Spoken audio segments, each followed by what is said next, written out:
do you want to go next? If you'd like to see...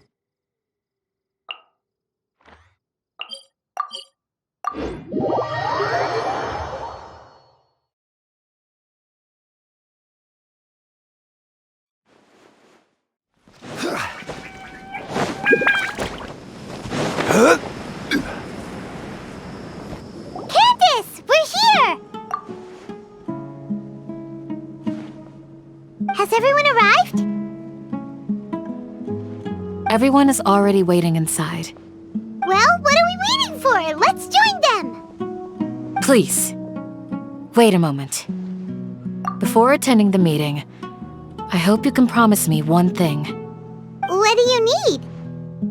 Promise me that you won't commit to anything too reckless. What do you think? Okay.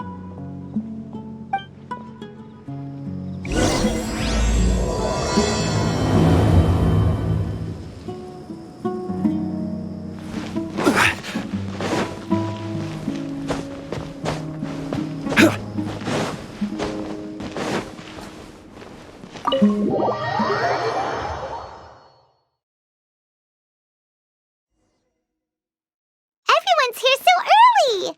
But why isn't anybody talking? We already discussed things a bit. Hey, where have you been? I've missed you too. Are you ready? Very well.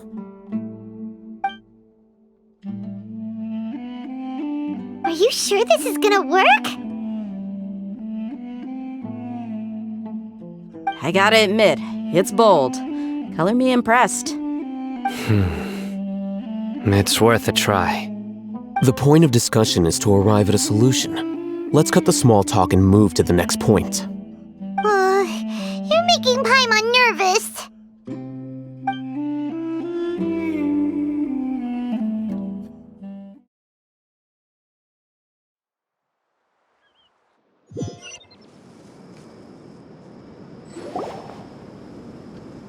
You're finally done. I have some other stuff to take care of. Catch you all later. Come on, don't give me that face. I know what you're going to say. I'll be careful. That's what I wanted to hear. Take care. Well, Traveler, Paimon, judging from your expressions, the meeting must have been quite productive. You can tell? I'm not that good at scheming or strategy, but I can sense people's... Paimon's a little worried. Hopefully nothing will go wrong. To be honest, I feel the same. But you're already some of the most capable people I know, so you have my trust. Candace gave us a compliment! Your deeds speak for themselves. Candace, we stayed behind to tell you that, although you won't be coming with us, we'll be sure to remember your words. I'm very glad to hear that. I've said the same thing to everyone here today as I said to you when you arrived. Your safety is the most important thing. Only when you're safe can the plan be successful. So please, take care. You're welcome. And thank you for taking my advice. Good luck with everything. I'll be here in the village praying for you.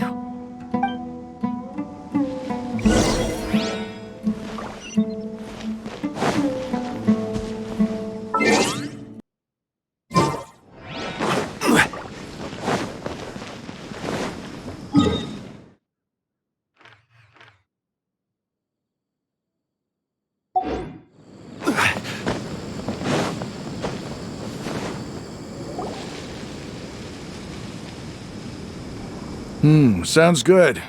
I'll go make some preparations. Okay. Alhaitham! Have you finished saying your goodbyes? Yeah! Also, Candace told everyone to be careful. Yes, she did. But I think my point also bears repeating. Our plan is not child's play. We won't be able to achieve anything if we're simply careful. We must go beyond that and fully commit ourselves to it. I hope this is clear to you. Huh? Shouldn't you be saying something more cheerful to boost our morale right now? Didn't we already do that during the meeting? You can never have enough words of encouragement. In that case, Candace can cuddle you to your heart's content while I continue to remind you of the seriousness of our situation. We all have our jobs to do, after all. It's like how some people can be put in charge of logistics while others will fight on the front lines. Speaking of the front lines, you don't look anything like a soldier. Of course. Compared to the mercenaries, I'm merely a feeble scholar. But the advantage of not being a mercenary is that I get to stay in a safer place and offer my strategic insight. Just think about that mercenary who lost his mind. Mercenary groups are facing constant danger every single day. Well, being a scholar is also a high-risk occupation, and you are a scholar! I'm not like the rest of them. Even among members of the same species, some will exhibit far more potential than others. This guy. Paimon still remembers when those mercenaries in Port Ormos called you a lunatic.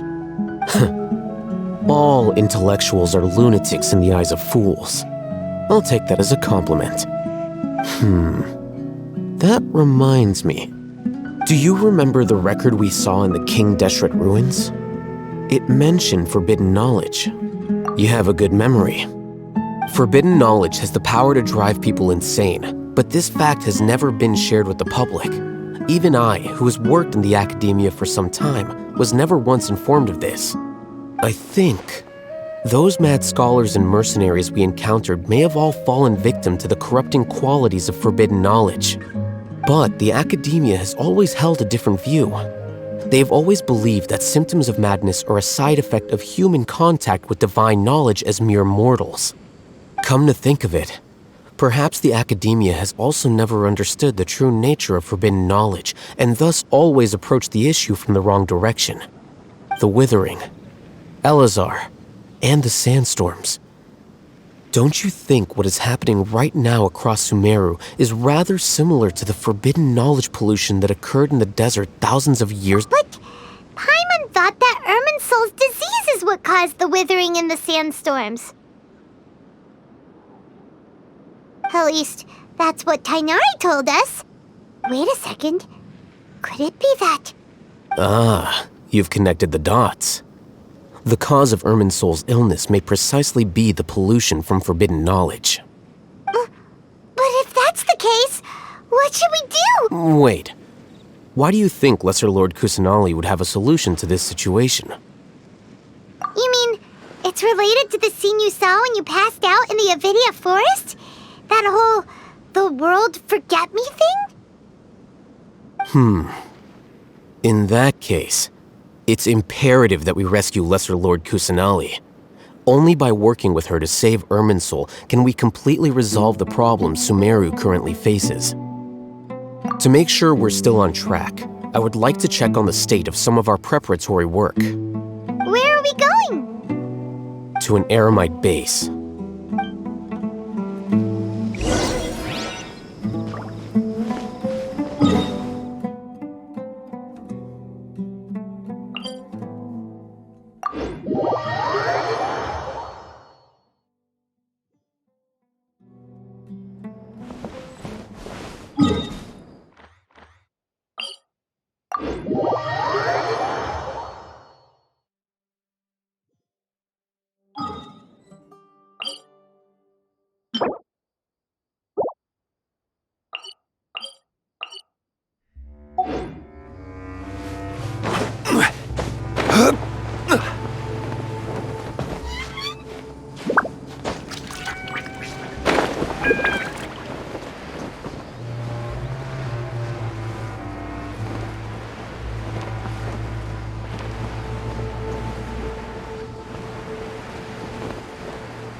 You made it.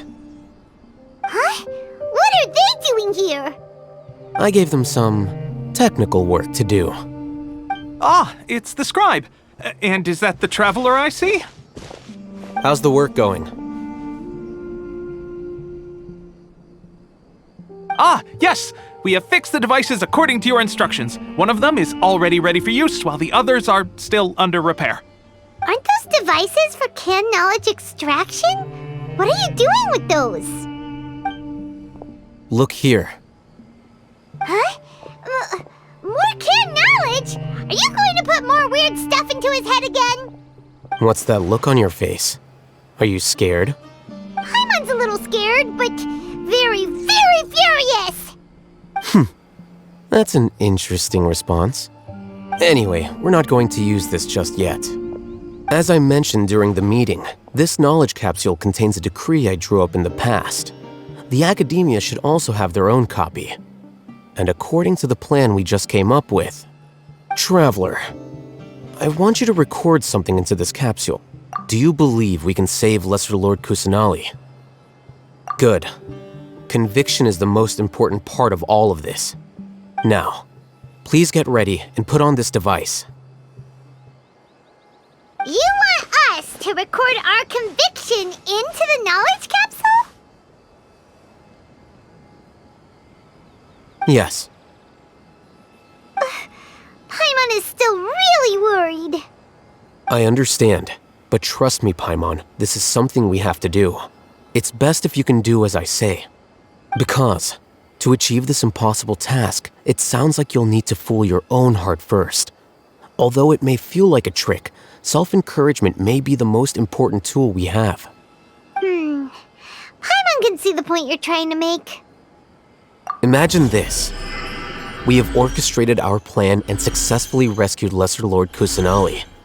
As a result, we have changed Sumeru's entire political landscape. Everything went without a hitch, and everyone recognizes and praises our achievements. Now, open your eyes. Here. What's this? Read it out loud.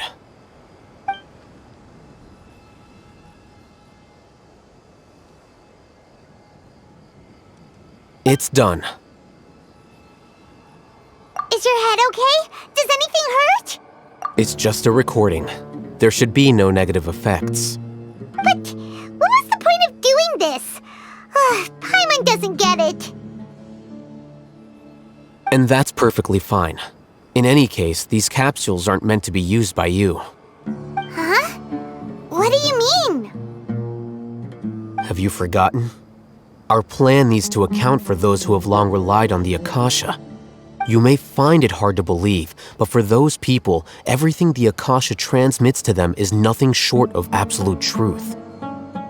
Imagine if you've been using a device like the Akasha since the day you were born, and this device has always supported you during times of need. After all that time, what do you think you'd become? A fool? A machine? A slave to orders. And that's why rules are so important. In addition, those who understand the rules can delineate boundaries and identify gray areas. But why would you need to identify the gray areas? You could say that those kinds of ambiguous zones can be very interesting. One might even say they're advantageous in the right hands. Things you're interested in are really out there. Are all Sumeru scholars like this? Anyway, that's enough chit-chat. I'm going to take those two to work on some small projects. You can head to Caravan Rebot and start preparing for the next step. Small projects? We're going to tinker with the Akasha terminal and make a few modifications.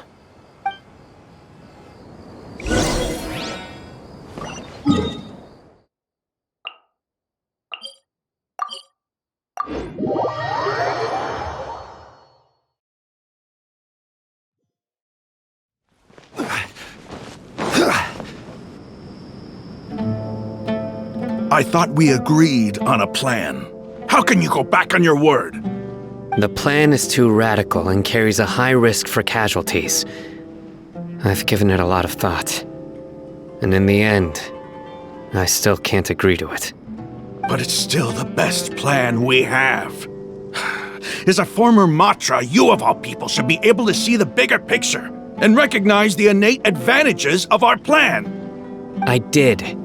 And that's how I saw the danger behind these so-called advantages.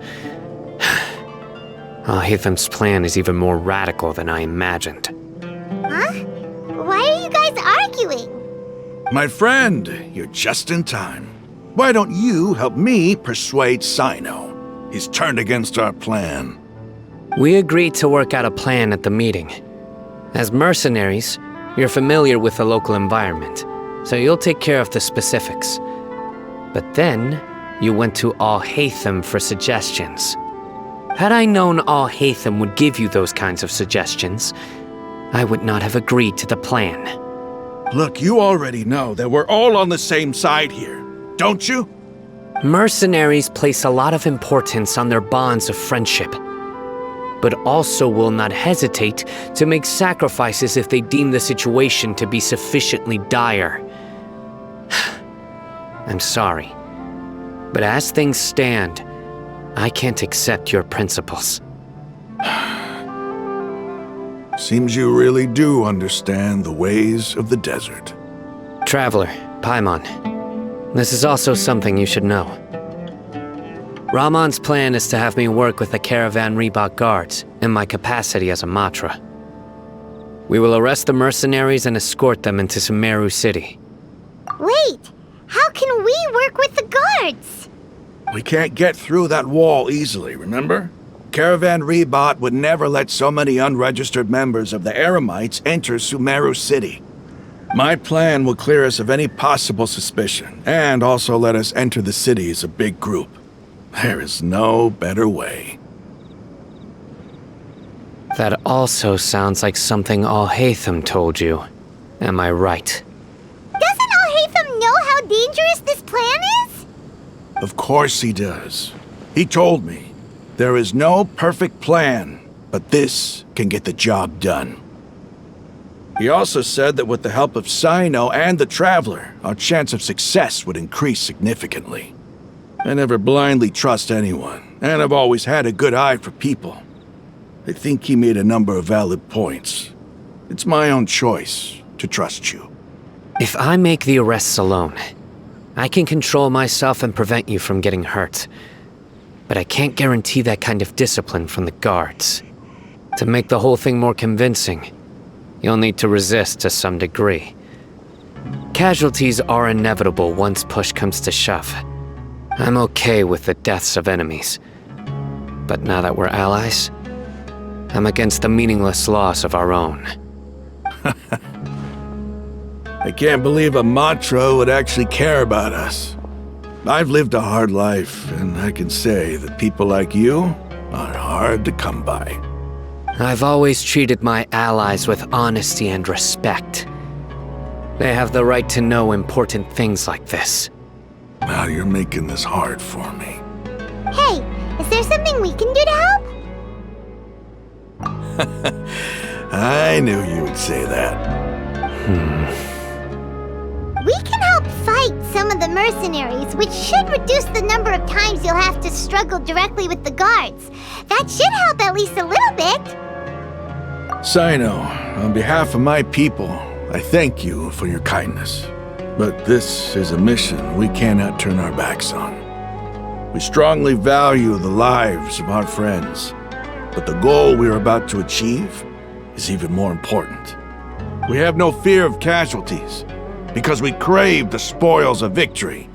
So please, lend us your support. We will show you the determination of us desert dwellers. Well, now that you've put it that way, I can no longer refuse. But remember, you need to follow the plan and not do anything reckless. Candace made it very clear that we can only achieve our goals if we can ensure our safety. Since you and I both recognize the significance of this operation, There should be no more animosity between the followers of the Dendro Archon and those of King Deshret. Everyone's life is equally important. Okay, you have a deal. Let's do this for our shared dream. The guards should be stationed in the courtyard nearby.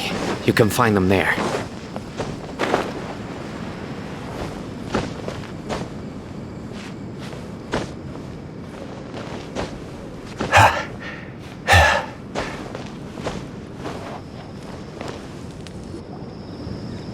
Guards! General Mahamatra! To what do we owe the honor? Keep your voice down.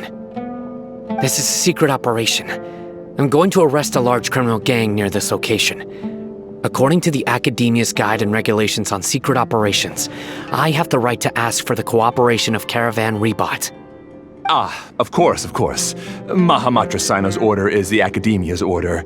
Just let us know what you need. But who exactly are you planning to arrest, and how many people are you expecting? Depending on the scale of this operation, we may need to report it to our superiors. They're a squad of Eremites whose number is comparable to Ain el Akhmar in Port Ormos. They're involved in the theft and resale of supplies from the Akademiya. As many as Ain el Akhmar? This should definitely be classified as a joint operation. Then I suggest that you report this to your superiors as soon as possible, and treat it as a top priority desert operation. I will need personnel. Got it! Please wait a moment, I'll contact them immediately.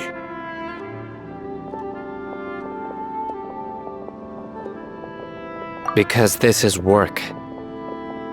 Because I trust you. Paimon can't believe you're still in the mood to chat. This whole thing has Paimon scared stiff! Aren't you even a little worried? What if these guards already know that you have betrayed the Akademiya and are no longer their General Mahamatra? Even if that guard doesn't know, their superiors might, right? We discussed this, remember? The Caravan Rebot operation is of great importance.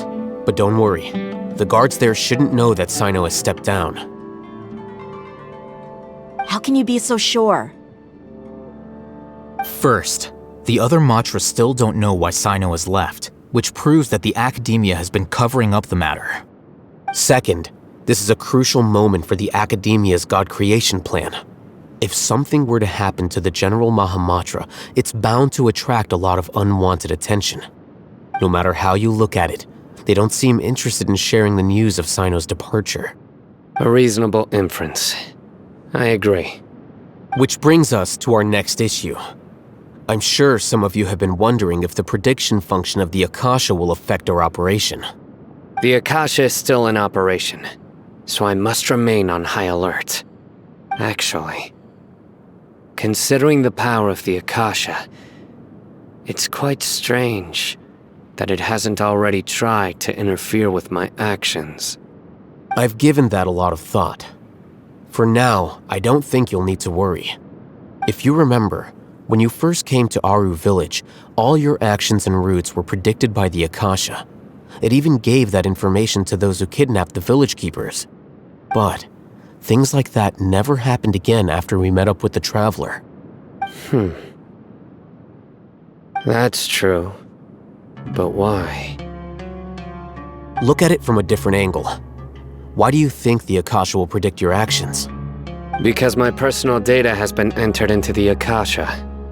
That's true, but the key to this question is, how well can the Akasha make predictions about a person? Haven't you ever thought about it? Just how can it do this in the first place? Because the Akasha controls the entirety of Sumeru. The Akademiya firmly believes that all human actions can be explained through logic.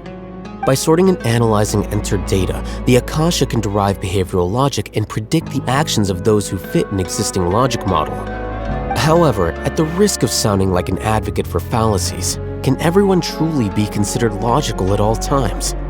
Emotions are part of our behavioral logic, but can you guarantee that every experience of the same joy or pain would be equally intense? How can our feelings and opinions be predictable down to the letter in every single instance? Sino, in the past, you've always worked alone. In the absence of another person who could sway you or your thoughts, the Akasha could produce predictions that were similar to your real-life behavioral principles. Decisive and principled, you were used to solving problems alone. That's why the Akasha could figure you out. But now, you've joined a team. And I believe the Akasha hasn't yet figured out the full composition of it.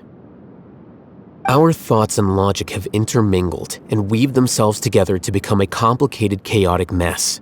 Any one of us could potentially disagree with another. The Akasha lacks data on these interactions, and it's impossible for it to predict your actions in the future based on your decisions in the past. After all, there's probably a limit to just how much we can be modeled or controlled by data. So, in my opinion, you're probably safe for now. Makes sense to me. I agree. The Akasha is not alive, and I don't think we can be completely controlled by something without a mind of its own. Is that so? I guess there are things that even the Akasha cannot calculate, and people will not be forever trapped by the past. Paimon's so glad that this is settled. Next time, pay attention during our meetings. Will do. Just remember to stay vigilant. Footsteps! General Mahamatra, we were not expecting your presence here. I'm the security officer of the Grand Deshret Desert District. My name is Luxembarbo. This is my assistant, the Traveler. He will be working with me. The construct next to him is for his work. Beep! Construct, beep! What a great honor to meet you. Your golden hair is as bright as the sun. And, is this the latest technology from the Akademiya? Have you made a decision regarding the matter I mentioned to your subordinate? It seems to be a dire situation, so of course you will have our full cooperation. To be perfectly honest, I've always longed to go on a mission with someone as well known as yourself. There's no need for flattery. Yes, sir. Take your most elite platoon and follow me to the eastern side of the district. We will carry out the operation there. Understood. Map.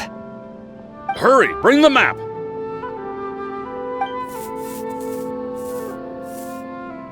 In 2 days, we will engage Rahman's Eremites and capture all of them. Any questions about the time or location? None at all, sir. Good. See you then. Yes, sir.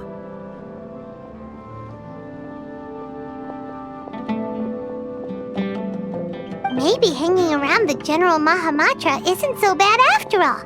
Everyone's so respectful towards us. This is all due to the absolute authority of the Akademiya. And now, we're going to strike back against that massive pillar of power. Get ready. We will move out in 2 days.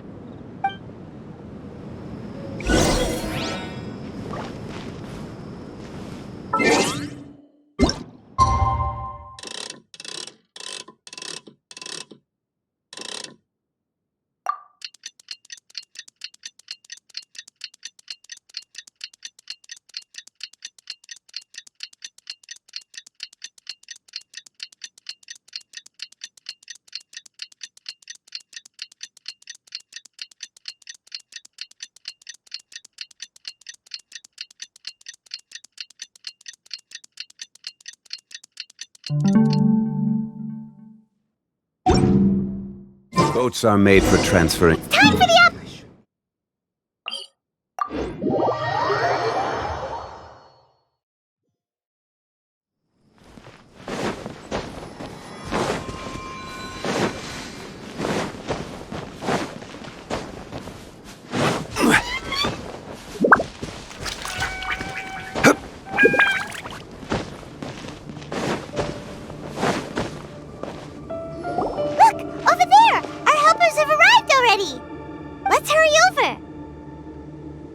Wait a moment.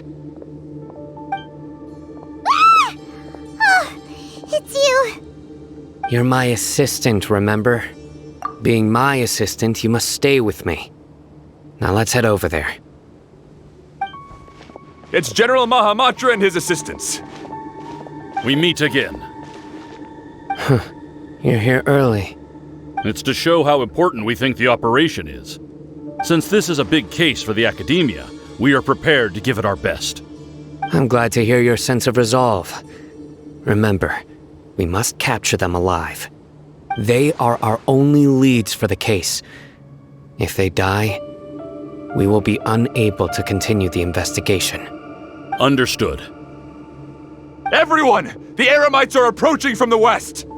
Make preparations and be ready for combat!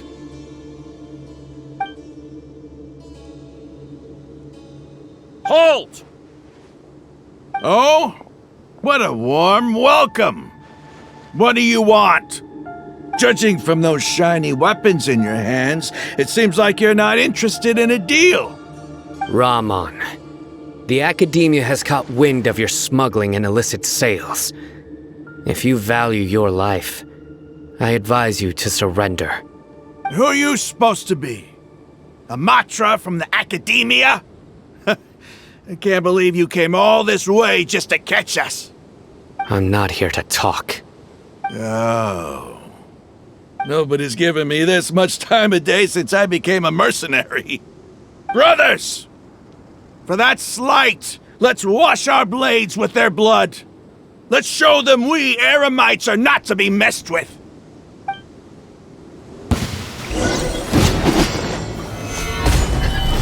This is order!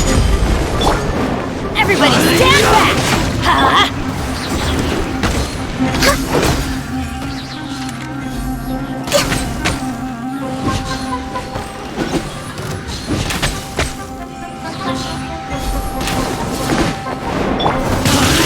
Solidify!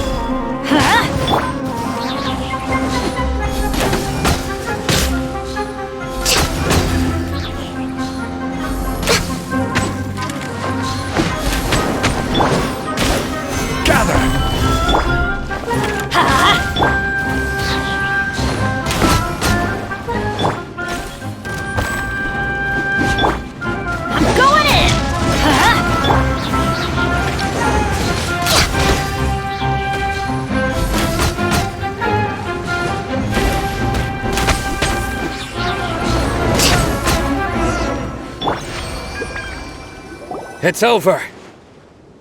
Ah! We have subdued them. The operation is now over.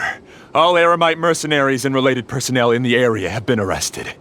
Ah, you pitiful Dendro Archon dogs! You'll regret this! I'm afraid you'll regret it first.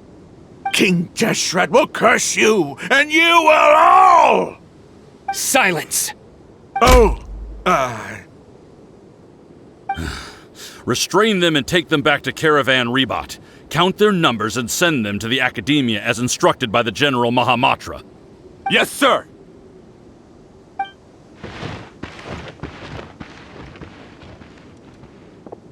Mahamatra Sino, I will now take my leave. If you need further assistance, please come to Caravan Rebat and ask for me. Understood. You are dismissed. There they go. Let's talk elsewhere.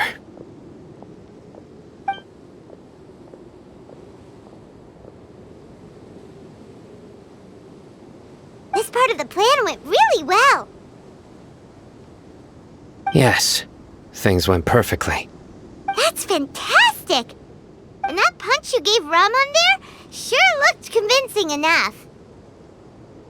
Once we're done here, I'll return to Caravan Rebat and oversee the group's transport. I promise. I'll get everyone into Sumeru City safely. Yeah, you're the reason why everything went so well. It's not the time to celebrate yet.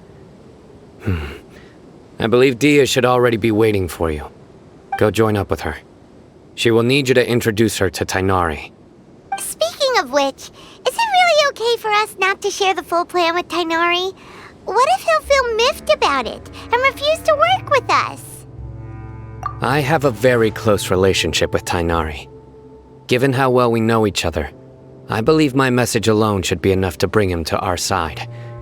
He knows I won't make jokes about things like this. If we need help, Tighnari is the best option. Get ready for the next phase of the plan. Don't keep them waiting.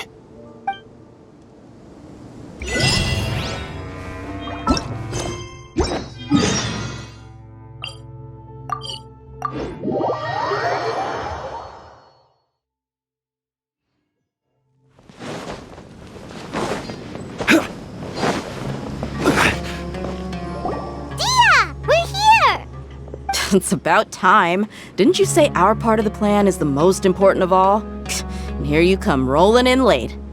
In the time it took you to get here, I already did 5 laps around the place, downed 7 drinks, and even did some clothes shopping. Sorry. We didn't mean to keep you waiting. I just wanted to fix your attitude and rub it in a little.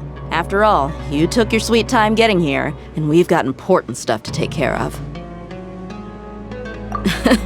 I just like seeing that serious look on your face. Alright, I'll stop. All joking aside, I'm glad you're here. Let's get moving and take care of this as soon as possible. But where should we start? Our responsibility is to get a status update on the Fatui Harbinger known as the Doctor. We need to make sure he won't get in our way when we rescue Lesser Lord Kusanali. Dealing with an institution that controls all of Sumeru is already hard enough. If the Doctor were to crash the party, it would be next to impossible for us to achieve our goals. Yeah, we sure don't want him showing up. Ooh, he really gives Paimon the creeps. Right? Hearing his name just reminds me of those stuffy old geezers in the Akademiya. I'd rather not have to deal with someone like that. According to the plan, we should first go to Pardis Di and ask for Forest Watcher Tighnari. If Alhaitham and Cyno's sources are solid, then we can be sure that Tighnari still has the Akademiya's trust. So, we'll find Tighnari and convince him to get us the latest intel on the Doctor. Then, depending on what we learn, we'll make any necessary adjustments to our plan. The sages have placed spies everywhere on the other side of the wall. I'll follow you as a bodyguard. You should be honored. I don't offer my services to just anyone you know. But Paimon thought mercenaries would do anything for Mora. That's certainly true. But when multiple employers are vying for your services, you should always go with the best offer. Let's see. If I were to charge you a bill, I guess I can apply a discount. How much more do you want? Paimon's not sure we can afford it. How much do I want? Hey, how about paying me with a smile? What do you say? I haven't seen you smiling much recently. If you ask me, someone like you must look lovely when they smile. Come on, give me a smile so that I can be less looking good. There are many kinds of smiles, but only a truly joyous one can bring blessings to others. Let's consider this smile a down payment for our future victory. Let's go. It's time to pay a visit to Pardis Di.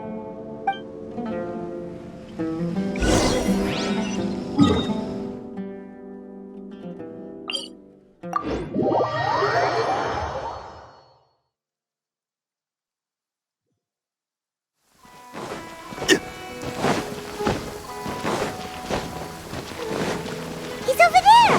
Let's go say hi! Tighnari! Ah, Traveler, Paimon. And you are? Hey there. This is our friend Dia. She's an Aramite mercenary. A mercenary? You must have some big news for me. It's something really important. Please help us out. All right, then follow me.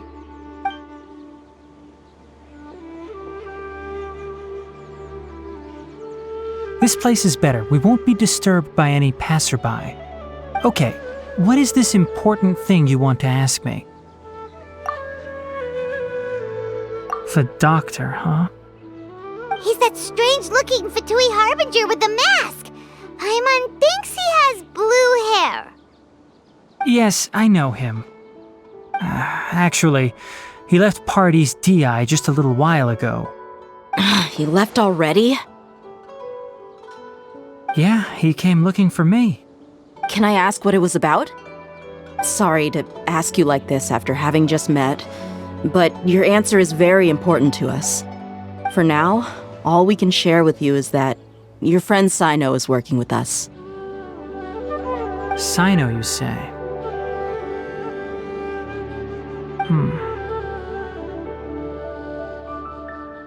I see.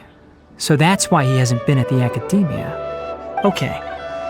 I will answer your questions and will assist you any way I can. You don't have to tell me everything that's happened. Sino's name really does work wonders. You're not even a little worried that we might have made it all up? Despite having just met you, I can sense that you're the serious type.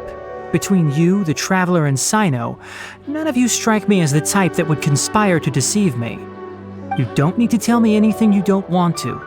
I'll also get straight to the point. The Harbinger you mentioned came to me because he wanted to take the scholar Hypatia away with him. Hypatia? Why would he want her? And what do you mean by take away? Is he planning to leave Sumeru? Yes. He told me his return to Snezhnaya is imminent.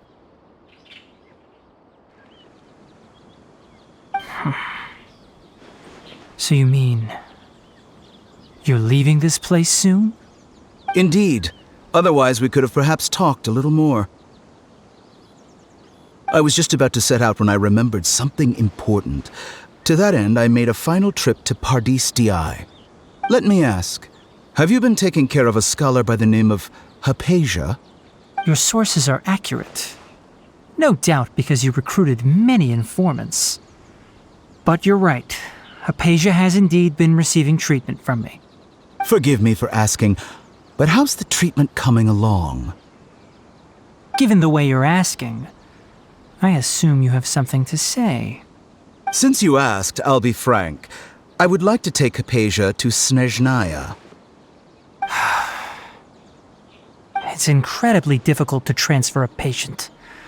As a scholar yourself, shouldn't you at least be aware of this? Oh?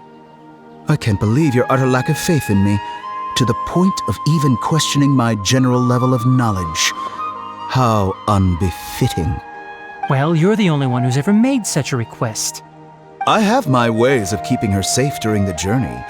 In addition, I can also promise that under my care, Hypatia will receive the most advanced and effective treatment. I will personally supervise her treatment and see to her recovery. Would that be agreeable to you? Hypatia was born in Sumeru and remains a scholar of the Akademiya. Her situation has not become dire enough to necessitate her transfer to another nation. Transporting her to Snezhnaya is risky, and the potential benefits are unknown. As the person currently responsible for her treatment, I cannot possibly sign off on this transfer. Your suggestion is rude and reckless. I'll pass. I don't know much about the doctor, but after talking with him, I realized that, just like many other scholars, he possesses an aura of arrogance that I've come to detest. It's not so much that he's looking down on others, but more that he's so confident in himself and his abilities, to a point of near insanity. I would never refer a patient to someone like him. I prepared myself for a protracted battle of wits, and was really surprised to see him just give up on the topic. Still, his reaction really concerned me.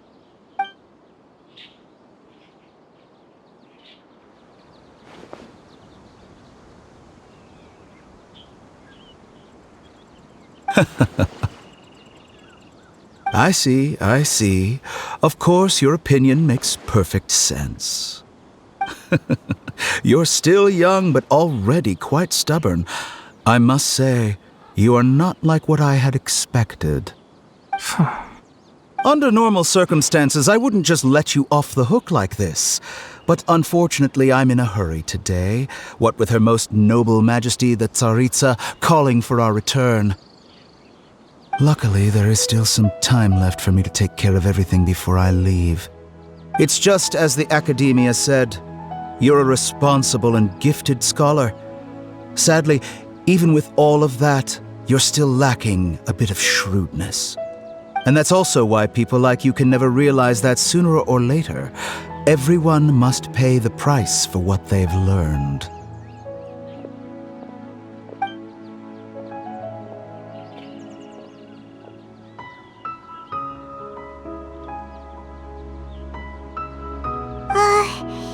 Paimon can't help but feel like he's hinting at something unpleasant. He asked a question, yet didn't care for my answer. Perhaps I'm nothing but a talking rock in his eyes. He never came off as malicious, but an utter lack of compassion permeated throughout our conversation. From his tone, I can sense that he's always looked down on others. I can barely believe it myself, but if that's true, the situation will be in our favor. I don't think I missed any details. Frankly speaking, I don't want you to do anything too risky. Now that you know a little more, it should be easier for you to stay safe. Sorry we can't tell you everything. We appreciate that you helped us anyway. I won't forget your kindness. It's okay. I have an obligation to do so. To be perfectly honest, all of this may have started because of me.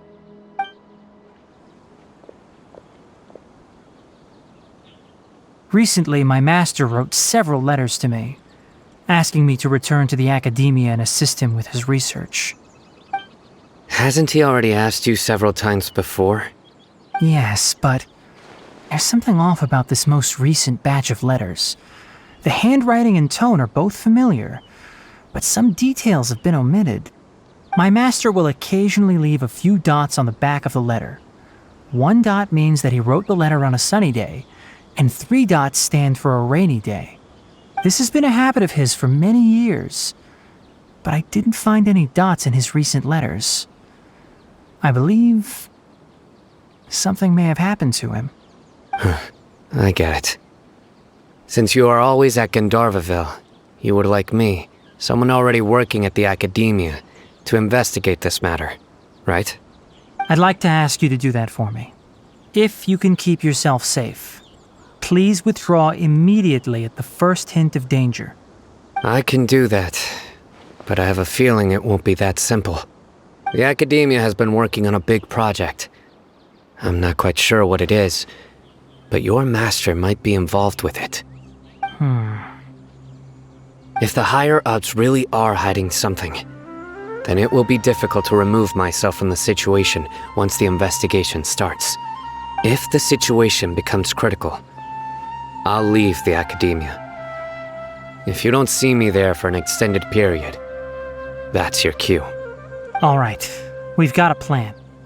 I'll stay at Gandharvaville to support you. If that scenario comes to pass, you must be extra vigilant.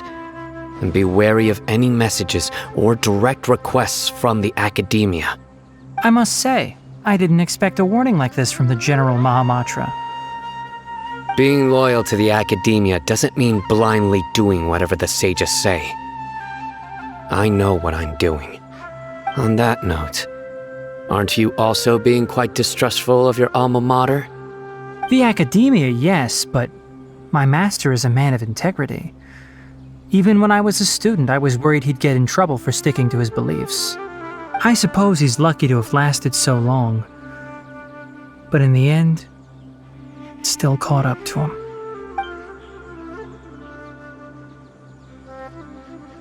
I see. So you noticed something was up with the Akademiya from the very beginning. This may well be how Sino became involved in all this. In that case, I must keep my promise and help you however I can. Also, if you run into Sino again, please help me pass on a message to him. Trust your own senses and experiences. I think this may be something he needs to hear right now. Okay, we'll find a chance to tell him. Thanks. Right. Now let's go hunt down this Harbinger. Oh, by the way, which way did the doctor go when he left Pardis DI? That way. Gotcha. Thanks so much. We'll be on our way.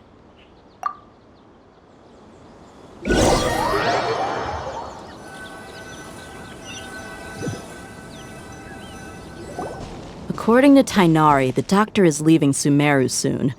I want to check if the doctor was actually telling the truth. He also said that he'll take care of everything before he leaves. What did he mean by that? We need to be extra careful when dealing with a person like him. Just to be safe, let's chase him and see what we find. But we have no idea where he went! How can we start chasing him? We'll do it the mercenary way. I'll find leads as we go. All you have to do is just follow me. That Harbinger may have tried to cover his trail, but he still left some traces. Or perhaps he never even thought about concealing his whereabouts. Maybe that's just how arrogant he really is. Yep, we're headed in the right direction. The traces are still fresh, but there's no sign of his entourage. Clearly they're in a hurry. It's just as I thought.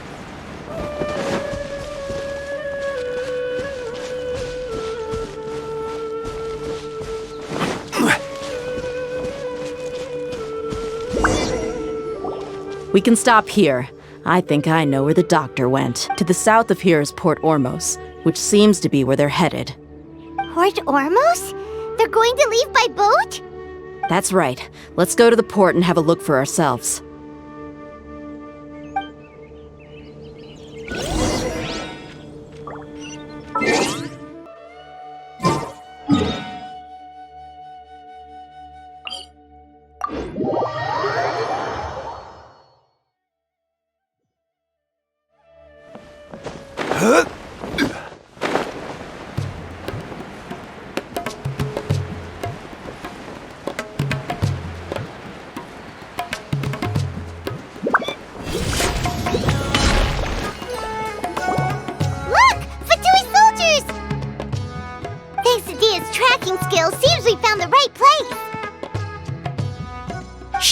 Don't draw their attention. The port is crawling with Fatui soldiers. Let's keep going and see what we can find.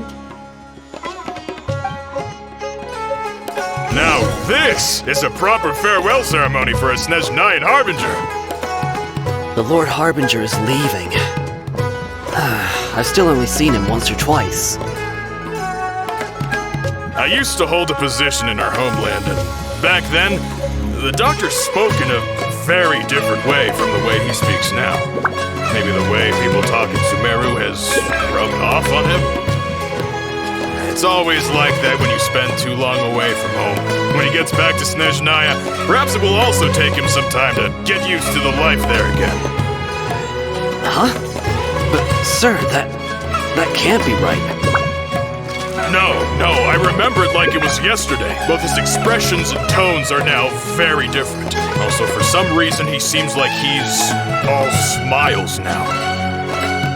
You must be mistaken. Nobody's supposed to look happy when they're on a business trip.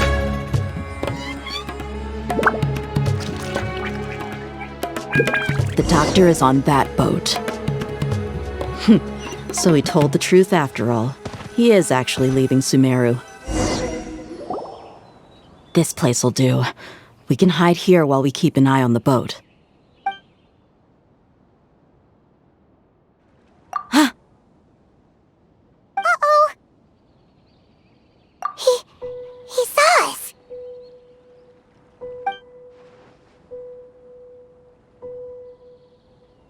Huh? Is he waving at us? It's time to say goodbye. Wait, is he the only person on the boat? You mean there's nobody with him? And where are all the soldiers we saw in the port just now? They were all here just a few minutes ago, but now they've vanished. So this was a trap. Wait, don't tell me that. Luckily, there is still some time left for me to take care of everything before I leave. Oh no. They might be after Hypatia. Let's get back to Party's DI. Huh? What do you mean? I'm afraid that she's seen something that she wasn't supposed to see. If I were the Fatui, I would also try to take her away. And if I couldn't... Oh no! Are you saying they're going to kill her? Let's go!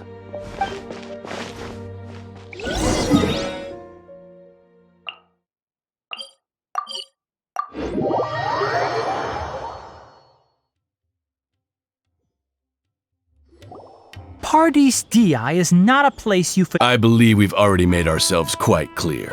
Our superior gave us permission to search for and collect medicinal herbs in Party's DI for research purposes. But you've been in Sumeru for some time already. I find it coincidental that you chose to only come here today. Even the Grand Sage himself may not have the right to question our research, much less an ordinary scholar like yourself. I've done my duty to inform you. Don't make things difficult for yourself. It would seem that my words have fallen on deaf ears. You can keep trying to deny it, but coming to Party's DI now? I'm pretty sure you're not just looking for herbs. With all due respect, your baseless speculations will only lead to unnecessary trouble. Well, you only have your Harbinger to blame. He knows nothing about keeping a low profile. I may be staying at Party's DI as a scholar, but that doesn't mean I'm no longer a forest watcher. It is still my duty to protect the peace and safety of the scholars who have contributed so much to Sumeru. Then it seems our conversation has hit an impasse. No one will lay a hand on you, Hypatia. Not on my watch. Are you alright? I'm fine. These Fatui have really crossed the line. Time to teach them a lesson. There's no use resisting! Give us Hypatia! Keep dreaming! Yeah, Tainari! Beat him up!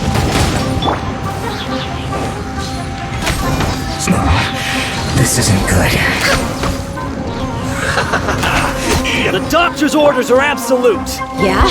You've been someone's lapdog for so long that you don't know anything else now!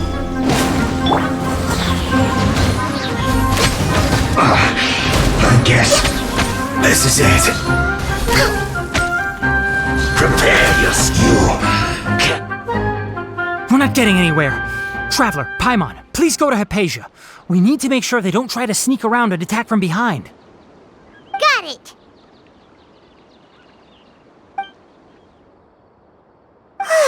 Hypatia's still here. Doesn't look like anyone's broken in.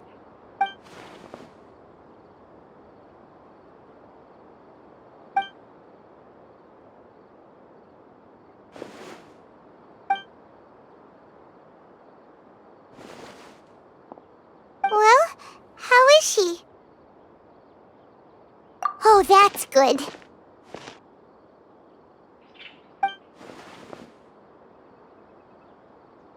So, you think this is over?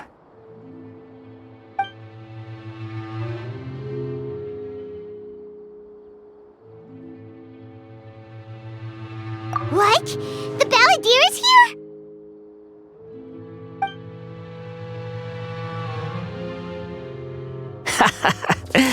I've missed that look of abject horror. You've given me that look every time we meet. But, where is he?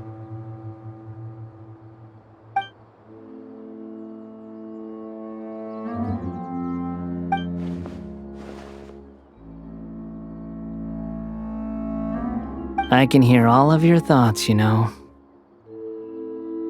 Don't you remember? I already saw you the first time you came to Party's DI and made contact with Hypatia. I didn't need to do anything. It is her honor to be able to connect her consciousness with me.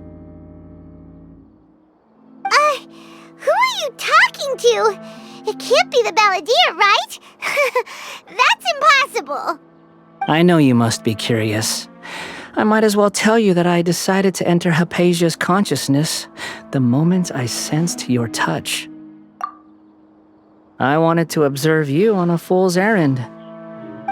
Hey, Traveler! My deification is nearly complete. All that's left now are just some final details. Do you understand? Even if you manage to rescue Lesser Lord Kusanali, it will be impossible for you to defeat a bona fide god like me. Is it wise to force that childlike god into a divine battle against me?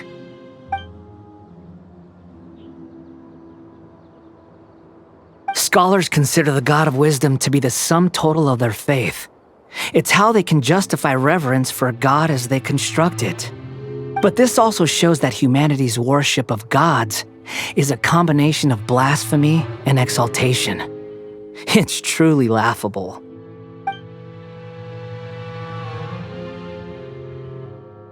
Yes. What is it?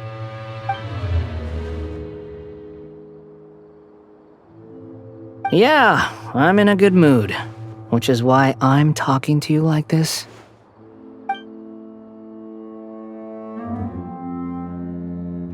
What do you mean?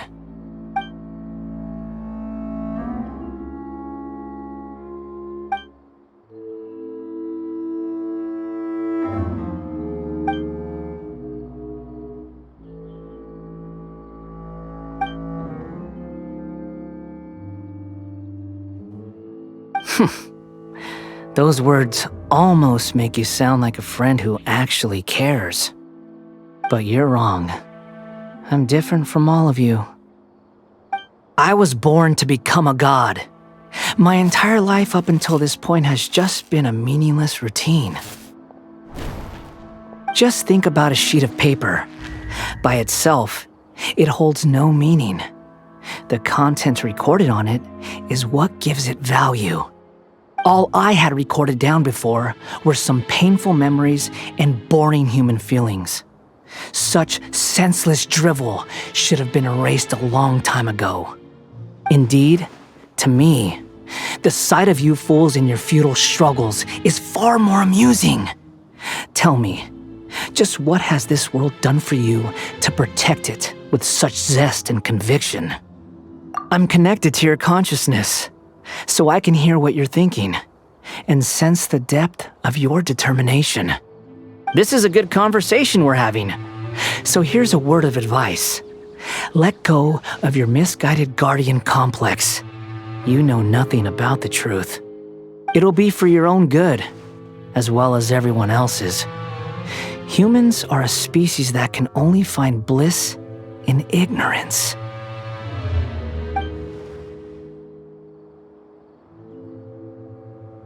Ah, you've seen my affection for her.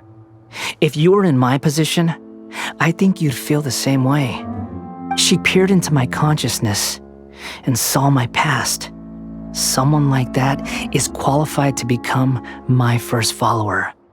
All gods need followers. So Hypatia has been chosen. Her appearance heralds my imminent arrival at the throne of divinity, while her worship shall become my glory.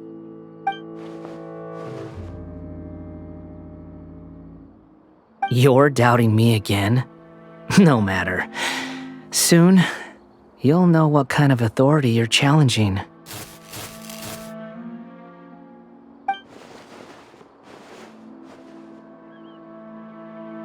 Who wants to hurt my devout follower?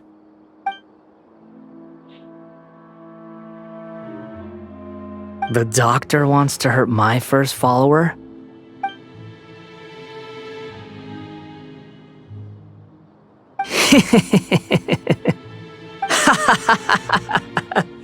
How very amusing. Has anyone ever told you that you're not good at sowing discord? The doctor has never known his place. Even now, the puny human thinks himself capable of interfering in the business of the new god. You're still too naive if you think a few words will be enough to convince me to destroy the doctor. But I'm willing to give you a gift, just like my expression of affection towards Hypatia. It is an honor for you to be able to stand here and speak with me. As my listener, you will be rewarded.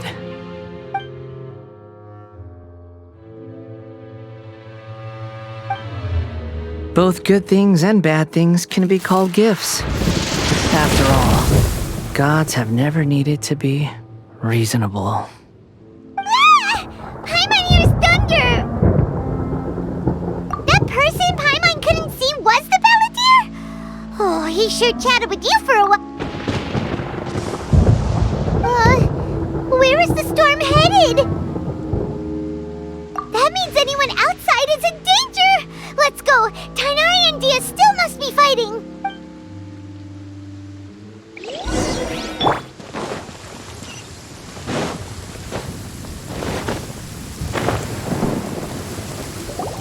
Oh!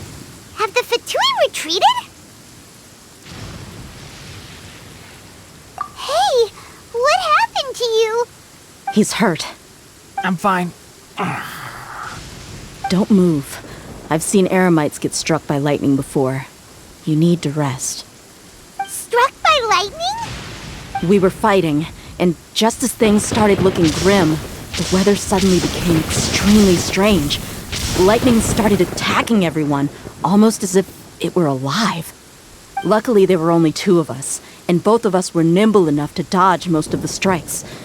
There were a lot of Fatui, though, and they were being torn to shreds by the bolts of lightning. With that, all the Fatui soldiers were forced to It's all right. My wound aside, you look like... Hey, didn't I tell you not to move? Just in case. Let's go to Hypatia's place and talk about things there.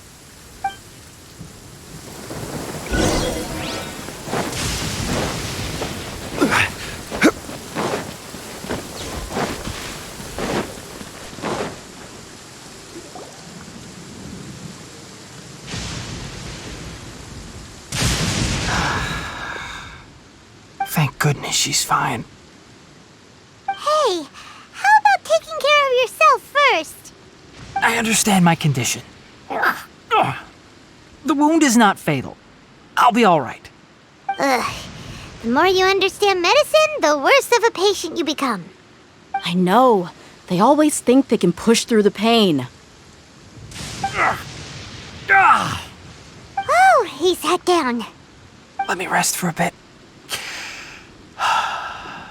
Sorry, Traveler. Now you may start.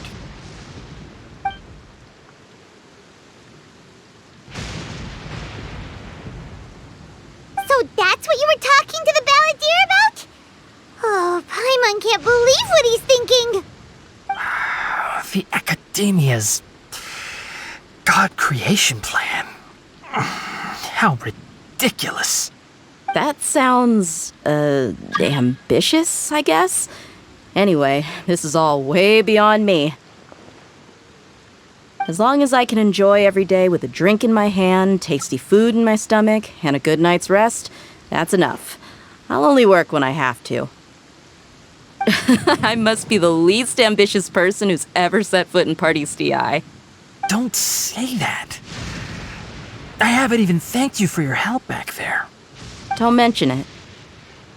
Well, if nothing else, all this proves that the doctor really did have some urgent matter to attend to and left Sumeru in a hurry.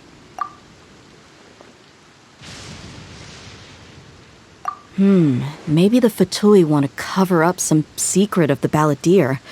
Is that why they tried to seize Hypatia? You said the Balladeer claimed that Hypatia has seen his past. So, what could... Have you noticed? The Balladeer is not happy with the doctor's actions. He thinks the doctor has no right to consider himself as his equal. So, if the doctor was to show up again, would the Balladeer zap him with lightning? Based on what the Traveler has said, I think he would. Having the doctor gone benefits him as well as us. In other words, we've successfully completed this stage of the plan. The doctor is out of the picture now. Yay! That's a big accomplishment! I'm also happy for you.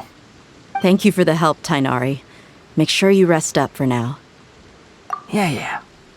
All right. Okay, that wraps things up for us here at Party SDI.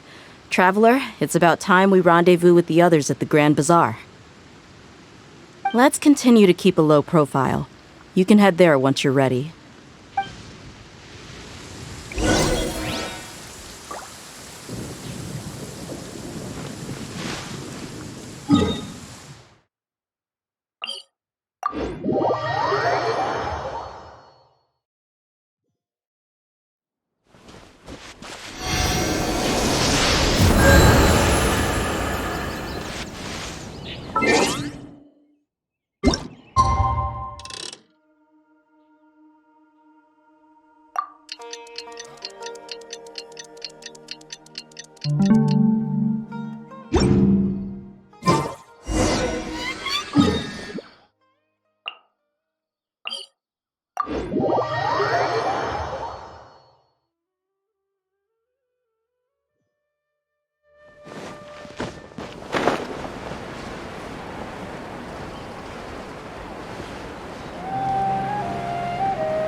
All right, everyone is here.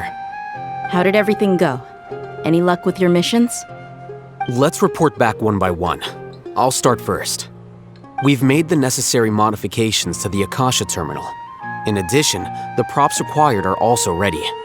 I'll go next. The Traveler and I went to Party's DI. The situation was a bit complicated, but we found Tighnari. Unfortunately, he was wounded during a fight. Who is behind it? Well, that's the tough part. What should I say, Traveler?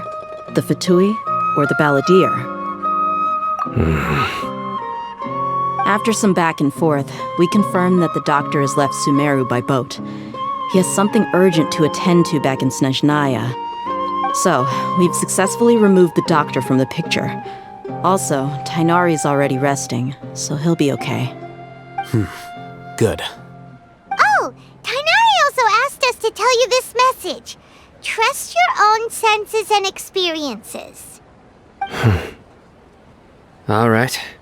I'll remember that. Everything also went smoothly on my side. The Eremites should have arrived at their destination by now. To avoid alerting the quarry, they will stay there for now. I can't believe you actually got so many Eremites into Sumeru City. It's all thanks to Rahman and his brave team, as well as their bold strategy. It appears to have been very effective. I'm glad to hear it. Well, is that everything? Okay, this meeting is adjourned. Huh? Wait, you mean that's it? Well, what else is there to discuss? Shouldn't you end with some words of encouragement? You know, to fire us up now? Personally, I'd rather we all go home and get some rest. Alhaitham, you... Ugh. Oh, and if you wanted someone to say something to that effect, then I must reiterate that I'm here to strategize and not to lead. So you should find someone more suitable to do that. But I thought all of you Akademiya big shots were great speakers. Then I should remind you that I'm the scribe. I know that. So what? A scribe is responsible for recording meetings, not speaking. Fine, whatever. Well, Cyno doesn't seem to be much of a talker either. I guess that leaves it to my employer. Employer? Yep, the Traveler hired me. That's right. So come on, boss. What do you have to say for the team? Yeah, say something to boost morale. Huh? What are you all doing here?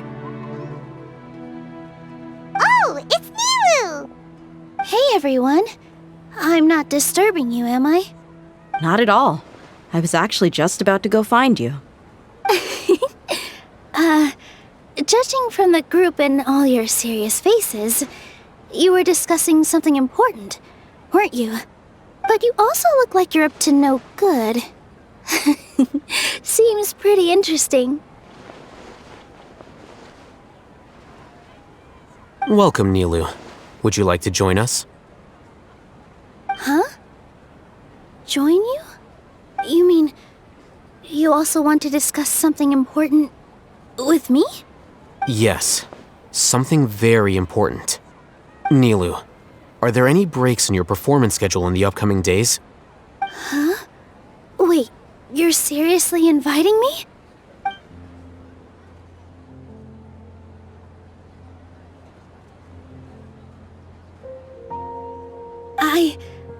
I can't believe my ears.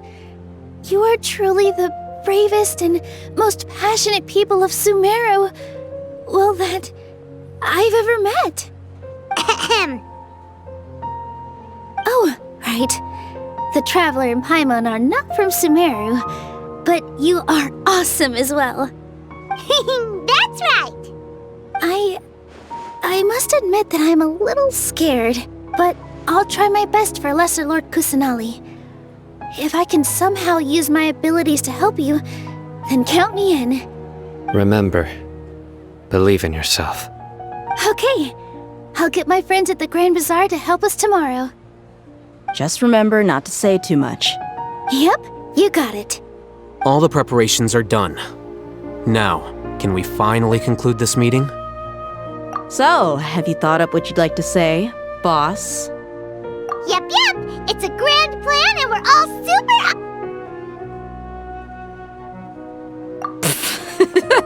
Well said. A good night's rest before an operation can be the difference between success and failure. Thankfully, I've had my place to myself recently. It's been nice and quiet. Huh? Oh, nothing. Alright, let's all go home and get a good night's sleep so we can be up early tomorrow. Okay, so I guess that means it's time to say goodnight now. Yep, good night, everyone!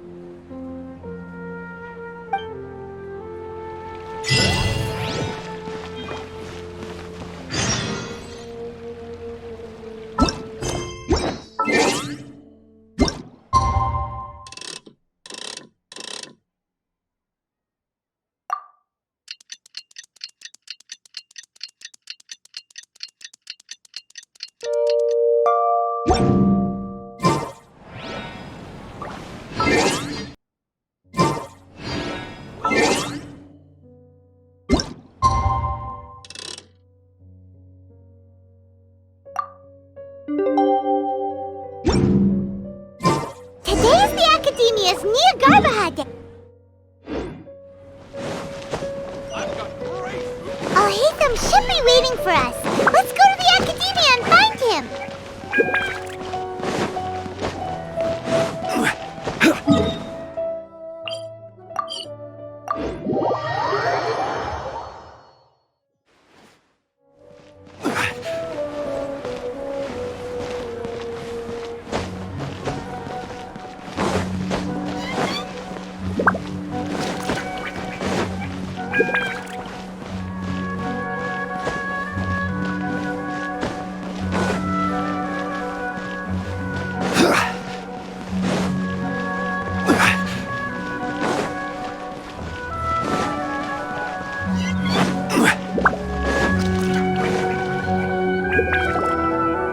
Hello, you two.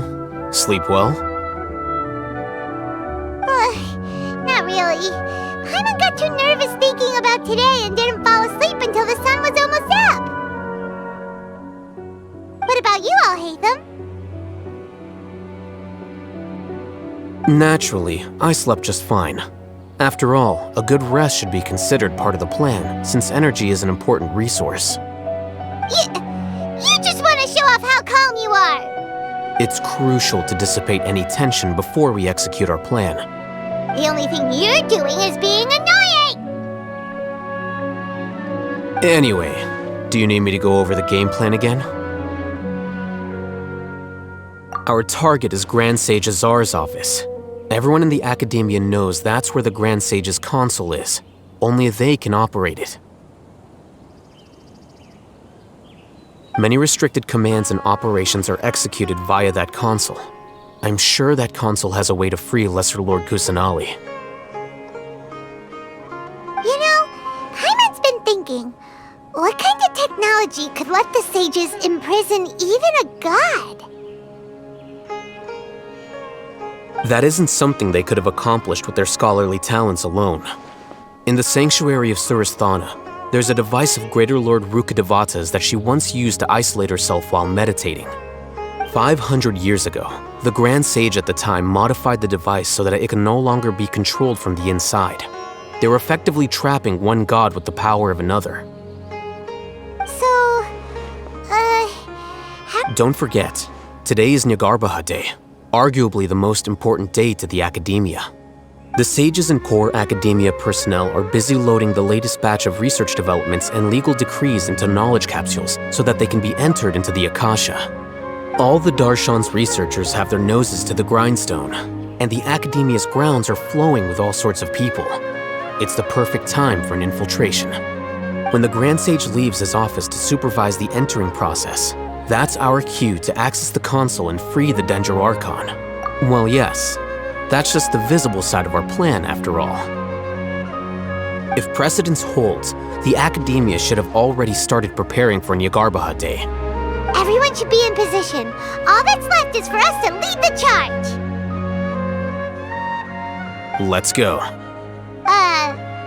So are we just gonna walk in through the front door, or? Yes. Were you expecting a stealthier? Paimon can't think of a good comeback. Alright, it's all on Alhaitham if things go south.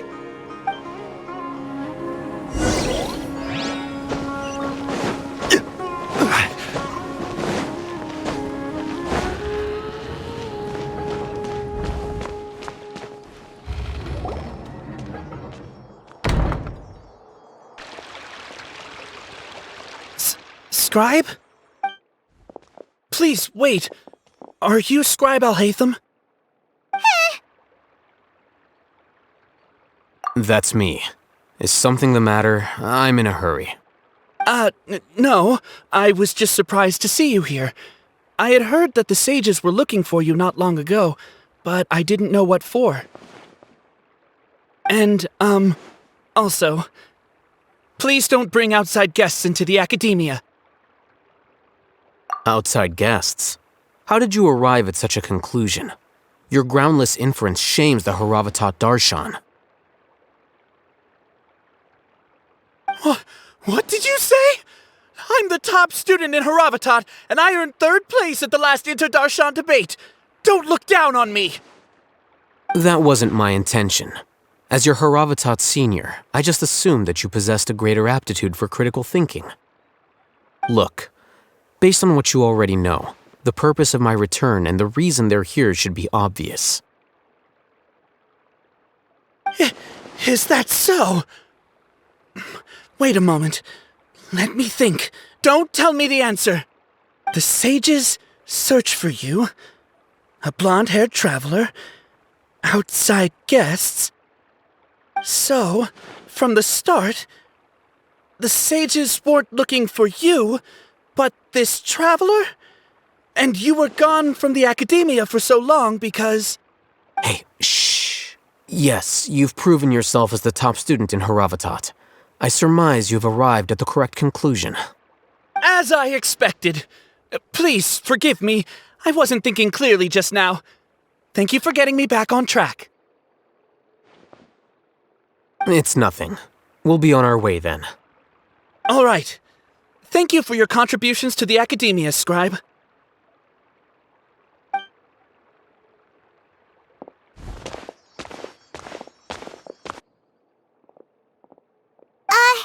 What the heck just happened now? What did he just guess? I'm afraid I don't know either. You have no idea? Mm-hmm. He convinced himself of whatever truth he came up with. That is the so-called pride of a scholar. If someone questions their academic facility, they will instantly feign understanding to keep up appearances. Nowadays, the Akademiya is rampant with this type of scholar. Their obvious farces of intellect only serve to highlight themselves as fools. Wow, so there are special ways to deal with smart people. We don't even need to make up our own excuses. We shouldn't waste any more time. It would be problematic if we missed our window of opportunity. Let's go.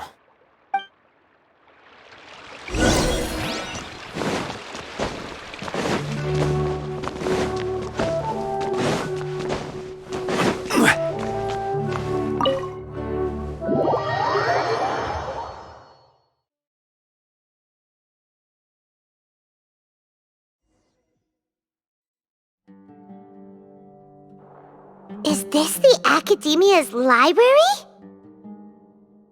Indeed. Known as the House of Dana, it is quite possibly the most extensive special collections library in Teyvat. There are a lot of students going through here. The Akademiya marches to a fast beat, especially since it's Nilou Day. They're all occupied with their own matters. Just act natural.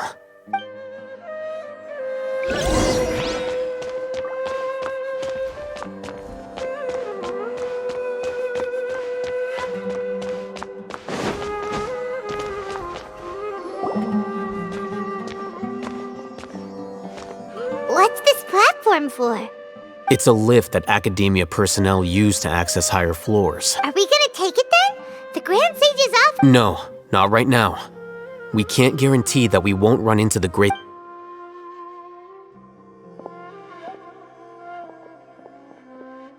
You think the Grand Sage will exit from there? And after he does, we'd sneak past him? Oh, Paimon thinks that's really dangerous. Who knows? However, if we can confirm Azar's current location, our operation will be much safer if we... Allow me to offer you a hint. If you wish to know his location, look behind you.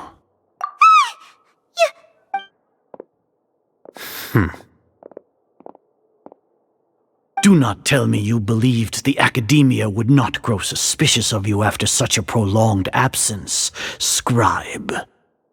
An eyewitness had informed me of your whereabouts, so I came to personally welcome you. Great Sage, I didn't expect you to care so much about me. I'm truly flattered. I'm sure, but compared to you, I am far more interested in these two unexpected guests. You are the Traveler and Paimon, correct? It's a pity that only now have I been afforded the opportunity to formally meet two of Sumeru's most esteemed guests. I do apologize for my lack of decorum. Excellent. You immediately initiated discussion instead of attempting to prepare some perfunctory excuse. You clearly understand the situation at hand, and have no intention of making a reckless stand. The foot traffic here renders this place unsuitable for discussion. Please, follow me to my office.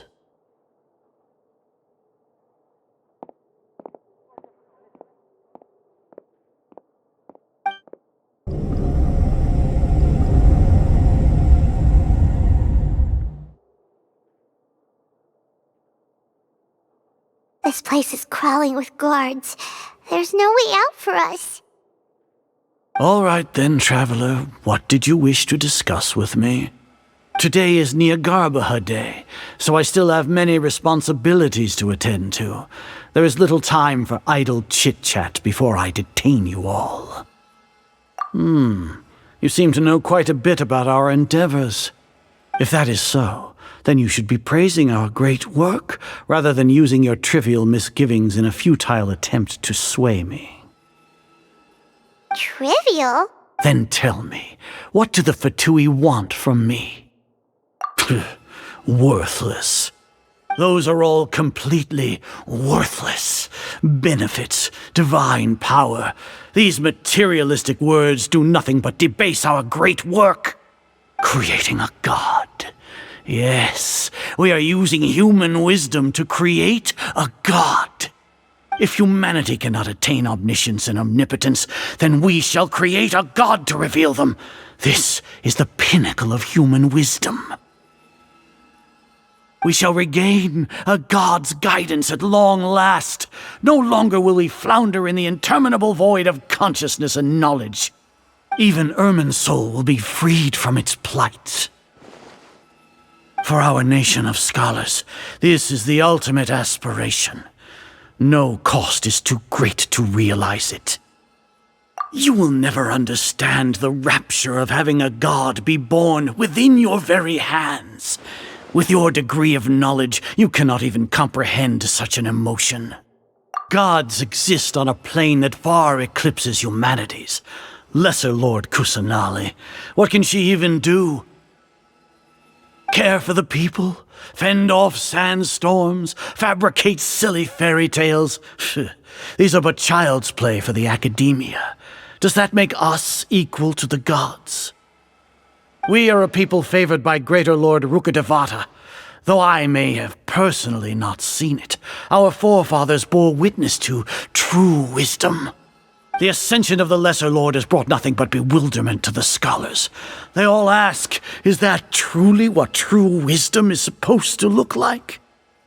With that in mind, it is better to keep her isolated in the sanctuary of Surasthana, so our academy will not become embroiled in turmoil. What a pathetic justification! Do you really think that only the super smart or powerful should be able to call themselves gods? As per your judgment, Grand Sage, they are indeed dangerous individuals. Not only are they acting against the Akademiya, but their ideologies have the potential to lead scholars astray. Looks like there really was merit in my assignment. Alhaitham? Are you talking about us? Anyway, I've brought them to the Akademiya as ordered, but it took some time and trouble. Oh, that reminds me. Here's the investigation report you had requested. It's a summary of my time spent with the Traveler, an array of information about him ready for your perusal. Alhaitham? So you're still on the Akademiya side! We finally started to trust you!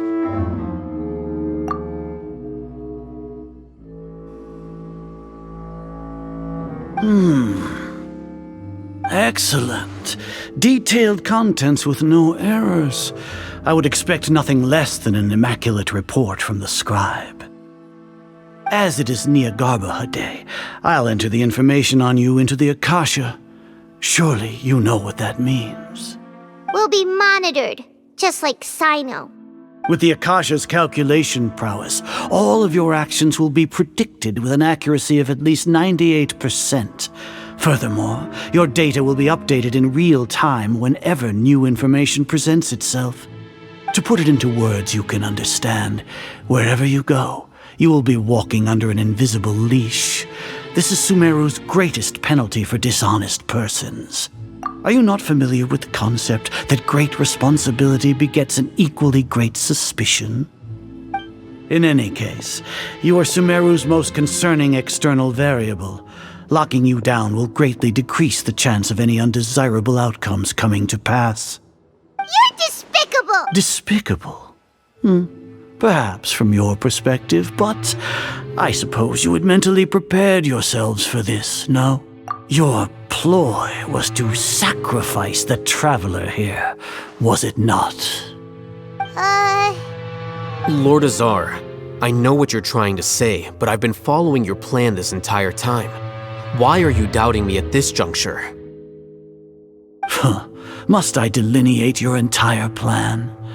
Very well, I will spell things out. First off, I received an eyewitness report that you were spotted with the Traveler at Caravan Ribat. However, you immediately departed for the desert and escaped surveillance range. Judging by the time, you all likely encountered the truant General Mahamatra in the desert. Am I correct? Maybe Paimon shouldn't have mentioned Sino just now. The Akademiya had not received correspondence from its scribe for a prolonged time. You were also in the company of the Traveler, a close associate of Lesser Lord Kusanali and General Mahamatra Sino, who had defected from the Akademiya. With their instigation, what was the probability that you would betray the Akademiya?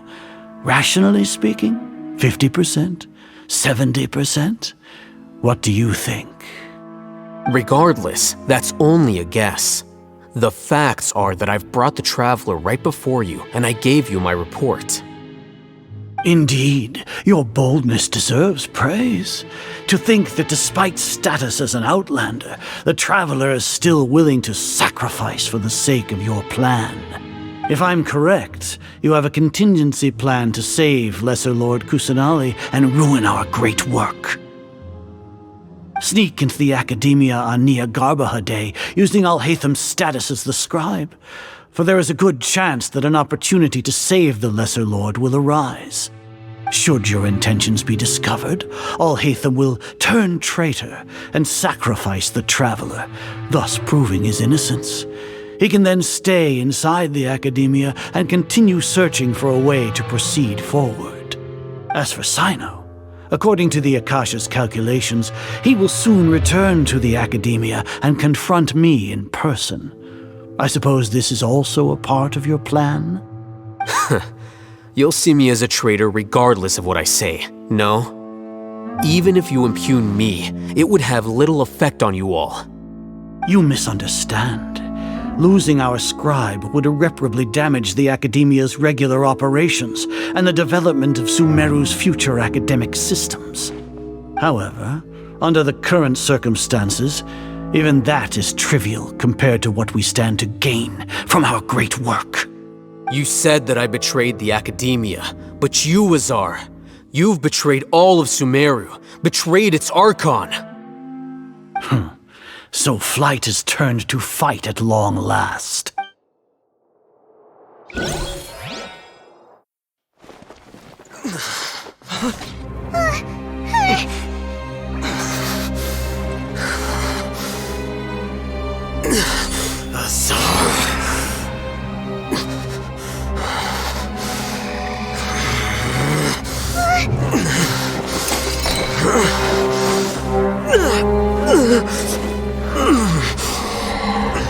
Well, what do we have here?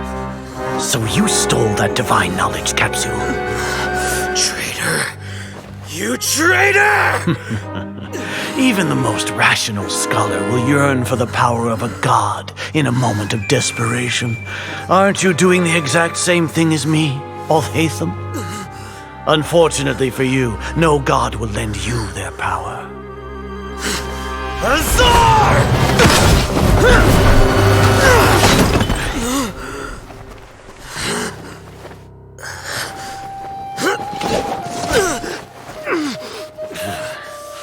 He has gone completely insane.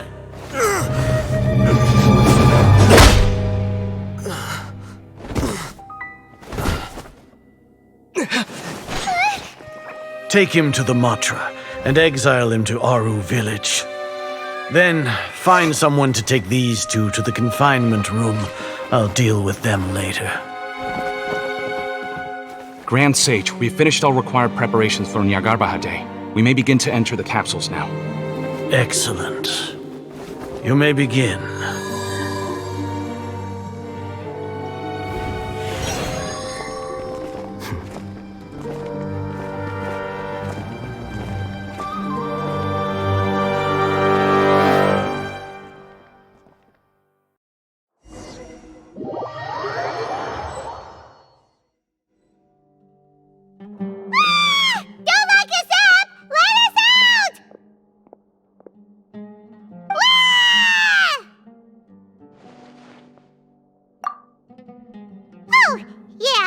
Paimon got a bit carried away there. How was Paimon acting just now? Great, huh? Everything's going according to plan so far. We made it into confinement, and Alhaitham's probably done with his part too. We even managed to trick Grand Sage Azar. Alhaitham sure knows how to cook up a plan. What are we doing next? Paimon has trouble remembering things when she's worked up. Right. Paimon thinks it went... Apart from that, we still have yet another goal in the first stage of our operation, which is to send the Traveler to the confinement room. What? Why do we want to get him locked up on purpose? He's always been the person the sages are most afraid of, as well as the greatest obstacle to their successful implementation of their plan. They are very aware of the risk he poses to them. Once the Traveler is imprisoned, the sages will likely think that everything is under control. And with their guard down, the next phase of our plan will have a much higher chance of success. I can already see the pompous looks on their faces. Oh, that's a super tricky plan. But Paimon still thinks it's not really worth it. That isn't the only reason, of course. He has a more important task once he's in confinement. According to the Akademiya scholars in Ramon's custody, Lesser Lord Kusanali has sealed off her consciousness in the Akasha ever since she was captured by the Doctor. That way, they can't pry any more information from her.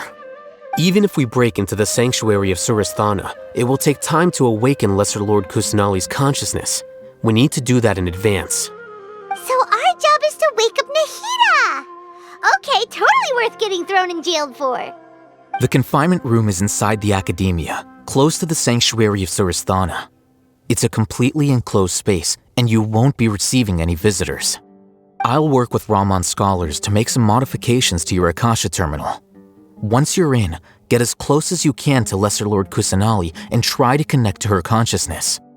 However, as for whether she'll actually wake up, that will depend on our luck.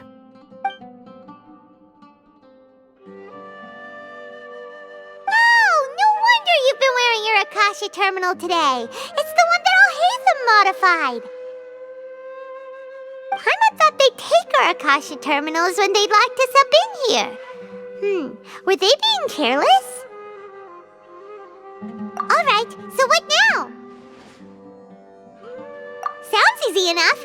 We can finally talk with Nahida after all this time. Let's do it. There's a light flashing on your Akasha terminal.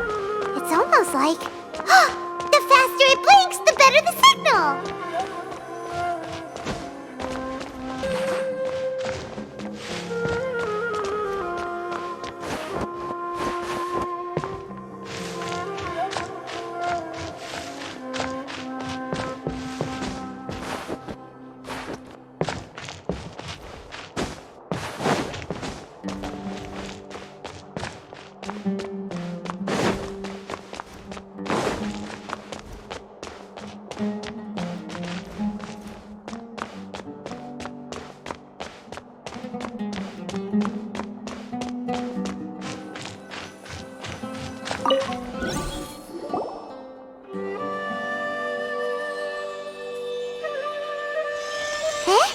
Is this the right spot?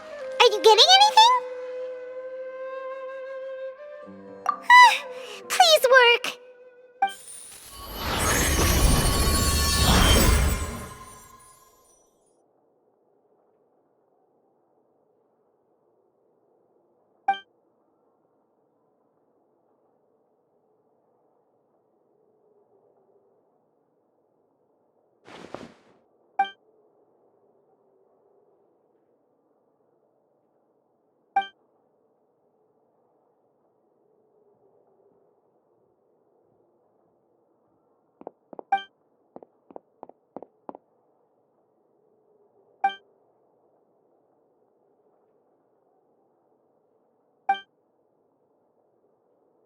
Nahida! Hey, Nahida!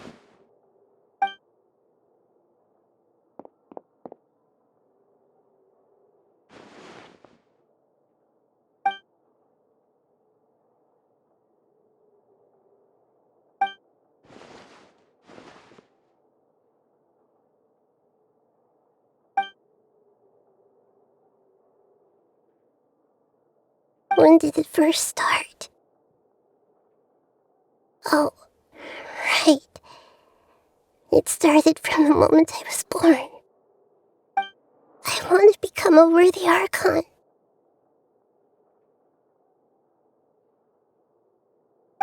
So I've kept studying, kept listening to my people and their hearts, kept looking for a way to save Irminsul, so I can catch up. Catch up to Greater Lord Rukkhadevata. But I'm stuck in the sanctuary of Surasthana. The sages are creating a god to replace me.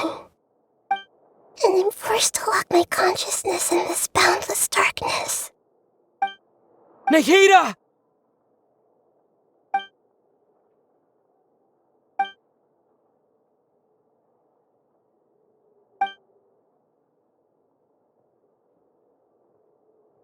Nahida!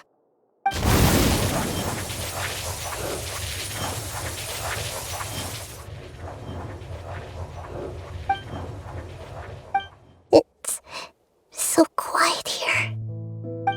Now that I think of it, I don't think I've ever actually listened to my own inner voice. Do Archons have them? Should Archons have them? Have I been doing the right thing? Am I really not needed? How do I really feel about all of this? It's so quiet here. Since you're the god of wisdom,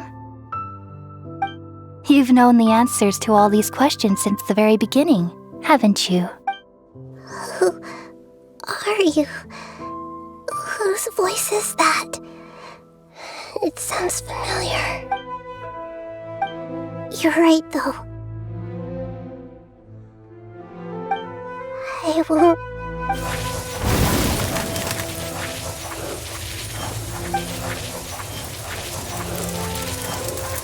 Nahida!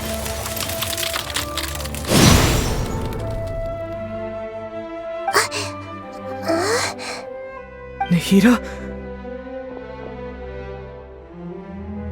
Did you wake me up?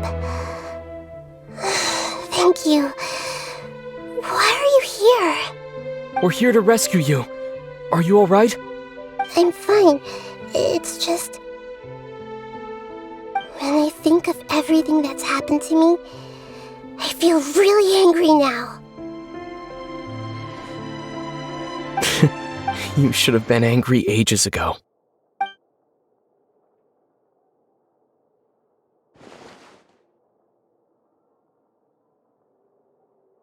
Huh? Oh, you're back! How's everything? That's wonderful news! Great! When you went to wake up Nahida, Paimon was listening. You were out for a long time. There are fewer and fewer scholars going about now. You think everyone's done with their nyag? Yep! So that means our next activity...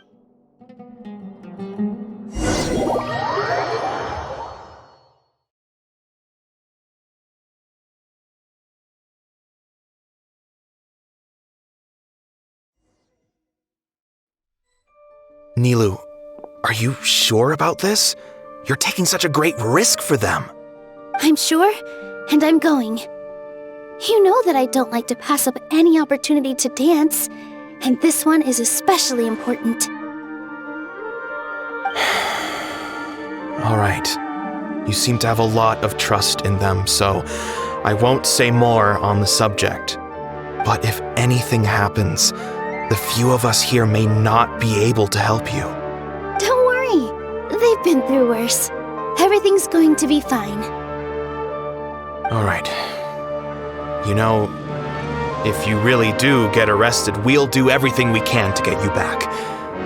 Be careful, even if it's only for our sakes. Thanks, Mr. Zubair. You're so very kind.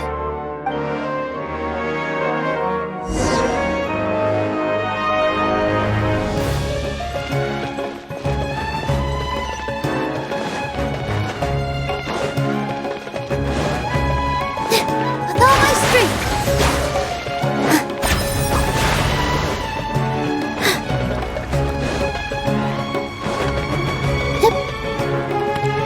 Nilou, how's it going?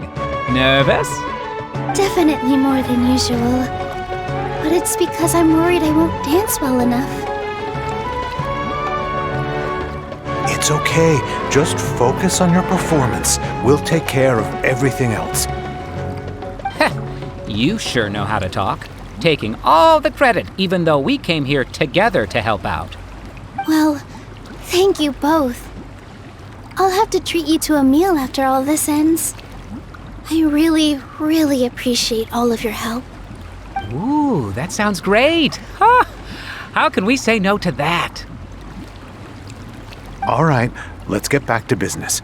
Nilou, we'll be here to keep people from going to the Akademiya so they don't interrupt your performance.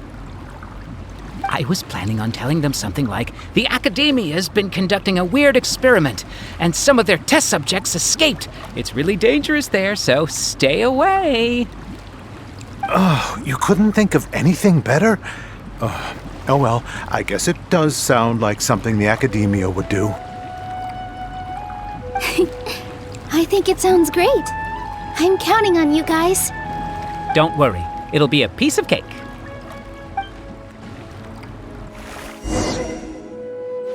Positions! Huh? Hey, Nilou! Sorry, it's great to see you, but I'm really busy right now.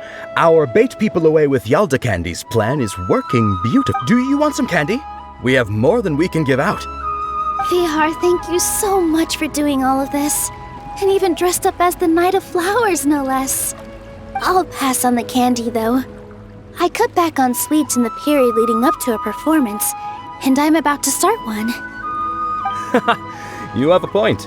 The stage is cleared and everything's ready. Yeah, thanks to you. I'm really grateful. You're welcome. The honor's all mine, since I'll have such a great view of the show.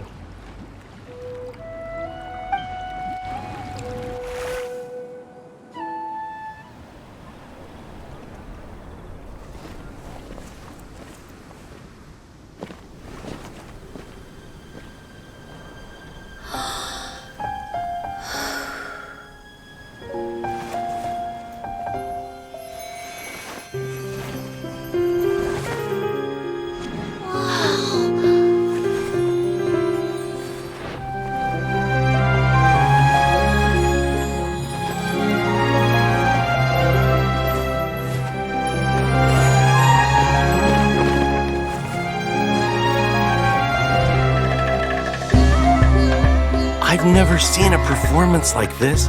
This is incredible. Yeah, but I heard that public performances like these have been banned. I can't believe she's doing this here.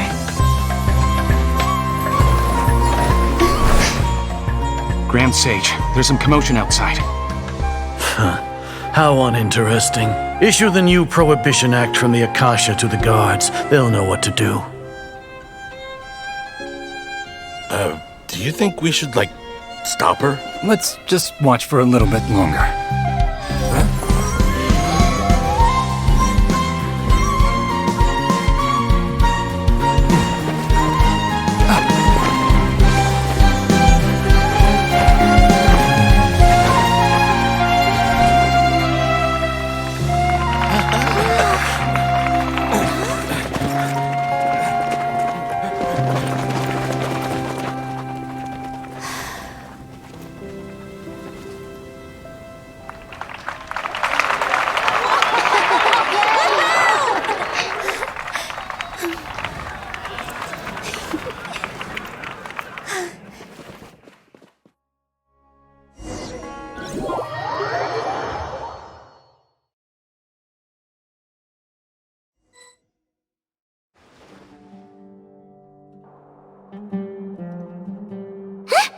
Did you hear that? It sounds like a lot of guards just ran by. Does this mean the plan has moved on to the next stage? Yep. It's great that everything, come to think of it. When did Alhaitham replace the knowledge capsule that was about to be entered into the Akasha?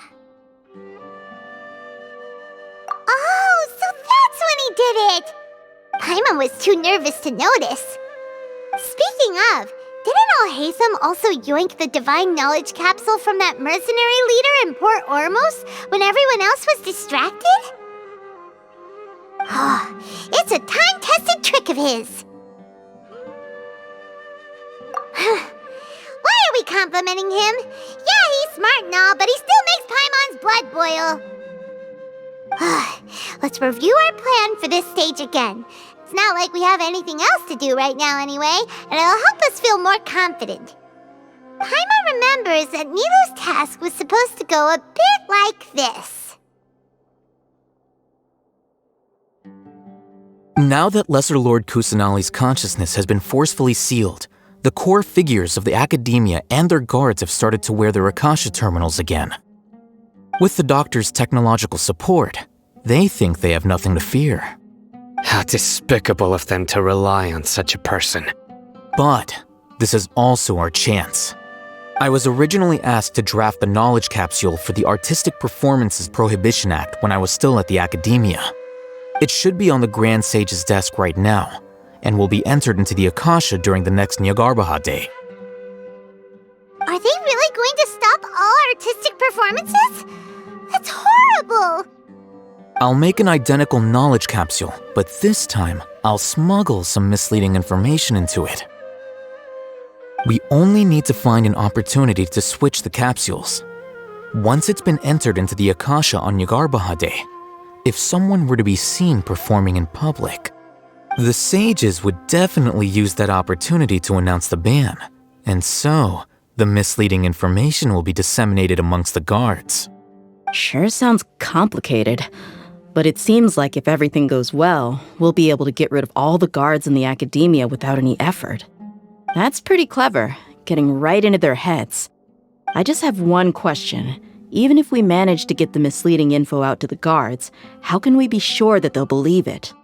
People who are used to relying on the Akasha become less inquisitive, and their ability to distinguish truth from misinformation is significantly reduced. They will view everything the Akasha releases to them as the unequivocal truth. The Akasha will turn humans into machines. I've seen it happen many times. Yikes. Good thing I didn't wear it for long when I was working in Sumeru City. At first, I thought it was a good thing too. By the way, this plan still requires a performer, right? Do you have someone in mind? Nilou of Zubair Theater. I know her really well. We can trust her. I'm kinda hesitant to ask her to participate in a dangerous plan like this, but we can ask her in person. All right. After the guards in the Akademiya are gone,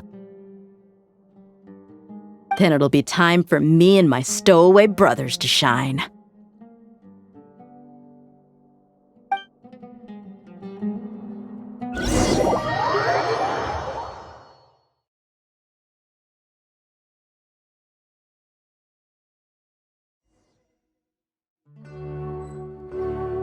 Here they come. Did you see that, Raman? They came out from the Akademiya in droves.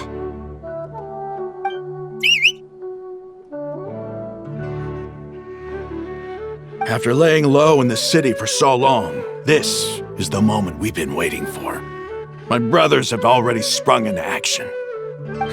We couldn't do anything to them inside their coop, but outside the Akademiya, this is our hunting ground. With a lioness like you, the prey sure won't be able to run far. We still need to eliminate the guards as soon as possible. If we give the sages enough time to realize what's happening, the plan's doomed. Yeah, all they've done is to sit on their cushy salaries and twiddle their thumbs all day while we fought and struggled every day in the desert. The only advantage they might have is their numbers. Speaking of which, most of the guards who report directly to the Six Sages belong to the Corps of 30, but they have a completely different reputation. Following those blasted sages every whim, throwing away all the principles of being a mercenary, as someone in the same profession, I'm obligated to teach them a good lesson today. Indeed, the trap has been set. All we need to do is lead them there. All right, let's each take a road and herd those scattered guards back into one place. Make sure to attract their attention. Isak will be the key. You gave such an important task to that child. Will he be okay? It'll be fine. Isak was so determined to help, so let's put our faith in him. Besides, even if he's caught, the guards would be too scared to do anything to him. They've never seen Lesser Lord Kusanali in person, after all. You've got a point. Anyway, I think I see them coming. Let's head out. Good luck.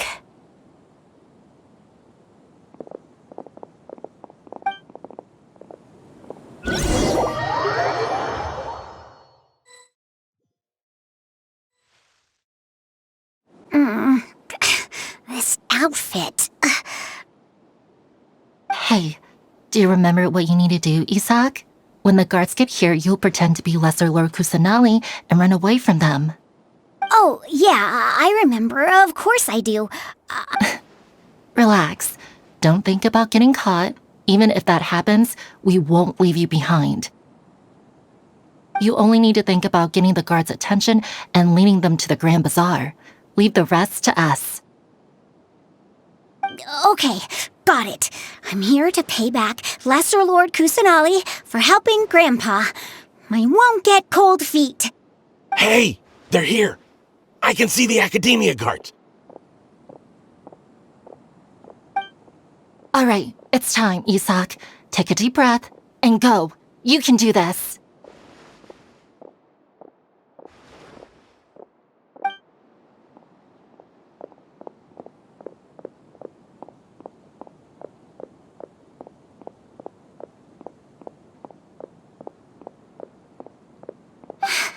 Why is there a guard over there? Did he already run ahead of me? This is different from our plan. But there's no time. I need to make a choice. Huh? Did I just see something dart by? I'd better go have a look. Were my eyes playing tricks on me? I should go check to see if someone's hiding over there. There seems to be nothing here. Just to be safe. Good thing they didn't find me. I was close.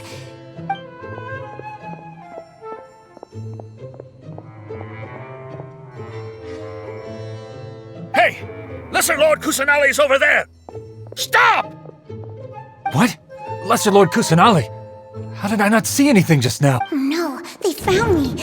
Where should I go? The target suspected to be Lesser Lord Kusanali has escaped into the Grand Bazaar. Assemble and arrest her!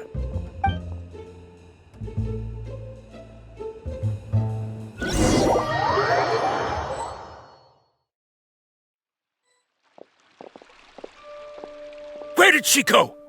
How did she disappear? Did we lose her? Hurry up and find her! Hey, why is your team here? Didn't we say to split up our search? Hurry! Hurry! This place is... Why are you all here?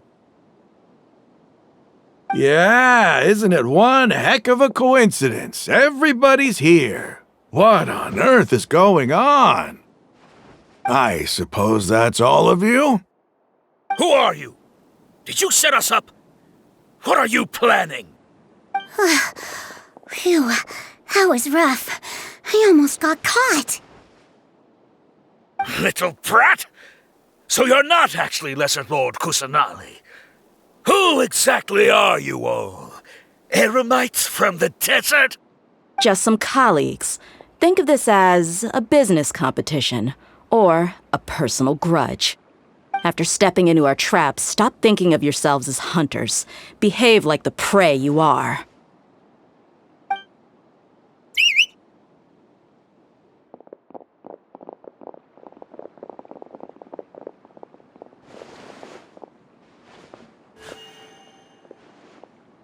An ambush? How's that possible? This is Sumeru City, but mercenaries from the desert somehow ambushed? You've spent all your time hiding away in the Akademiya. This place has long since become our hunting ground. Brace yourselves!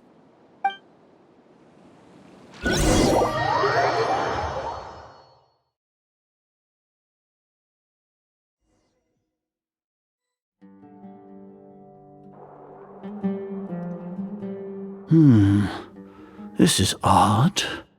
The Akademiya has quieted down after the conclusion of the Nahida Day ceremonies, but it's much quieter than usual. Where are the guards? Why have I not seen a single one? Grand Sage, how may I be of assistance? I called for the guards. Why did you come? My apologies. Grand, right now, all Akademiya guards have entered the city to perform the ordered arrest. I thought you knew. Arrest? Who is there to arrest? I have an ominous feeling. Arrest Lesser Lord Kusanali, right? Is that not what the order was? Lesser Lord Kusanali? You mean she has disappeared? Yes. I wouldn't dare make up something like that. Right now, everyone is in a panic, and many are saying that Lesser Lord Kusanali will take revenge on us. What happened? Just what is going on? Lesser Lord Kusanali somehow escaped? Was it Alhaitham and his party that freed her? That's impossible. The Akademiya is heavily guarded today, and any order to release Lesser Lord Kusanali would be strictly confidential. Besides, Alhaitham and the Traveler are already in our hands. What manner of trickery did they employ? How could Lesser Lord Kusanali disappear into thin air? Disappear? Wait. How was the arrest order distributed to the guards? It was issued by the Akasha earlier today. Only you have the authority to send messages like that, so I thought it was your order. Let me check.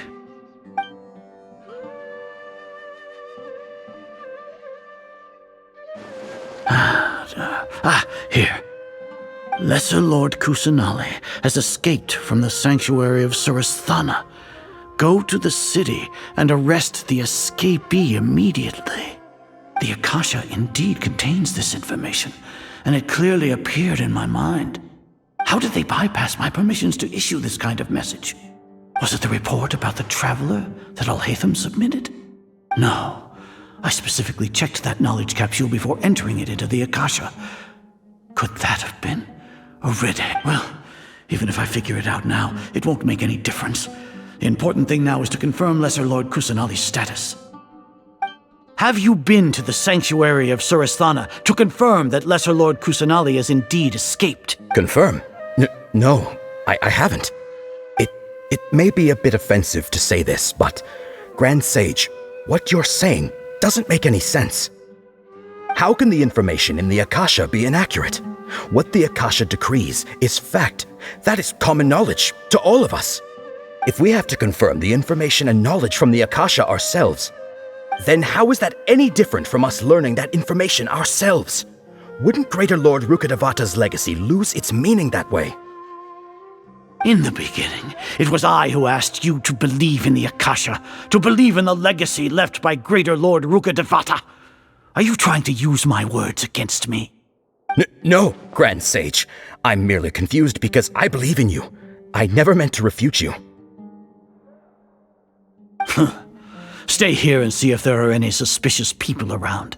I'll go to the sanctuary of Surasthana on my own. Yes, Grand Sage.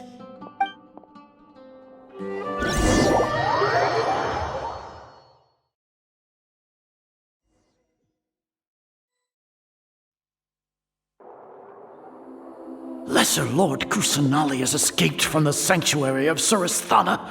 Go to the city and arrest the escapee immediately. How can that be?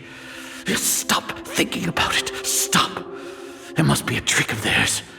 As long as I personally confirm it. Ah! Impossible. That's impossible. There must be something wrong with my eyes.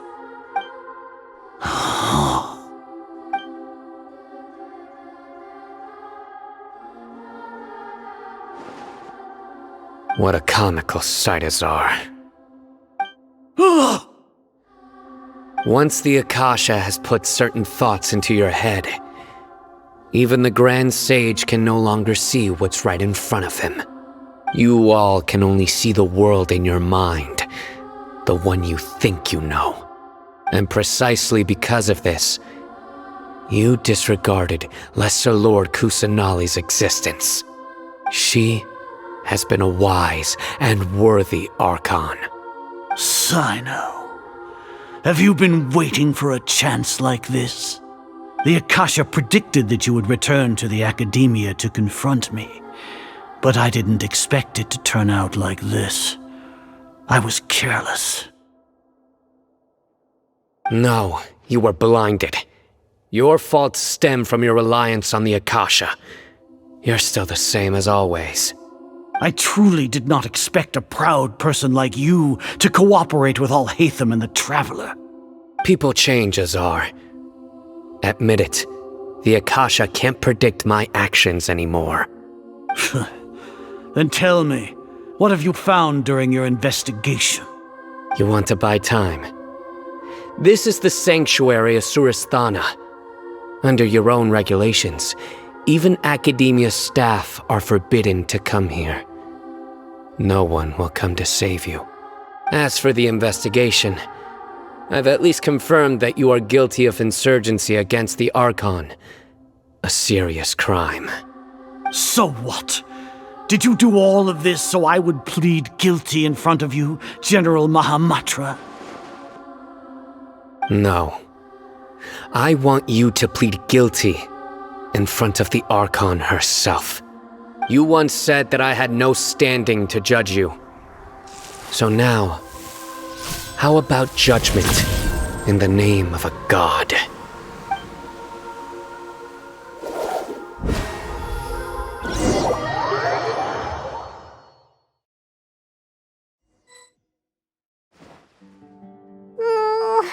How long do we have to wait? Paimon wants to know how things are going out there. Paimon hasn't heard any sounds outside for a while. Hopefully something bad didn't happen. Yeah, but aren't you scared that we might be locked up in here for the rest of our lives? Thinking about it, at least Paimon has you. We could still chat like this. When Paimon thinks of Nahida being imprisoned alone in the sanctuary of Surasthana, Paimon can't help but feel sorry for her.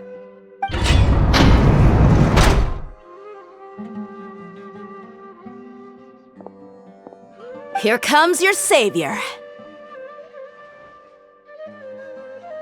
Dia! Paimon just knew you would come to rescue us! You two really owe me some big thanks. I had to search through who knows how many guards to find the key here. It felt even more tiring than whacking them. I'm exhausted. Thanks a lot. Need Paimon to rub your shoulders?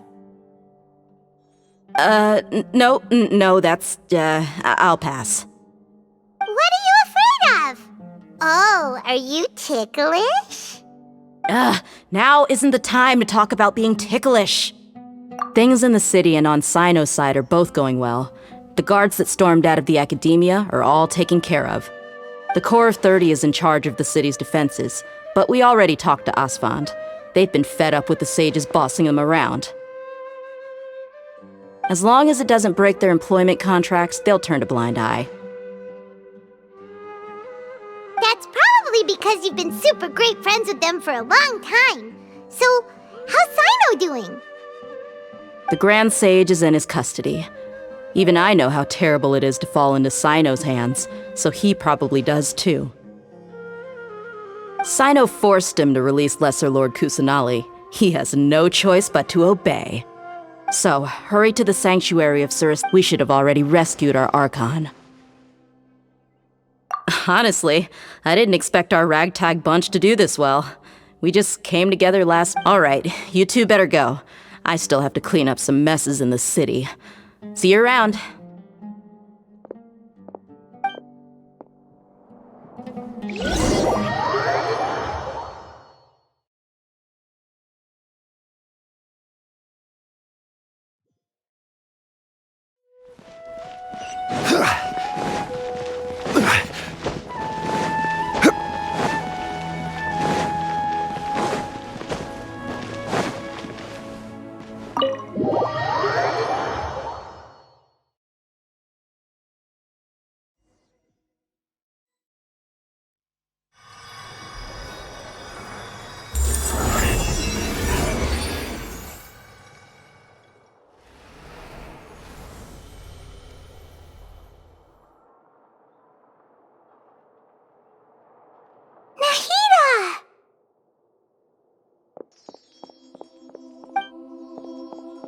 They say it's nice to meet you. This is the first time we've met in real life. Before, we've only met in dreams, consciousness, or when I was in someone else's body. Thank you so much for coming to rescue me, but I also need to apologize. During this time, I did some self-reflection. My sense of inferiority and yielding to the Akademiya led to all of this, and created so much trouble for you all. Exactly! We're here because you're a good Archon and one of our friends! Thanks, you two. Amazing. So this is how it feels to walk out of that cage with my own body. It's like I just had an endlessly long dream. I can't even tell if I just woke up or was only now born into this world. My concept of self has become so clear. But now doesn't seem to be the time to indulge in this feeling. This is really embarrassing. You all just rescued an Archon, and now she needs your help to save her country, and even the entire world. It's okay. With you here, Paimon's sure that everything will work out. There's one more thing. What is it? For all the things the Akademiya did to me, and for all the folly it committed in the name of wisdom, as their Archon, I will make them pay. Ah! Wow! That's the spirit! You're finally... I understand now. If you haven't even figured out how to be a caterpillar, how can you be a butterfly?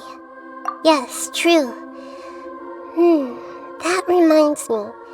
I wonder how far along the Akademiya is with we need to hurry and prevent the birth of that false god. I need to make some preparations.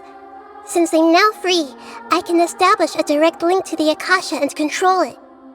First things first, I need to remove the restrictions that the doctor put on me in the Akasha. After that, I'll make some adjustments and revoke the sage's permissions. The Akasha will then be like how it originally was, only operable by the Archon. After all, the Akademiya betrayed Greater Lord Rukkhadevata's trust.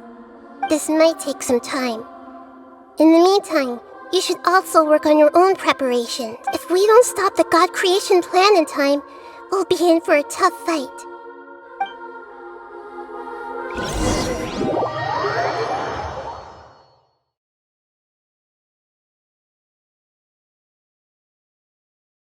We might as well prepare for a fight.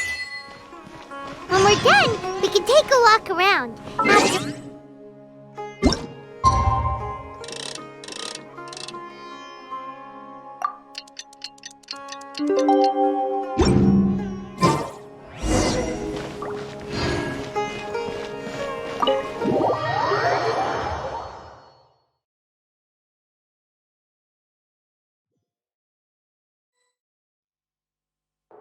How's it going? I'm done with the parts that needed my involvement to complete. Although it's my first time working with the Akasha like this, its internal structure and operation procedures are easy for me to understand. Greater Lord Rukkhadevata's design is truly brilliant. Oh, also, this is for you. Huh? What's this little floaty thingy? It's a small device I put together just now. You can think of it as an upgraded Akasha terminal. You may not need it right now, but it should be helpful in certain situations. Wait! This thing has the same characteristics as Paimon! We're both small things that float! Oh, all the things that make Paimon special got copied! When Paimon appears with the Traveler from now on, people won't remember Paimon because she is It's alright, Paimon. It's only a flying device. But you're the Traveler's irreplaceable friend. You're so good at comforting people, Nahida. If only the Traveler was... I was simply telling you what I feel to be the truth. I wasn't trying to comfort you. Nahida, you're natural at this. What you just said made Paimon even happier. By the way, there's something I need to confess. Even though I'm the Archon and in control of myself again, I'm not very good at fighting. You may have heard that an Archon's power is derived from their people's faith. However, I'm not as well loved as Greater Lord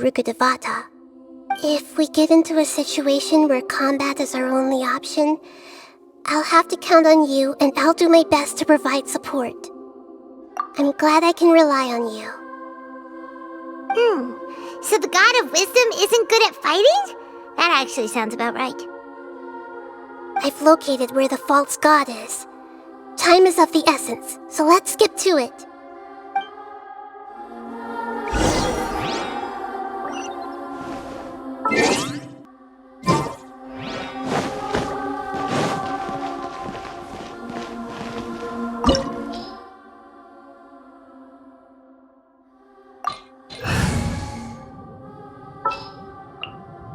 May knowledge guide you.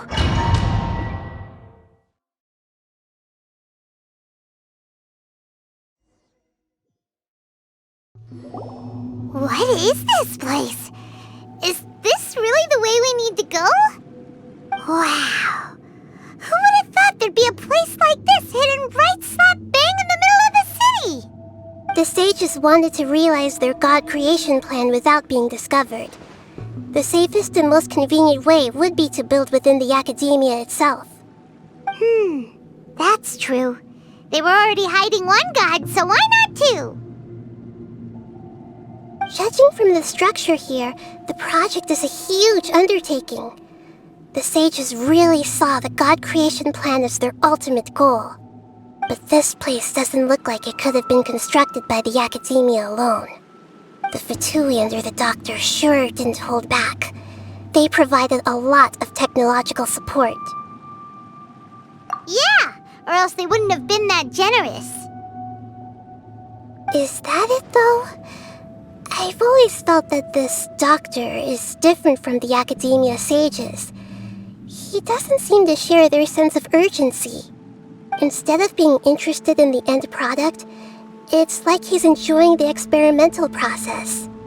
The Fatui Harbingers are all such weirdos. So, the Doctor being weird is actually normal. So, this Fatui that they're trying to turn into a god is called the Balladeer? We had previously come into contact with his consciousness. He harbors particularly strong obsessions. One is the desire for a gnosis, since he was created to be the vessel for one. The other obsession is probably related to his past. Paimon knows that he was a prototype puppet for the Raiden Shogun before he became a Fatui Harbinger. That's why he wants a gnosis so badly. There's no way he'd willingly be a test subject. Now with that temper and ego of his. It sounds like you know the Balladeer quite well. I see. Tell me more about him and what he's like. The more we know now, the better we can plan for and react to any future situation.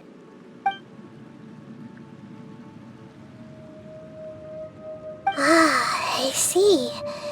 How fascinating. Alright, time to go. Let's get through here and meet him in person.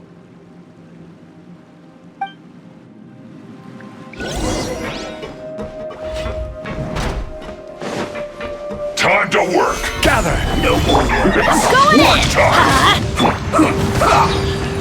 Put your back into my work! Finished! This isn't good.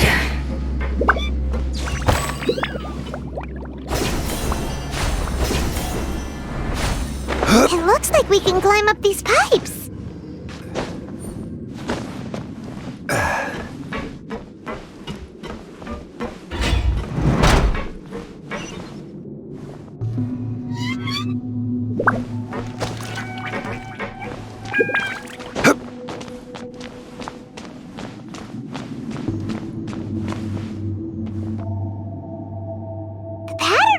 Seems all messed up. Let's go around and see if there's a way to fix it.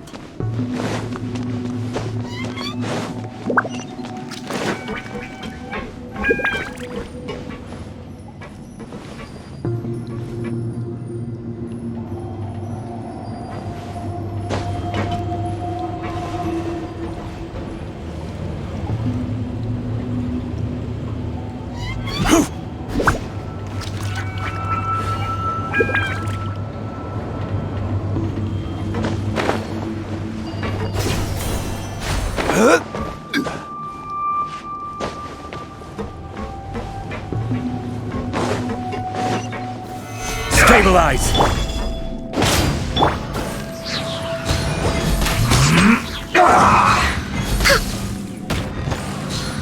I will end. This isn't good.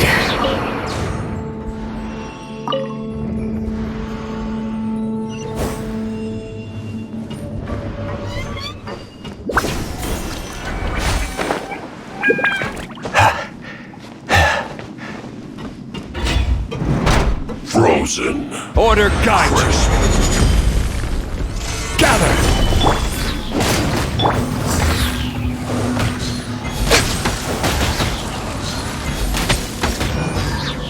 Freshest cooked food. Delicious. Let's light it up!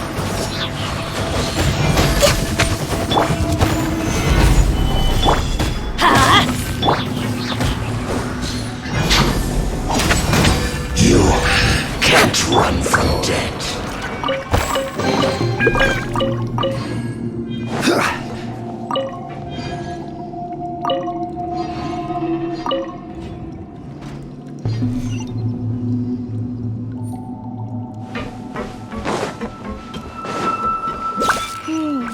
The cart is stuck. Maybe there's something wrong with the tracks. Let's try adjusting the direction of the device to clear the tracks.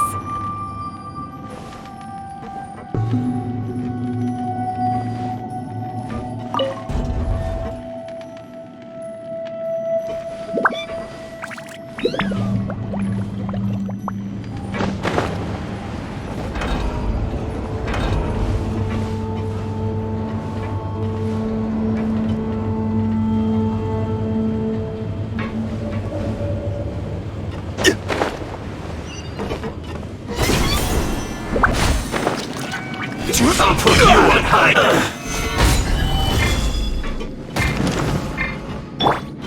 Let's light it up! Have a load of this. We'll cook this through.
Quake!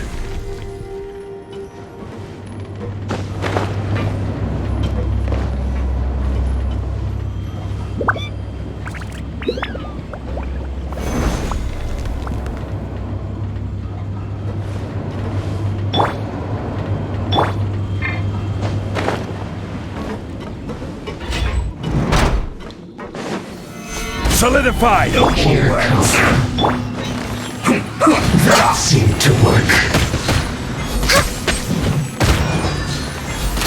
Harden up. Some quiet. Stay right there. Take cover!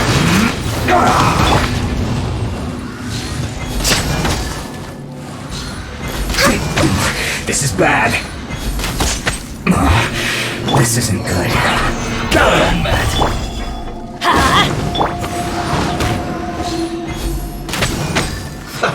Let's move. Sit it. Through. Solidify!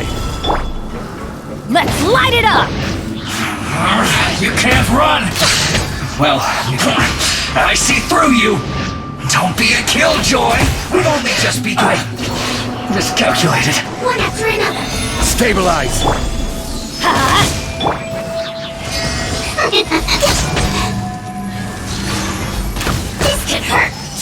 this dream work! Not this time!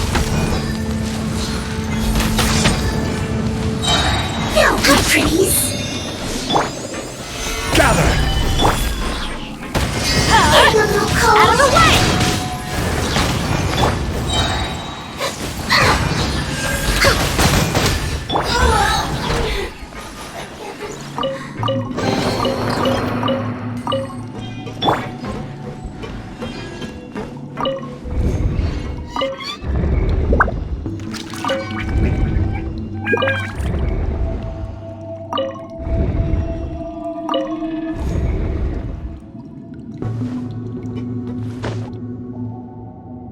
Even bedrock can be turned to dust.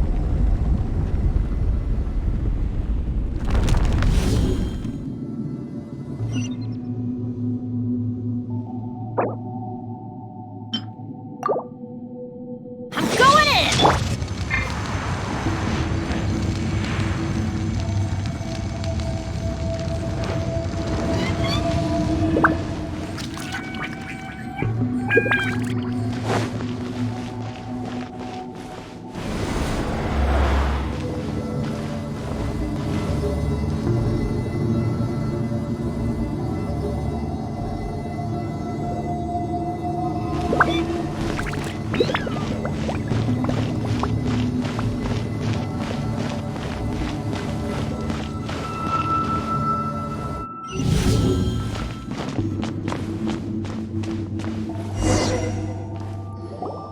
Looking at its operational status, we must prepare for the worst. The god they wanted to create is likely close to completion or already completed. Oh no! What should we do? Paimon can't imagine how hard it would be to fight against a Fatui Harbinger with a Gnosis! Are you nervous, Paimon? If you really want to know, of course! Yes, I am. This is probably the first time I faced with a calamity of this degree since my birth. I feel not just nervous, but curious as well. Curious? Curious about what? Curious about our fate. To me, everything we perceive in this world, everything we learn, and everything that happens to us is considered knowledge. And if it's a form of knowledge, then it can be understood. However, only fate is about that which has yet to occur, so it has always drawn my curiosity. So to me, fate is the... That's also why I love observing humans and all the things that happen to them. And now, at long last, I'm not just an observer anymore. I will personally experience my own fate with you by my side. Isn't this such a wonderfully exciting thing? Ah, so that's what you mean.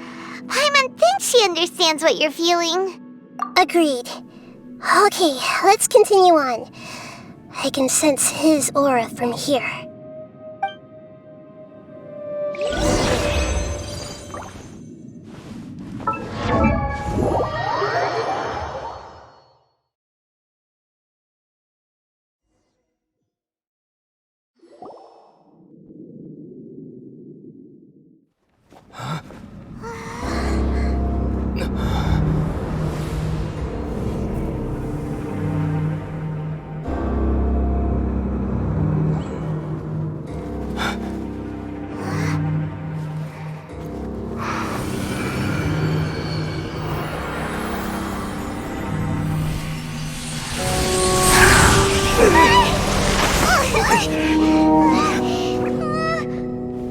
Who would have thought the world would be so eager for my birth? I remember you, Booer, the god of wisdom, and standing beside you, the traveler. Is he all-knowing and powerful now like Greater Lord Rukkhadevata? No, I can't feel the same kind of divinity I felt from the Greater Lord. It seems that the sages didn't get the chance to infuse the divine knowledge capsules into him. But even still, he has undoubtedly become a true god now. So we're too late? The Balladeer has already become a god? The Balladeer. A long bygone title. When my spirit ascended to divinity, I felt as if I had existed for the same number of epochs as heaven and earth. Looking back, the existence of what once called itself Kunikazushi appears infinitely small and ugly.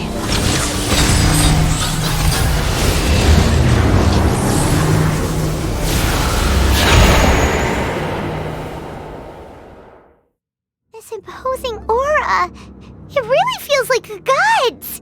A body that capitalizes on the Balladeer's original construction as a mechanical puppet, with the Gnosis serving as a constant power supply.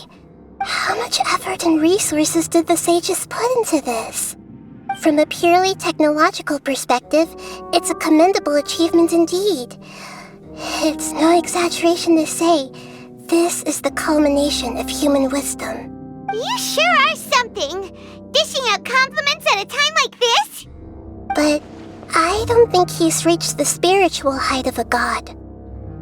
Strife is engraved upon every god and every gnosis brought forth into this world. Can you feel it? The exhilaration of such power, and the thrill of anticipation for our contention. Nahida wouldn't feel the same things as you! Do you not realize that you are interrupting a conversation between gods? Lowly creature, know your place! The strife engraved upon a gnosis. You're talking about the Archon War. Tevat's current peace was not easily won. I didn't personally participate in the Archon War, but the way I see it, all those losses were meaningless, driven by the demands of the laws. There's no point in bringing it up again. Is that so? Yet I am deeply disappointed that I was never allowed the fortuity to personally participate in the Archon War. This is a first. Encountering a god in this world who does not crave power. No wonder your own people have abandoned you, God of Wisdom. Your judgment is as your existence, unsubstantial. This is where everything ends, Booer, the God of Wisdom. You should know that wisdom cannot solve every problem. Like now, where your only option is to face me in combat. Come! Let us reenact a scene of the Archon War. Come and inaugurate my birth as a god. Stabilize! Perish!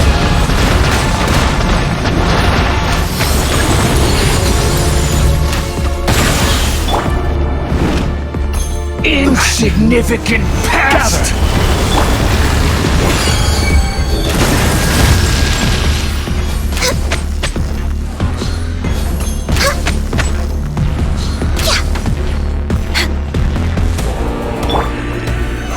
My endless cycle begins!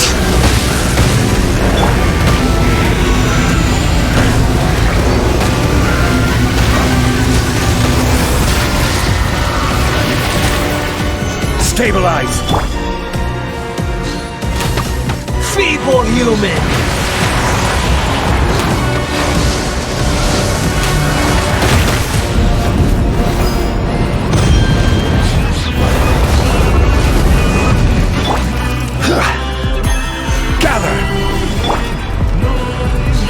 Insignificant past!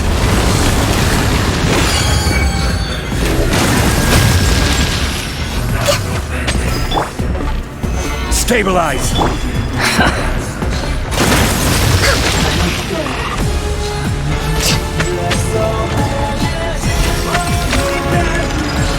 At my command, you shall fall!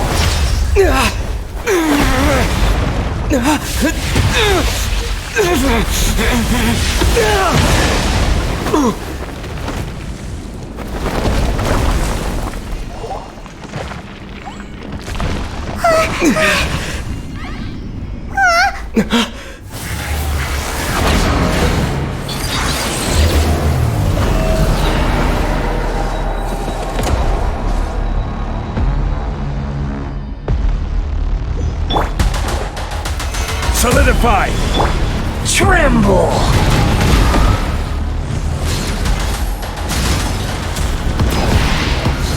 Burn to oblivion!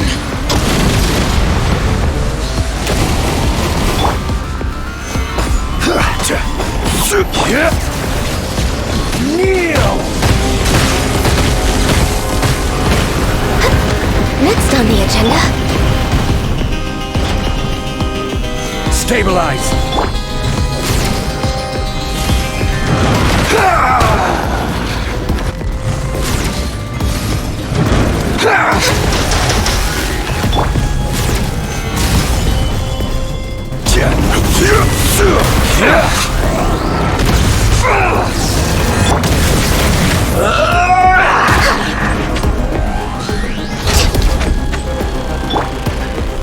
Solidify!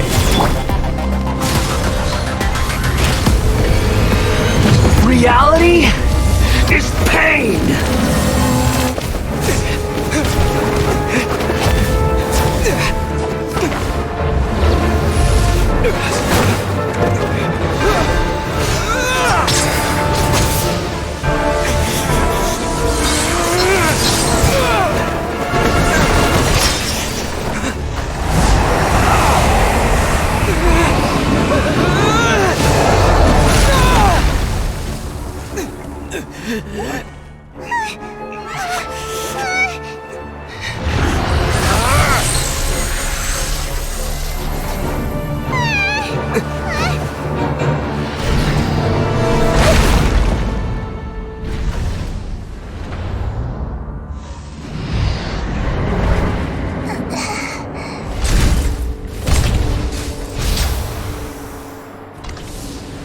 This is supposed to be a battle between gods, yet you choose to hide behind a mortal.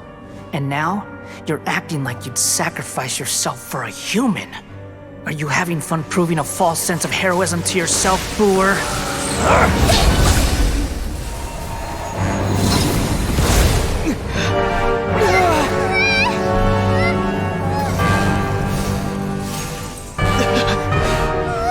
The data collection is almost complete. Do you even know how many times you've tried to take my gnosis from me?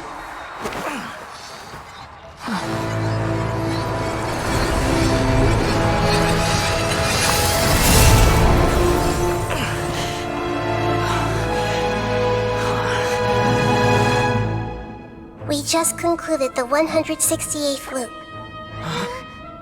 Did you know that in the effort to create you, the people of Sumeru were forced to live through the exact same number of Sub-Zerus festivals and Samsara cycles?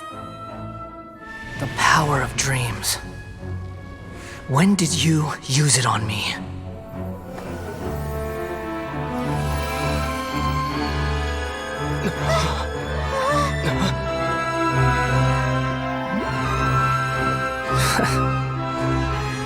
You can't even defeat me in a dream. What do you hope to achieve with this little trick? Come, Traveler. Just like before. Allow me to awaken the memories in your dreams. All that battle experience! It's more than that. Compile everyone's wisdom in the name of the Archon. That is the original function of the Akasha. I've sent everything that happened just now to the people of Sumeru in the form of knowledge. I've asked them to help you find a way to defeat the false god.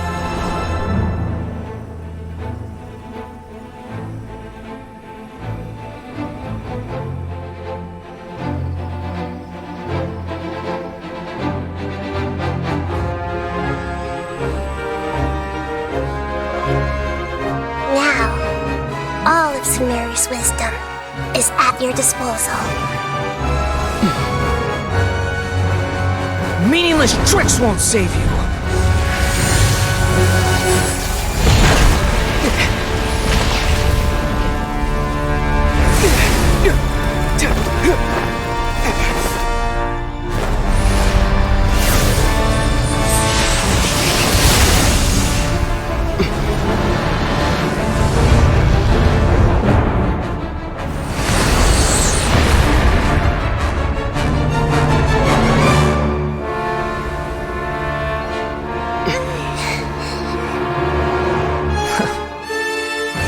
Are you done with your tricks? Can I finally take this as a real battle between gods? I'll leave this to you. The first sage of Boor.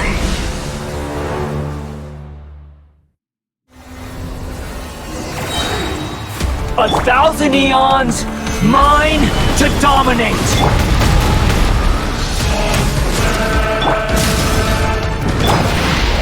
Burn to oblivion! Gather! Share my knowledge! Kneel!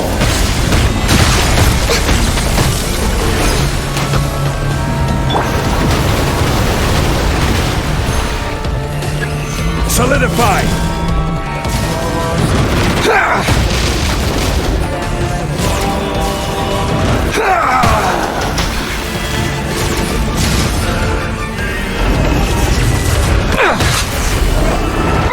Stabilize!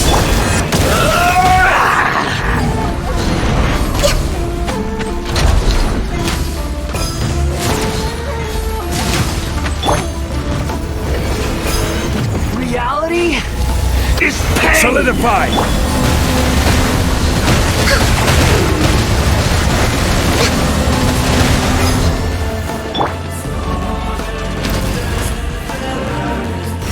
Good riddance, cruel world.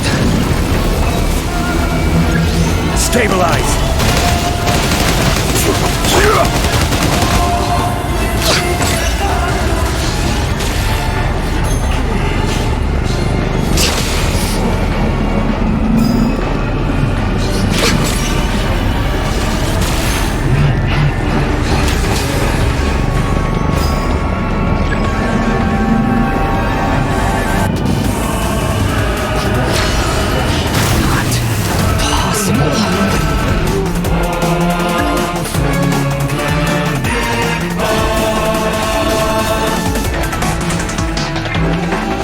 Born of ice and frost. Teamwork is dreamwork!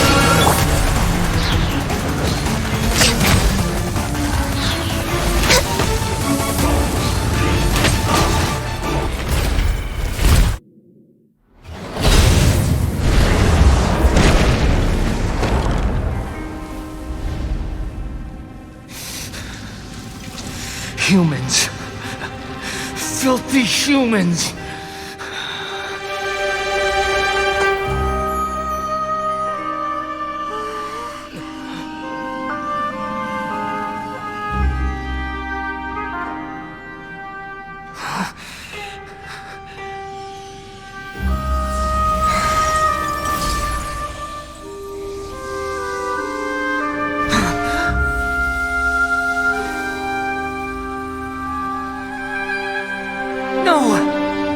Wait!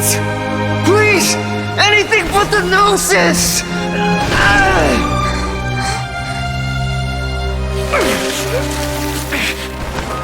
That's mine! Don't even try! I'll never go back!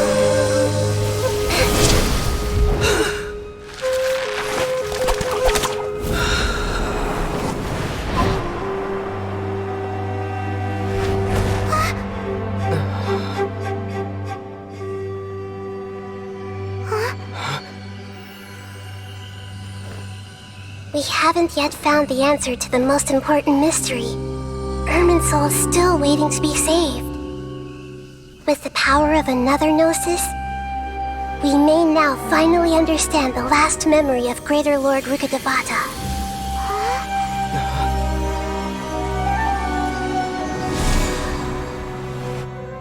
This is...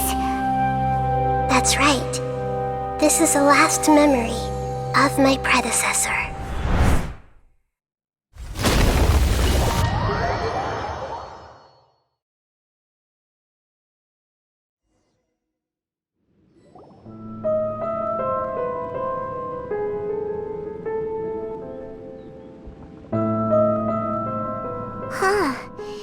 This sure seems very different from what Paimon... Yes, that is our destination. But I didn't expect the remaining consciousness of Greater Lord Rukkhadevata to be as polluted. Forbidden knowledge? It seems you know about a concept that even...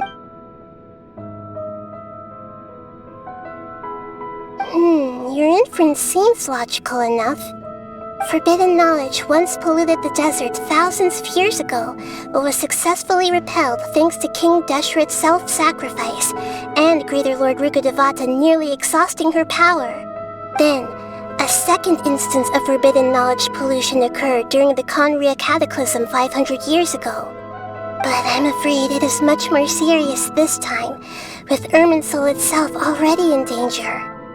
So, if we're in the remaining consciousness of Greater Lord Rukkhadevata, and it's also been affected by forbidden knowledge pollution, then does that mean, in order to save us, Greater Lord Rukkhadevata? Yes. It's very possible that she sacrificed her life in the fight against forbidden knowledge. She didn't completely eradicate forbidden knowledge, but if it weren't for her actions, the pollution would have been far more rampant over these past 500 years. The way that everyone, including me, has forgotten everything about forbidden knowledge may very well be due to her restoration of Irminsul. Aww. Do you feel sad, Nahida? I'm just sharing her pain. The pollution of her consciousness here is severe. There is madness, chaos, and pain all around us. Did she fight to resist the forbidden knowledge pollution in such terrible conditions, all the way up to her last breath? She even used her last remnant of lucid consciousness to leave a clue for us to follow. Yes, her words were distorted by forbidden knowledge, so that's all we could hear. But now, we have a chance to find the answer to this mystery. We can cross the polluted consciousness until we found the right path to meet with her lucid consciousness. And then, we'll let Greater Lord Rukkhadevata tell us the truth in person. Each of us need to be mindful of the state of our own consciousness while we are here. Even with the Gnosis' protection, we must always keep a clear mind. Otherwise, we could go mad at any moment.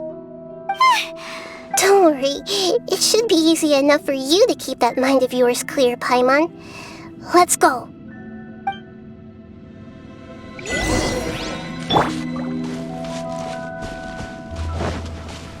Are we in the air?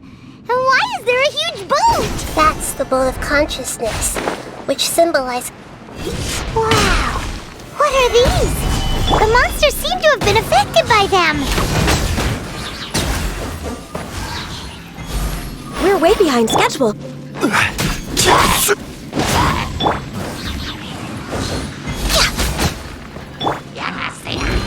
Solidify! I will have order. Adventure time!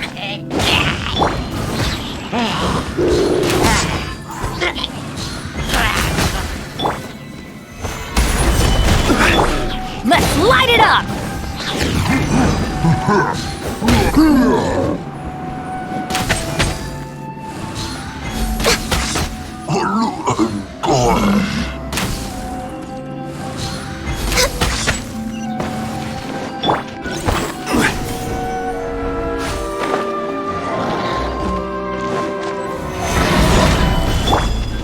Everybody stand back!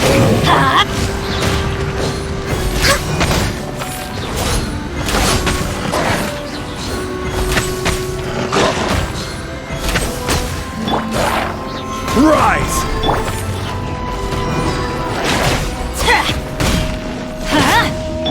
Order guide you.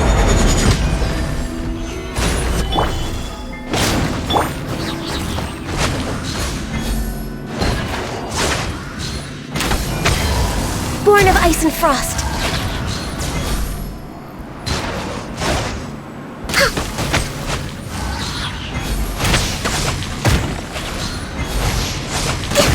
Look! A four-leaf sigil has appeared in the sky!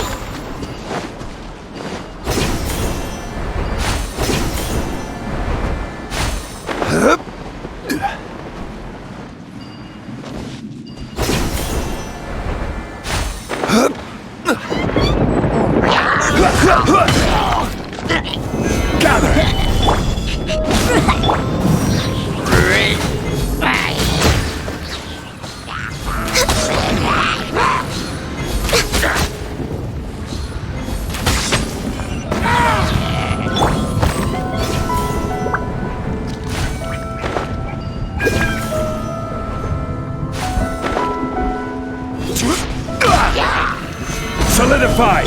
Teamwork is dreamwork! Let's light it!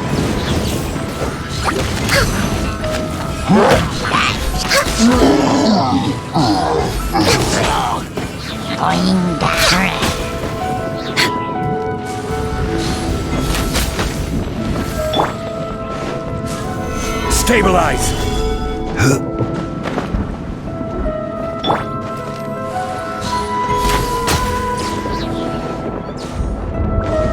Next on the agenda...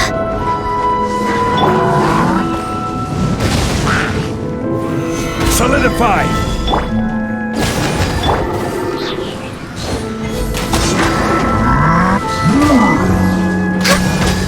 Access denied. Gather! I will have order! Everybody stand back! Ha!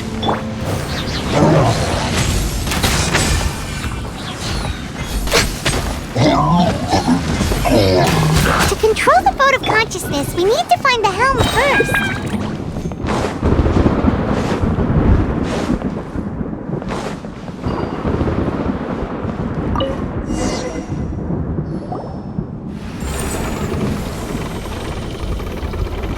We changed direction.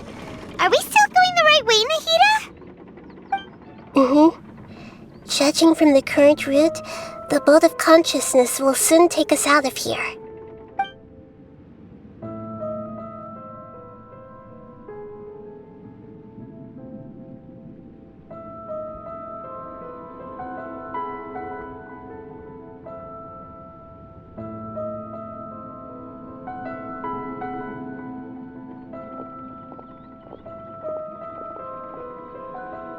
We'll be arriving at our destination soon.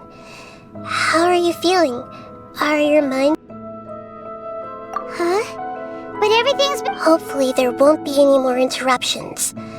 This time, we should be able to meet Greater Lord Rukkhadevata.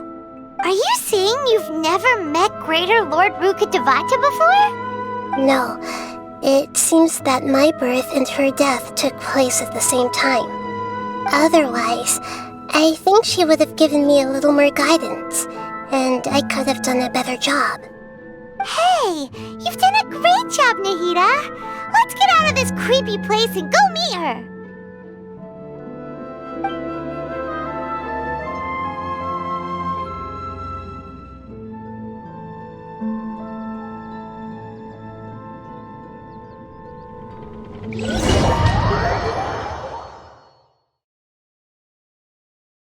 So, is this the place you were talking about? The base of Irminsul?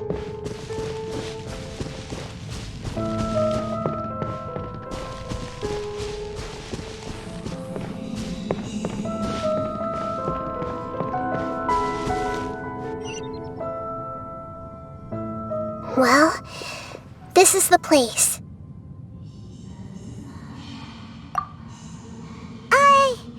We're here to find Greater Lord Rukkhadevata, right? But the one standing over there is... Is that... me? She looks exactly like me. Are you Greater Lord Rukkhadevata? Yes, that's me. Are you surprised by my appearance?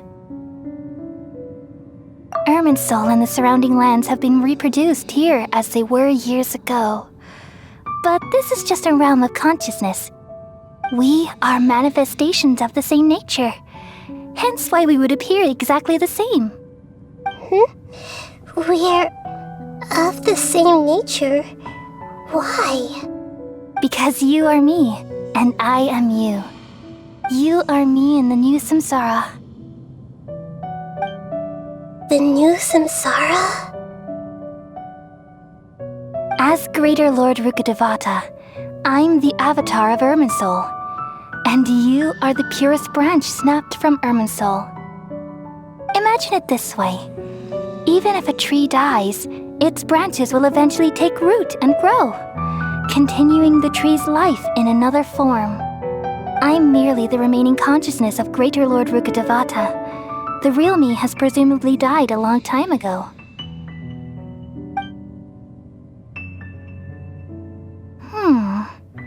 Judging from your appearance, I've probably been dead for 500 years. But you're finally here. My new self in the samsara. If this is true, then am I going to be a great Archon like you someday? Though we share the same nature, our fates are bound to be different.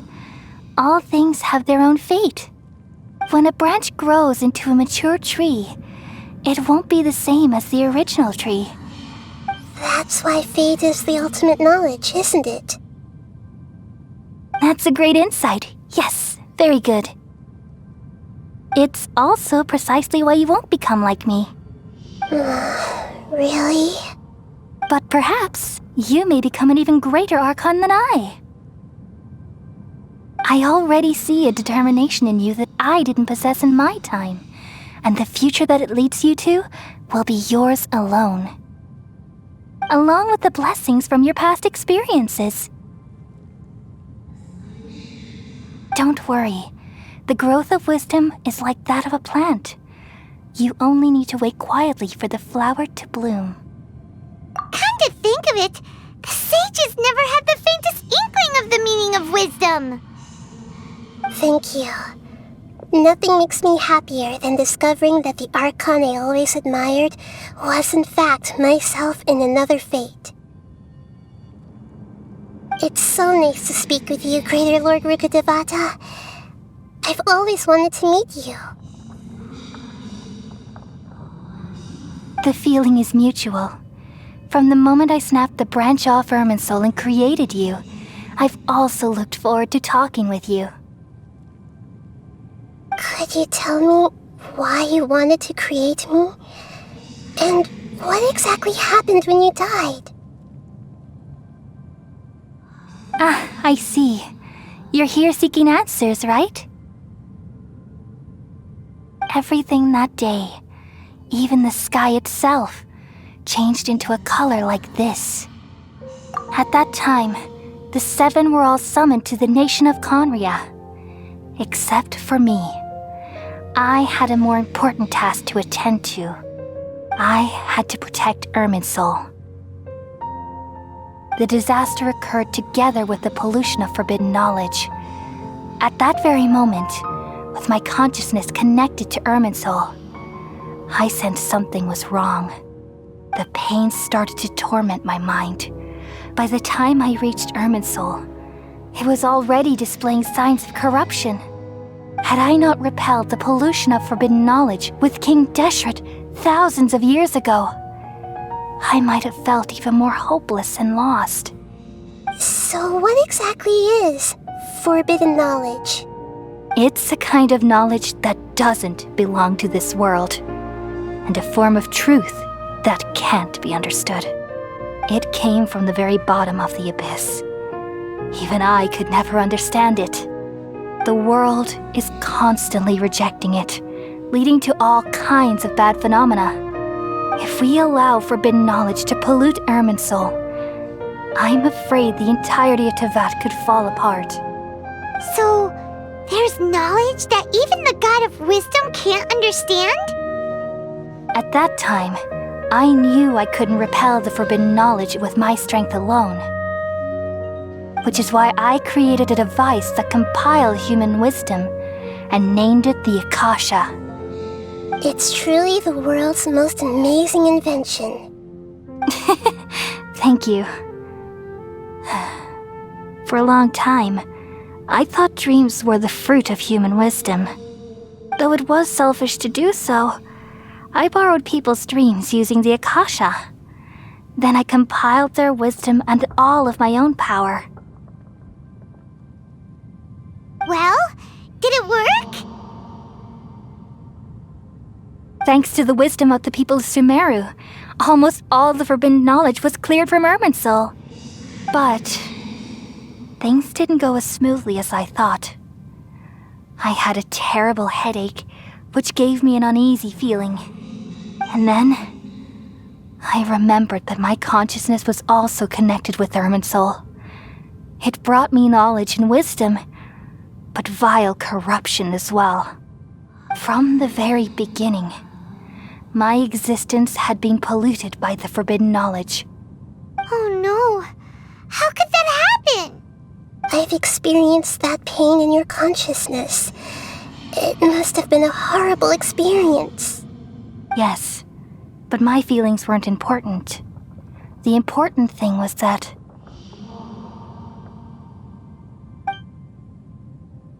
even if I died, my existence and everything related to me would continue to exist in Irminsul as memories and knowledge, meaning that the forbidden knowledge couldn't ever be permanently eradicated. And there's no way for me to eliminate myself. It would be a sort of paradox.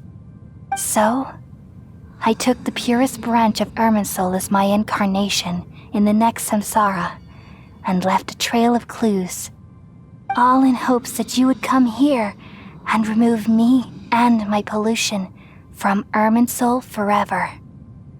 Wait, no, I can't. So you realize what that implies. You are very smart indeed. Irminsul has all the knowledge and memories of this world. And as you've realized just now, removing me from Irminsul means I essentially will never have existed in this world. But this is the only way to save Irminsul. People love you so much and they've missed you so much over the past 500 years. I am exactly the same. So how can we just forget you like this? Is there really no other way? There must be something else I can do. You're the god of wisdom, Boer. You should know that there is no other way. But this is so cruel. I don't want to forget you. No need to feel so sad, Boer. As someone who delights in wisdom, you should feel joy at finally finding the answer. These are the words in their entirety, the answer you've been seeking all along. Let the world completely forget me.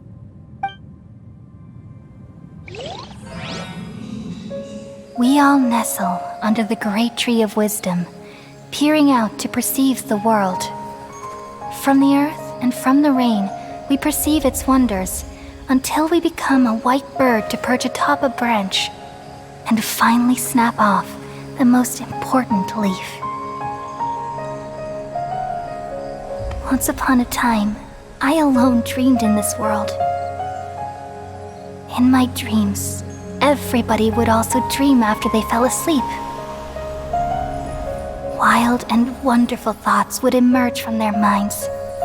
Some tumbled to the ground, and others floated to the sky, connecting all things in the world into one dazzling net. Among a plethora of worlds were numerous smaller worlds, all of fate, finding within the tapestry their brilliant glow. I gradually understood that these indescribable and constantly changing things are the most profound things in the world. Only they can completely repel the madness. Only dreams can awaken consciousness from the deepest darkness.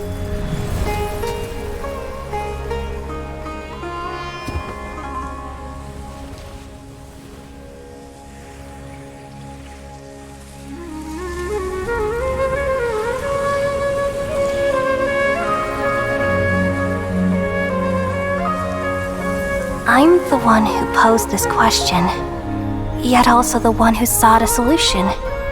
Saving the world with the dreams of the people used to be my answer. And now, you've also found your own answer, and I shall return all the dreams to the people.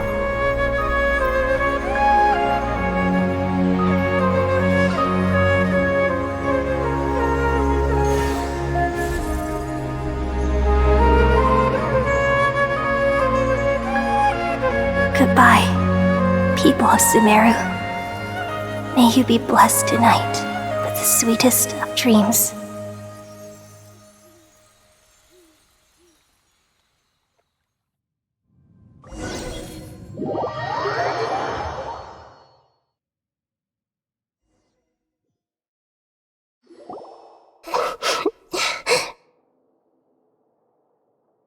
I'm alright. I'm just a little confused. We've just saved the world, right? So why am I crying? I don't know where this feeling inside of me is coming from, but I feel very sad. Just now, we used the power of two gnosis to successfully connect with the Irminsul consciousness from 500 years ago. Then, we removed the remaining pollution from Irminsul.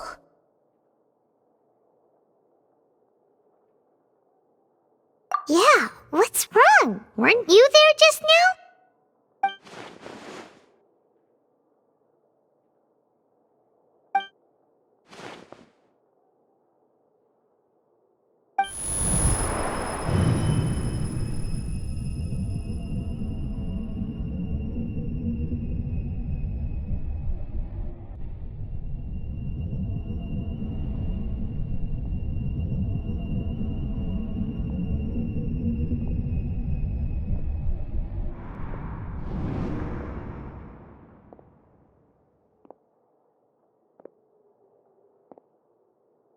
Huh? That sound. Traveler! Paimon! I've been waiting here far too long. But finally I have the chance to be alone with you. All the precious time I wasted has finally paid off. The doctor! What have you done? Just a type of sound wave that can quickly put defenseless people into a dream. As I expected, it doesn't have any effect on gods. This is the only thing of interest I found among the sage's research. I thought I'd take it for a little spin. Don't worry. I know you would never forgive me if I actually killed them. I'm here to negotiate with you. Naturally, I won't do anything dangerous that could potentially damage our relationship. Negotiate with me? I heard you had already left Sumeru. Why are you here again now? I left Sumeru, but I also stayed in Sumeru.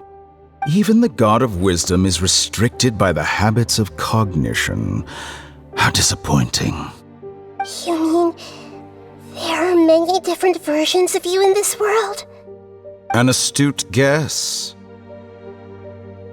Even the same individual will have different cognitions at different ages. A long time ago, I made a major decision in hopes of preserving all my perspectives of how I observed the world. Observation is the first step of any experiment, but observing the current world doesn't satisfy me. It lacks an important dimension, that of time. So I saved segments of all my ages and made them into independent individuals. That's all there is to it. Indulge me. How does the God of Wisdom find my method of seeking knowledge? It's an insult to the very concept of life. Life inherently has many rules and restrictions, each with its own significance and reason to exist. They can't be broken on a whim. Good. Amazing, even. Indeed, it's difficult for humans to make peace with themselves, not to mention oneself from a different period. Since you were in the Akademiya, why wait until now to show up? You could very well have stopped us and helped that fake god. Simple. Let me ask you this. Would any staff member ever help the subject in the middle of an experiment? It was my experiment.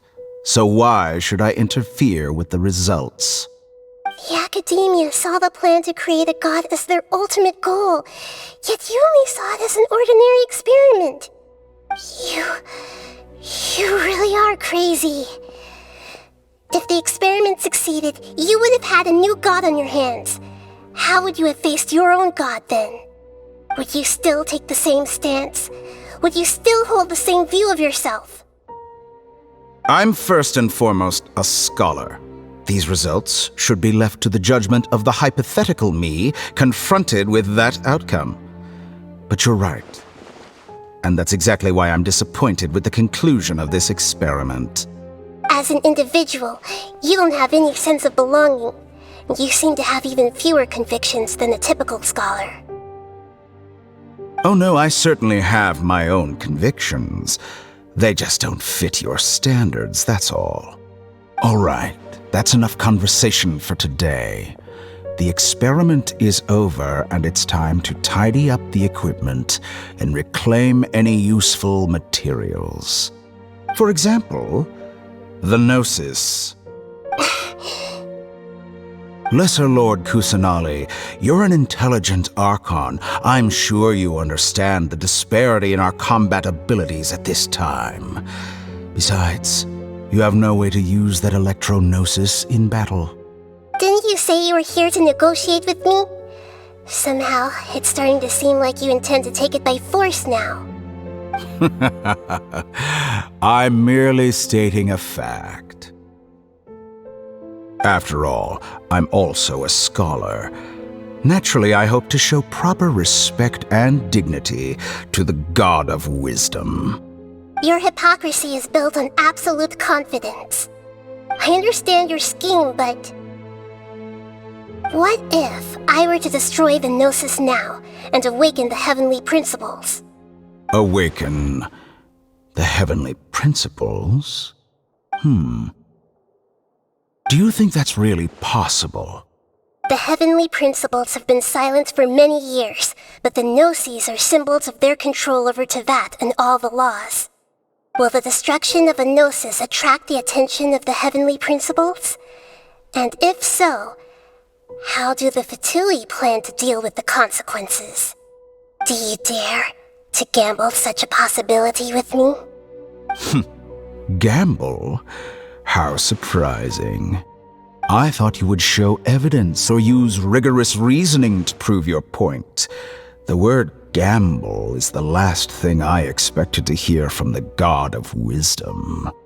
But this is a clever move. You must have seen through me when I first captured your consciousness. As a scholar, I respect all possibilities. This has always been my principle and is an essential trait as an experimenter. Indeed, I can't ignore this possibility. So tell me then, what are your conditions? This foreign Gnosis will only lead to disaster if it stays in Sumeru. But this Electro-Gnosis is the prize I obtained after defeating one of your fellow Harbingers. Now, as the one who initiated this cascade of events, shouldn't you pay the corresponding price? Price? Interesting. What price would you have me pay? How about erasing all your other segments?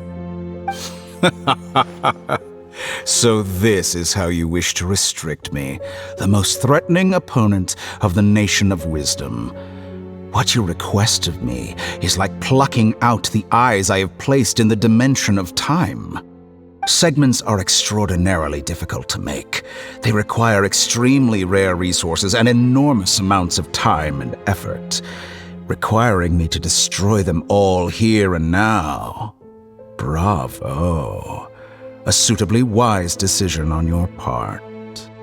Yes, how very interesting. Can I assume that you have long been wary of me? Among all the versions of me, this segment you see now is the most selfish. If it weren't me, your idea wouldn't have worked. What did you see when you were imprisoned? You were observing me, and that's how you know I've long grown tired of their doubts and endless arguments. Like you said, it's difficult to make peace with yourself. Being as smart as you are, have you managed to do that? I see. If you think all those versions of me are worth a gnosis, then deal. You sure didn't hesitate much.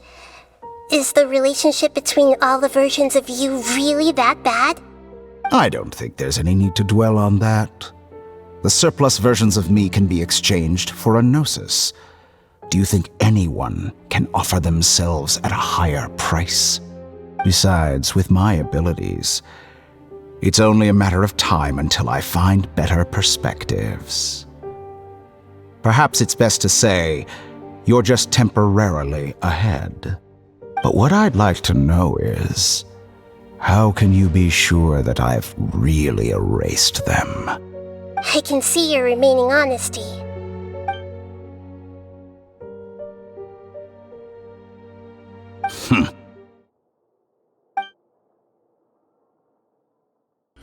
What a ridiculous decision! You can't be serious! How could I have been so short-sighted? You think this is the end? Wait, I'll have revenge! You'll make this moment count. You will regret this! Well, have you confirmed that it's complete? Here, take it. The future of Sumeru City will be in my hands alone. I will shut down the Akasha and let curiosity and the thirst for knowledge drive the realm of academics once again. There won't be any further gaps for you to exploit. It truly pains me that my academic achievements have never been appreciated in my homeland. Of course, I have no interest in being rejected by this city for a third time. Another chess piece. And where is your dendronosis? Don't be greedy, Harbinger of Snezhnaya. No, this is a different transaction. If you intend to turn off the Akasha anyway, then there's no further use for the Gnosis of Sumeru, is there? Besides, isn't it the Archon's duty to deliver what's desired of the Seeker? Oh, judging from your expression, you don't seem to find the idea very agreeable. Then let's think of it this way. Since you're the god of wisdom, how about I exchange some knowledge with you? People exchanging knowledge with the god of wisdom is the stuff of legends. Yet here you wish to exchange knowledge for the god of wisdom's property. Arrogant as that is, it has piqued my interest. Let me ask you, have you in all your mighty knowledge ever heard the rumor that the skies of Tevat are fake? Huh? That's the secret hidden by Irminsul concerning the truth of this world.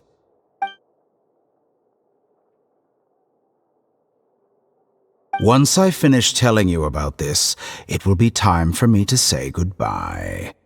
With negotiations, we've all gotten what we wanted. I'm very glad I got to meet you like this. Your arrogance may know no bounds, and convictions may mean nothing to you. But I'll still listen to what you have to say.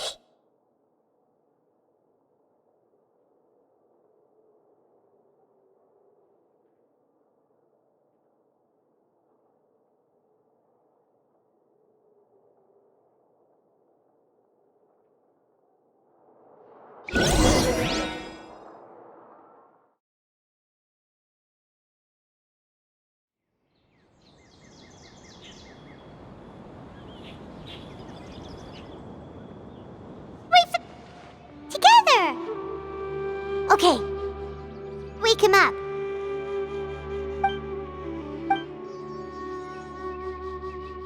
Are you awake? Kali says it's time for breakfast.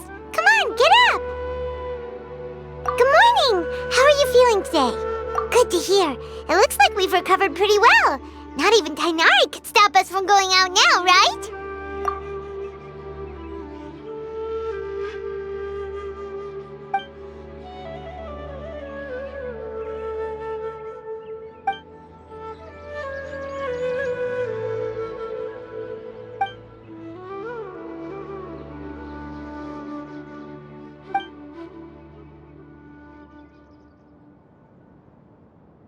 Traveler. Let's go.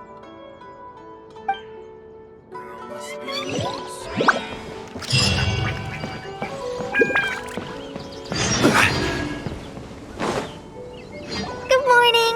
Looks like you're awake. Yep. I prepared some breakfast today. Please have a taste. It's nice to have you here so we can eat something yummy. Well, now that I've recovered from Alizar, I'm feeling better than ever. I can eat... And Paimon bets they're all delicious. Oh, by the way, someone brought a letter for you after you went to sleep last night. Nope. Paimon wanted to read the letter with you after you woke up, so Paimon didn't open it. All right, let's read it now. Oh, it's from Nilou. We're going to hold a feast at the Grand Bazaar and celebrate Cyno's reinstatement as the General Mahamatra. As heroes of Sumeru, please be sure to attend. I'll wait for you. The date of the banquet is written on the back. It's in 2 days. Oh, I've also heard that you've become heroes here as well. That's amazing. Sometimes I'm really envious of strong and confident people like you. Oh, you're embarrassing me. Anyway, let's go to the Grand Bazaar to... Oh, before you leave, be sure to... Oh.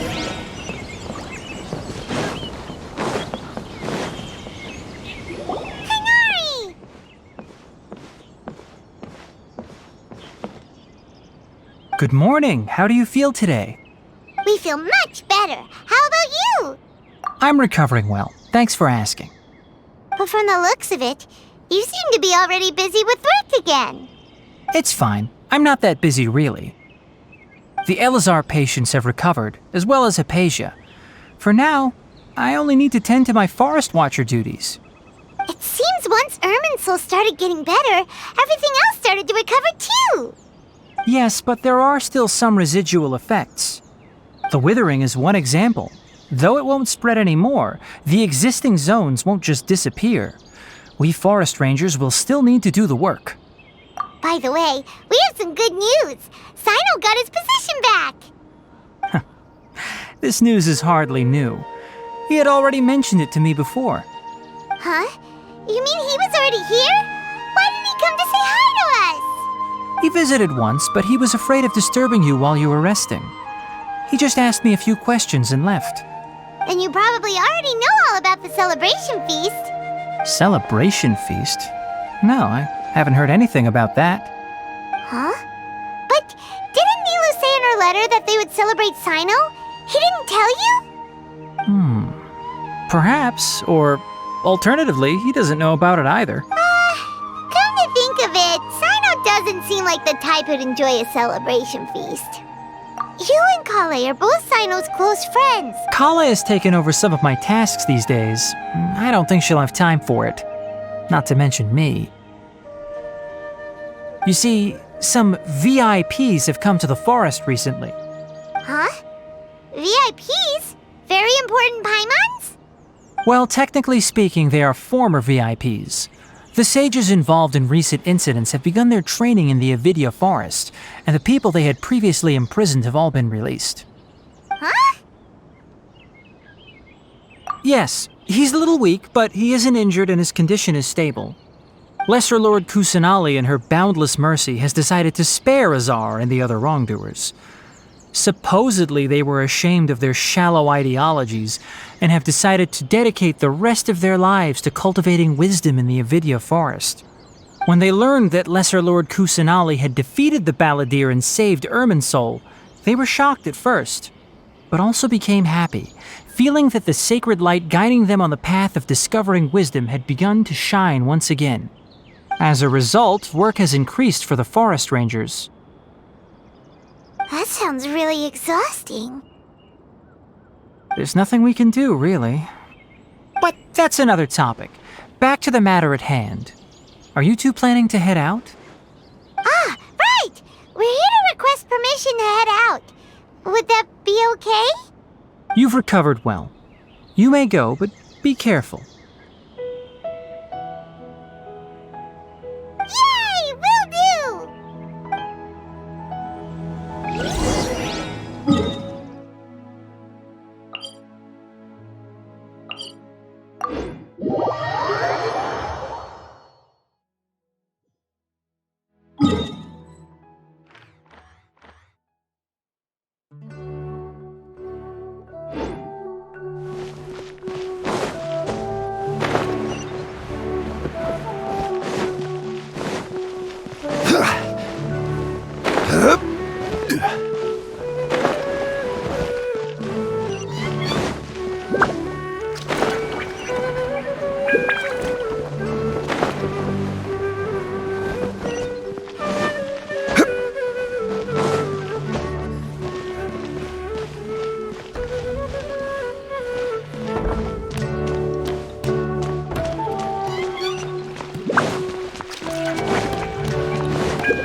Well, there won't be any problems if the feast starts at that time.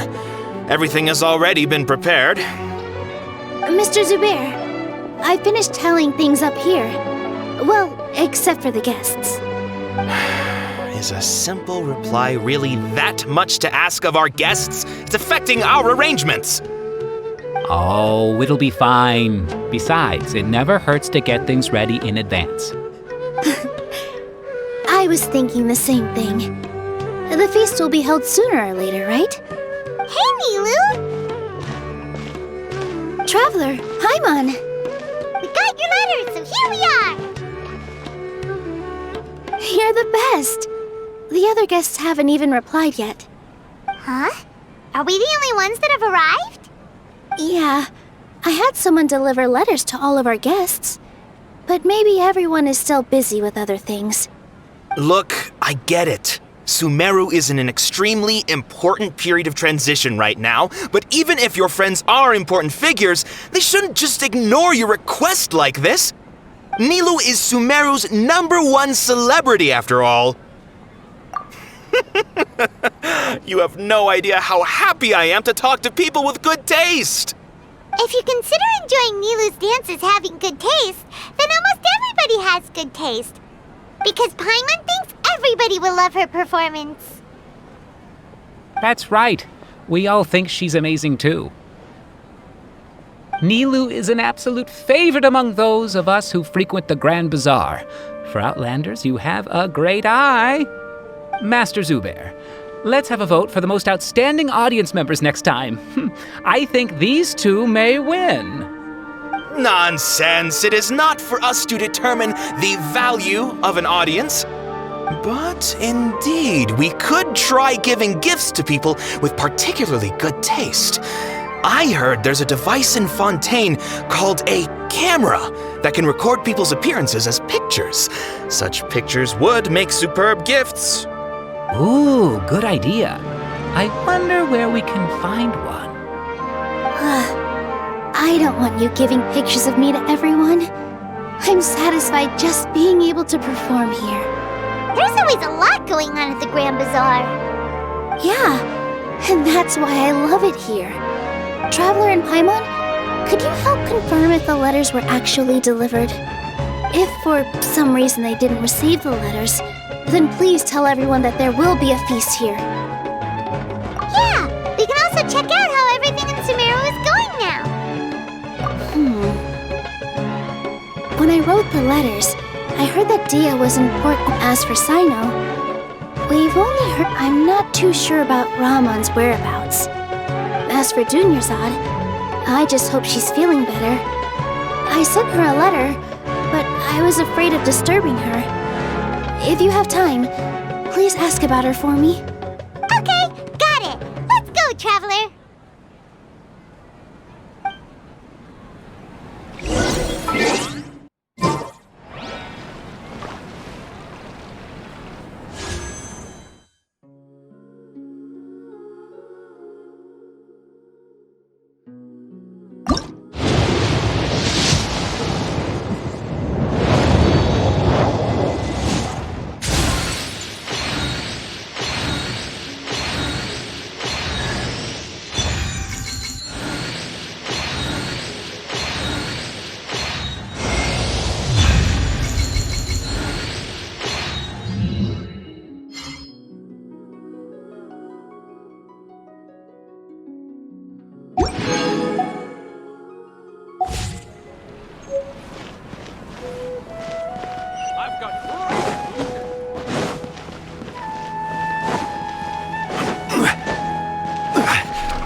haven't seen Alhaitham anywhere.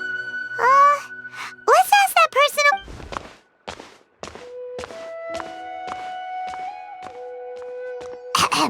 Hey there, have you seen Alhaitham around? Yes, it seems Scribe Alhaitham has gone to the House of Dana, but you're already the second group of people I've seen looking for him today. He must be quite the busy man. Oh? Who else was looking for him? Mr. Cave was just here asking about him. Don't tell me everyone's here looking for gossip about the sage. No way! We're strictly— Ah, I see. Sorry, I thought maybe—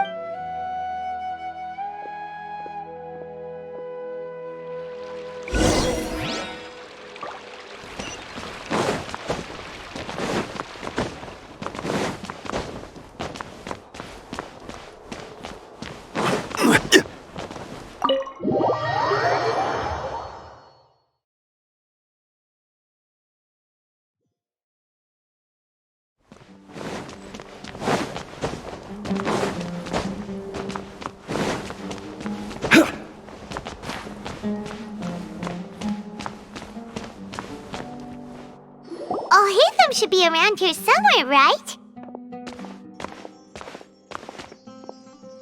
Oh, he's over there!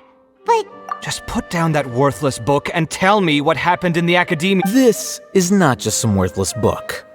Do you have any idea how difficult it is to find a physical book like this in Sumeru? It doesn't matter. It's probably just another thing that you used your authority to get your hands on anyway. Just put it aside. Listen, I came back today only to hear that the sages have disappeared. Oh, you sound surprised. I thought you would already know the inside story. Would I be here asking you if I knew? You're the scribe, not me. So just tell me what you know already. Well, I almost became a sage. Huh? Oh, don't sound too surprised now. You're the renowned Kaveh, light of the Ksharawar. Besides, as a master builder and craftsman, chances are you'll be appointed as a sage too. Why do I feel like you don't really mean it? Huh. What makes you say that? Why would you question my heartfelt sincerity? Maybe it's because you've never said anything good about me before. Yeah, well, I share a similar sentiment, and anyone who knows you as well as I do would surely do the same. Ugh, you... See? This is why I hate discussing anything with you. Your ridiculous and arrogant attitude always gets in the way. It seems that you really can't stand my personality. Ha! What was your first clue? Well, then you might as well move out of my house.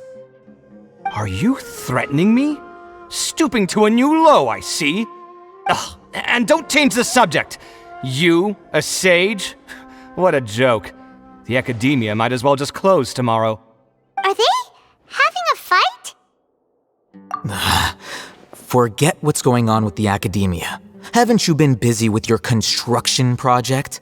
Tell me, when are you going to build yourself a mansion? Don't get me started. I get angry just thinking about it. So, what great building did our master architect work on this time? Like I need to tell you. Keep your nose out of my business. No, I think we deserve to know. Where were you when Sumeru needed you most? I was in the desert for a large project, but considering Haravatat's utter ignorance of architectural and aesthetic matters, you probably wouldn't understand. Which is truly unfortunate. I can only pity the man who doesn't understand the first thing about beauty and romance. Unlike a true... hold on, wait a second. What do you mean by when Sumeru needed me most? Well, while you were out fiddling around in the desert, many people came together to save Sumeru from a crisis. Ha! And you think I'd believe that? Look, all you really need to know is that Azar and all his accomplices have all been overthrown. Huh? What nonsense are you talking about? It's no skin off my nose if you don't believe me. It's not like my Darshan was the one trying to apply for funding from the Grand Sage. Yours, though, on the other hand... You know what? I'll ask around. I'm sure someone knows what's going on here. You're dead if I find out you're lying to me.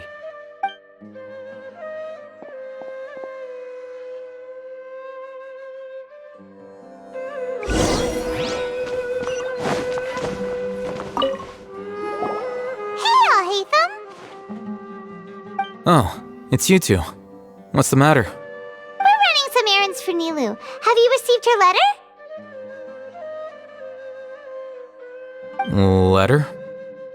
Nilou said she sent out a letter inviting everyone to a celebration feast in 2 days at the Grand Bazaar. We'll also be celebrating Zaino's reinstatement as General Mahamatra. If she addressed the letter to Alhaitham of the Akademiya, then the letter should have gone to my office. I've been busy these days, so I haven't had time to check for any new mail at my office. I only now have some free time to attend to personal matters. Have you always been so busy with your work? Of course not. I'm only busy these days because several sages have been dismissed recently and the whole Akademiya was practically turned upside down. Tighnari told us they all went to train in the Avidia Forest. Apparently they will spend the rest of their lives there. That is already the best possible ending for the likes of them. 4 of the 6 great sages were possessed by their desire for power and attempted to create a new god. In order to pull it off, they even imprisoned the other 2 rational sages. To imagine such things could take place in the Akademiya. I don't know where to begin. Yeah, you're right. Feels kind of strange to hear them called that after all this time. But then again, the 6 great schools sounded pretty impressive too. Yes, at least that's how they're supposed to sound. It's said that when the Akademiya was first founded, the Dendro Archon herself established the 6 great schools, each representing one of the 6 different types of wisdom. Numerous Darshans have sprung up and faded. Only the 6 Darshans attaching themselves to the 6 great schools have stood the test of time and obtained permanent seats in the Akademiya. Now, the 6 Darshans are nearly synonymous with the 6 great schools, and the leaders selected for the schools are the 6 great sages. Among the 6 great sages, there is one central leader, the Grand Sage. Unfortunately, only the sages from Vahumana and Amorta remain now. They were imprisoned for opposing Azar and were only rescued after Azar's downfall. So who's managing things in the other 4 schools now? Do they need to find someone new? Yes. Normally, new sages are selected based on a strict set of criteria. Oh, didn't you just say something about becoming a sage? If they pick you, then we'd have a huge connection in Sumeru. Yes, about that. You didn't let me finish my sentence. The person in charge of personnel affairs nominated me to be the Grand Sage in place of Azar and help Lesser Lord Kusanali manage the Akademiya. But I refused. Huh? But why? Can't you be a little more ambitious? I'm not even interested in being one of the 6 great sages. Like I said before, I don't like being a leader. Oh, all right. So are you busy these days trying to find others to take the job? That's not my job either. I'm only responsible for handling important affairs within the Akademiya before the new sages take office. And the first thing I'll do is reject Kasharawar's application for funding. By the way, who was that other person just now? Is he your friend? Do we look like friends? Paimon doesn't know. That's why Paimon's asking. His name is Kaveh, my roommate. You could say he's the representative for Ksharawar scholars, which is exactly why he always has so many problems. So everything that's happened recently must be a huge change for the people of Sumeru. Such is the work of the Akademiya scribe. Well, anyway, no matter how busy you are, since you are our planner, remember to attend the celebration feast in 2 days. All right, I'll see you there.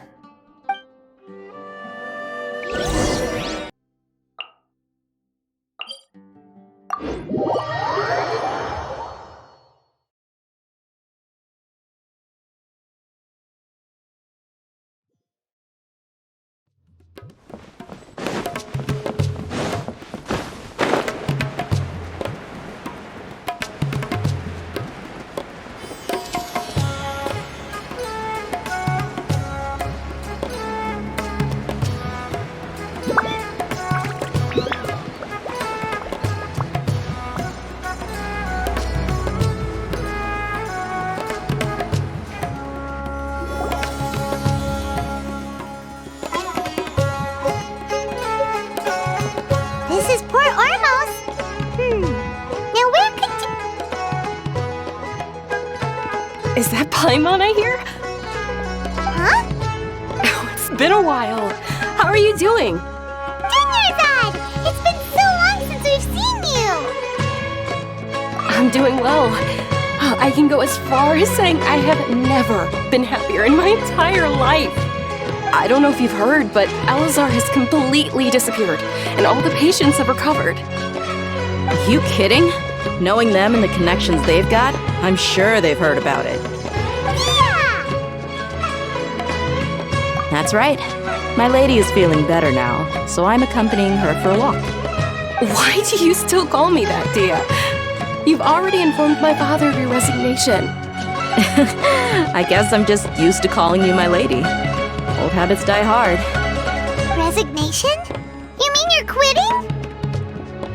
Yeah, I might start losing my edge if I keep being a bodyguard for the Homayanis.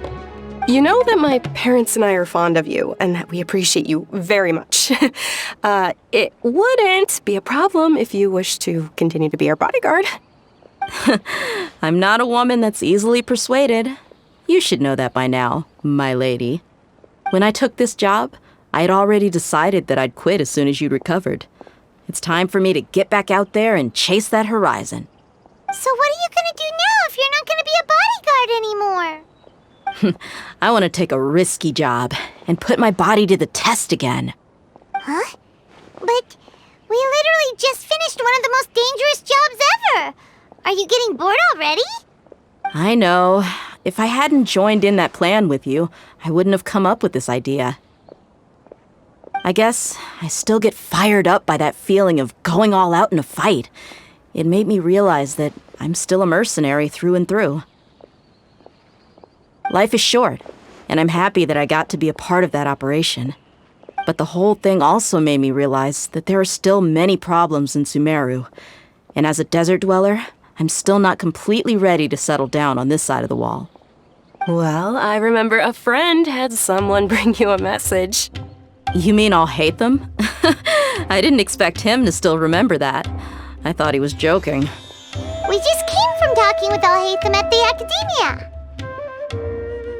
Did he tell you that he suggested that I come work at the Akademiya?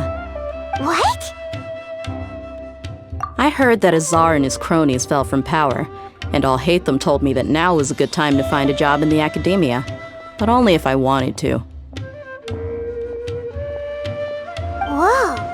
Paimon can't see you being anything other than a mercenary. Me neither. But I think Dia would look great dressed up as a scholar. Ugh, forget about it. I wouldn't last 10 seconds in there. Alhaitham probably just liked the way I worked and knew I'm good in a fight, so he suggested I find some work in the Akademiya. But you know, if you take him up on the offer, Sino might actually agree and let you become a Matra. Because you're super amazing! The Matra have all the talent they need as long as they have Sino. I prefer to be free to live however I choose. In fact, I chose this job from the very start because I knew it'd be right up my alley. Even if being a mercenary means facing all kinds of danger. A lion has to return to the wild sooner or later. If anything, being your bodyguard has been unfamiliar territory for me. I don't want to see you go, but I'll respect your decision. I'm glad to hear you say that. Come on, no need for the sad face. It's not like we'll never meet again. Once the whole Dendro Archon thing is settled, everything in Sumeru will take a turn for the better. That makes me happy too. But a peaceful society will probably mean less demand for mercenaries like me. Before long, we'll be a dying breed. So I'd better get to work while I still can. Huh? But wait a second. You make it— Well, no, not yet at least. I promised my lady I'd stick around until next week. So, have you been in Port Ormos this entire time? We were wondering if you had did Nilou write to us? She heard that you were seen in Port Ormos, so she sent the letter here. Huh. It was probably sent to the inn that we're staying at. My lady has been very energetic lately and keeps taking me on hikes, staying out even into the night. By the time we get— Right, and we tend to leave quite early in the morning, so the old man on duty is also usually dozing off. So what it really sounds like is that the person on duty is always asleep. I bet the letter's at the reception desk. I'll go check later. No wonder there wasn't a reply. You never received the letter. Good thing Nilou asked us to come and check on that. Sorry to make you two come all the way out here. It must be something important for Nilou to specifically write to us like that.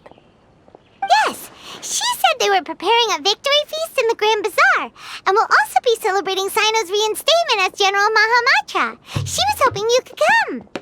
Great! I'll be sure to attend. Count me in too. But is there some sort of dress code or anything for the feast? Can I just show up looking like this? Since it's being organized by Nilou, I don't think she'll be too picky about that. If anything, I think she wants to see us as our most natural selves. All right, then this is how I'll show up. The feast will be held in 2 days, so don't forget. Sure. Thank you so much for letting us— Oh, by the way, do you— The General Mahamatra always comes and goes without a trace. Normal. Oh. But last time we met, he mentioned that he had something to do in Aru Village. As for Raman, your guess is as good as mine. I only remember he said that he had— Don't mention it. All right,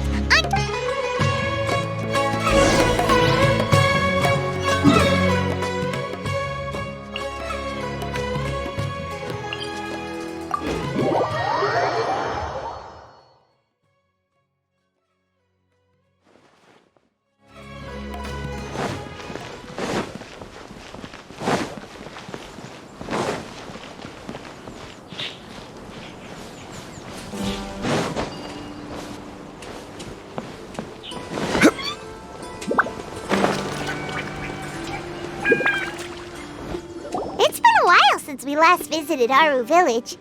Ah, there's Sino!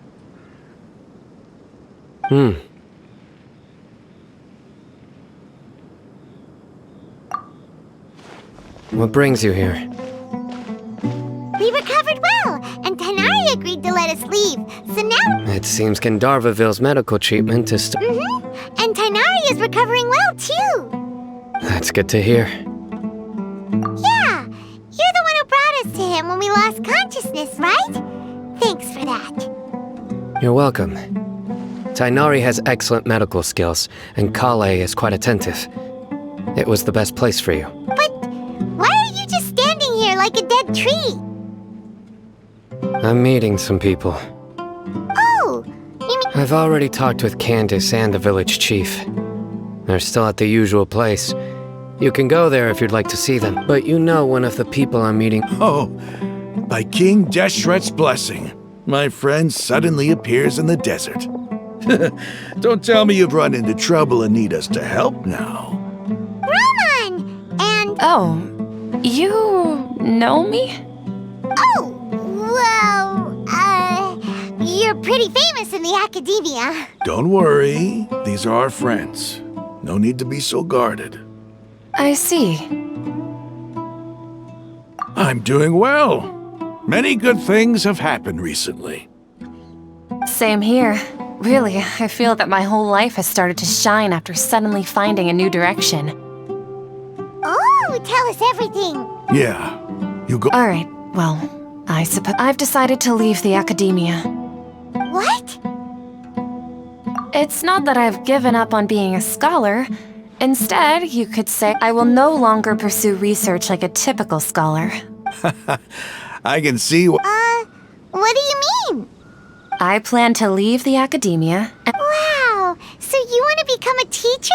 Sataria will return to support education here and teach people. She can't teach everyone on her own, but there are many of us Eremites all over Sumeru. Yes, it's my hope that the Eremites can help me select— That is the true meaning of education and the— The people of King Deshret suffer from sandstorms, exile, and ignorance. The stars have always guided caravans, thieves, soldiers, and travelers who get lost in the night. They lead— Oh, please. Where's all of this coming from? I'm starting to feel a little embarrassed. You deserve these compliments. Mercenaries are accustomed to danger and don't fear death, which is why we recognize extraordinary actions that common people would easily overlook. Sataria's idea will bring much good to many people. At first, I feared it was destined to fail. Everyone knows that the Akademiya doesn't allow scholars to teach in the desert without permission. As you know, all knowledge is under their surveillance and control, and very few desert dwellers are as lucky as me. But what I heard at that time has been haunting my heart, as if there were lightning bolts constantly bombarding my soul. Sataria, you tread a treacherous path, and the longer you ignore it, the tighter the Akademiya's grasp on you will become. Sataria, why haven't you gone home? Never forget that the desert that belongs to you lies elsewhere. Miss. These words sparked something in me, and I knew that I had to bring something back to my people after going home. I gathered up the courage to approach the Grand Sage, only to find that he was no longer at the Akademiya. Lord Sino told me that Azar didn't belong there anymore. Azar has received much-needed punishment. Though, if you ask me, it may have been too light. Lord Sino helped me obtain permission to leave the Akademiya for the desert, and accompanied me here to discuss My plan was able to go smoothly. You're all doing so much for the desert. Aside from that, I also have some other... Lesser Lord Kusanali has allocated many resources to support and develop the desert.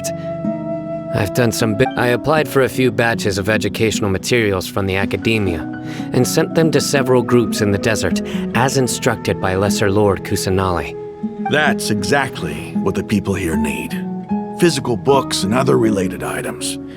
If it weren't for Sino and Lesser Lord Kusanali, I'm afraid we'd never be able to get our hands... Apart from this, the Akademiya is also recruiting scholars that are willing to teach in the desert. I'll let you and Sataria know we must be persistent about this, and maintain these resources to ensure long-term effect. This is the first time in hundreds of years we've had a glimmer of hope. I think that... Remember these words. Here lies our faithful priest, Kasala. I hope people with wisdom like that priest will rise again among the desert dwellers. Then we'll once again see the wisdom and... Enough about us. Are you here to discuss some business too? No, not at all. We're actually here on behalf of Nilou. Nilou wanted to write to everyone, but she wasn't sure where the letters should be sent, so she asked us to come. A celebration feast will be held in 2 days at the Grand Bazaar. She hopes that all of you will be able to attend. At the feast, we'll also be celebrating Sino's reinstatement as General Mahama. Although, judging from your appearance, it seems you've already... Celebration? Feast? It's the first I've heard of it. Tighnari was right. He really... This feast is for you, Sino. It's rare to see that kind of expression from Lord Sino. No, not really.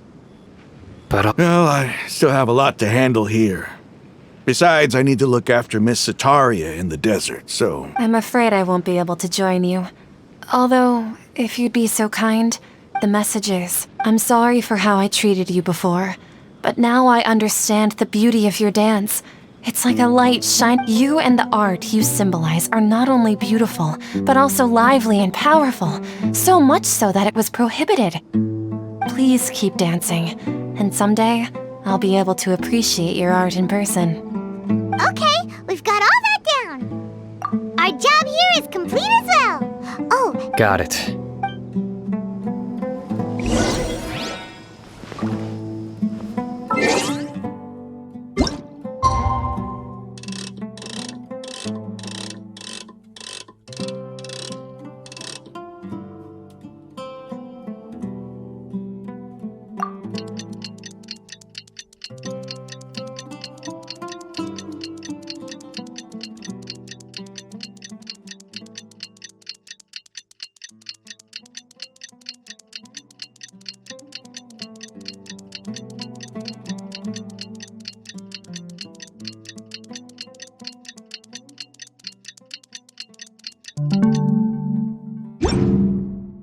Where do you... Today's the big day! Let's go...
Everybody's already here. Looks like we're the last ones to arrive. I'm here. Ah, there you are. Well, look who finally decided to show up. You look like you came here immediately after finishing up some work. I'm very happy to see you here. But we're not late, are we? It's just that everyone else arrived ahead of time. I propose that the last one who arrived be put in charge of today's speeches. Nah, there won't be any speeches today. Oh, really? Well, even better. Come join us over here. Let's share some great food and drinks, and chat about all sorts of fun things. Everything looks quite good. Wow! Paimon can't wait! Traveler, just look at all the delicious food here!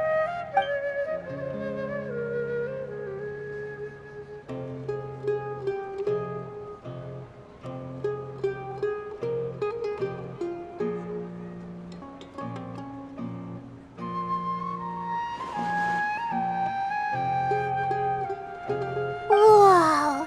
It's so delicious! Oh, this grilled meat tastes amazing! The food was specially prepared for you by everyone in the Grand Bazaar.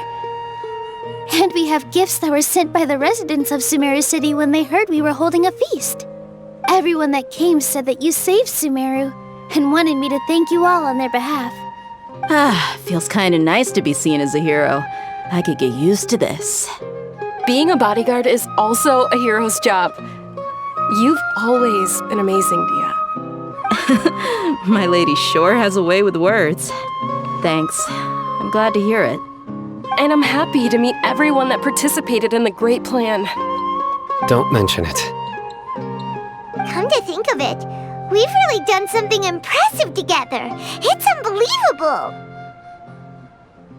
We owe it to our abilities. And luck. Really? Why do I remember everybody thinking that luck was against us and feeling like we hardly had a chance of succeeding? That's how I remember it too. It's luck that brought us together, and it was luck that let us form a team. Then, it took even more luck for us to formulate a plan and implement it successfully. Moreover, judging from the results, everything worked out well. Yeah, everyone gave it their all when it mattered most. It was almost like a performance. We took the stage and put on our best show. Everyone played their part, and thanks to everyone's efforts, the performance was a great success. So, would you say we're good actors too? It's such a blessing that Lesser Lord Kusanali was able to return to power at the Akademiya. Yes! Even after being abandoned and neglected so many times, she's finally returned. Lesser Lord Kusanali once used all her power in a great disaster, which resulted in her losing all her wisdom and memories of the past. The Akademiya basically abandoned her because of it. This should be something everybody should remember. Huh? You look surprised. I didn't say anything wrong, did I? No, everything you said is correct. That's good. Something wrong? Yeah, what's with that face? You knew all of this already. Even if those two giants of the Akademiya are here, I still have to say it. Those sages really have some nerve. 500 years ago, Lesser Lord Kusanali used all her power for the people of Sumeru, and what did they do in return?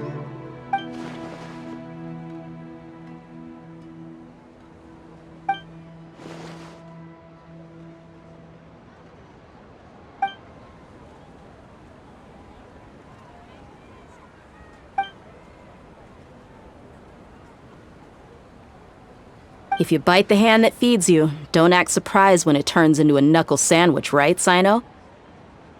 Perhaps I shouldn't say this, but their treatment of Lesser Lord Kusanali calls for a more severe punishment. You could simply tell Lesser Lord Kusanali that you wish to have Azar and his accomplices severely punished. I respect our deity's decision, and won't interfere in any way. While we're on this topic, why didn't you accept the Akademiya's invitation to become the Grand Sage? Are you trying to say that I'm fit to be a sage? Not at all. But every person handling the selection process has said that you are the most suitable candidate to lead the Akademiya right now. Why? Because he dethroned Azar from power? Could you try to put it another way? This is a good thing, yet you're making it sound like I overthrew Azar for my own personal gain. But seriously though, I always wondered if you had some personal motives behind it. I did have my own motive, but it had nothing to do with being a sage. If the rules of our nation were suddenly cast by the wayside, then it wouldn't be long until chaos ensued. I had no intention of letting their dreams disrupt my life. By that, you mean your life working as the Akademiya's scribe? Precisely. Wait, is that all? So, that's the only reason why you joined us and came up with all those plans? It's reason enough. You've certainly got quite the personality. You flatter me. All right then. How about you? You've already resumed work as the General Mahamatra, right? That's right. Will you be happy with that life? It's not about being happy. There are merely a lot of things that I must do. Even so, keep your spirits up and try to be happy, okay? And try to smile more every day, just like I'm doing now. Thank you.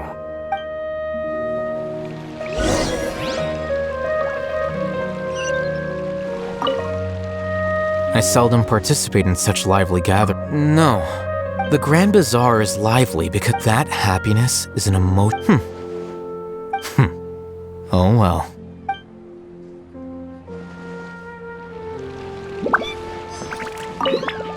My lady, the grilled meat over— Yes! I also tried some fruit. What an amazing place to relax. You said it. Oh, look who else is here. Hello! Oh, I'm so happy Nilou invited— Hey, less of that polite chit-chat and more eating and drinking.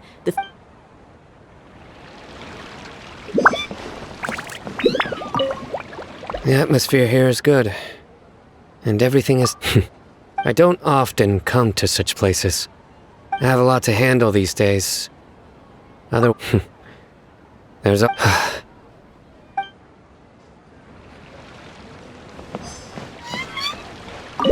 There you are, Well, how is it? Are you enjoying the feast today? If there's anything you're unhappy with, that's good. It's the first time I've ever invited so many exceptional people to one place. You see, every guest here is quite extraordinary. Make sure you live it up tonight. I'm honored to have her think of me this way. If I have a chance in the future, I would really like to invite her to one of my performances. I can't explain why, but I just feel elated right now.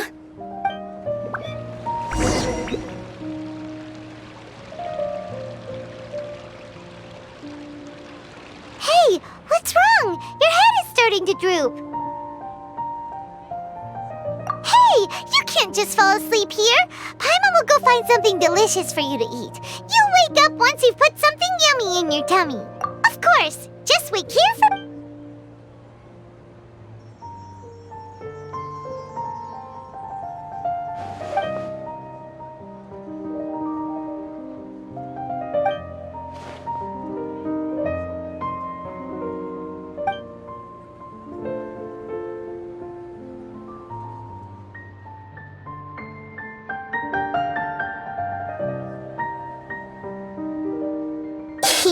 It's me.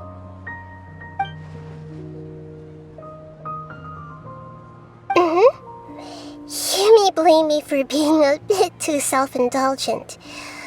I was thinking about talking with you, and the next thing I knew, I had made a connection with you. The connection between us is amazing. It's like flora and the fence it grows upon. I heard there's an amazing celebration feast today at the Grand Bazaar. I wanted to have a look for myself, so I snuck in. Lately, I've been so busy dealing with all the fallout from recent events, so I really haven't had any free time. Although you've already helped me with a lot, there's still one more thing I hope you can help me with. Please say thank you to everyone for me. Oh, is it not convenient for you to do that for me?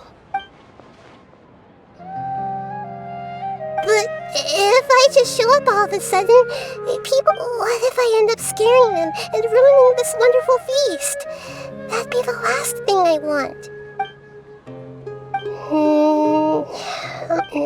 Okay. Yes, I have.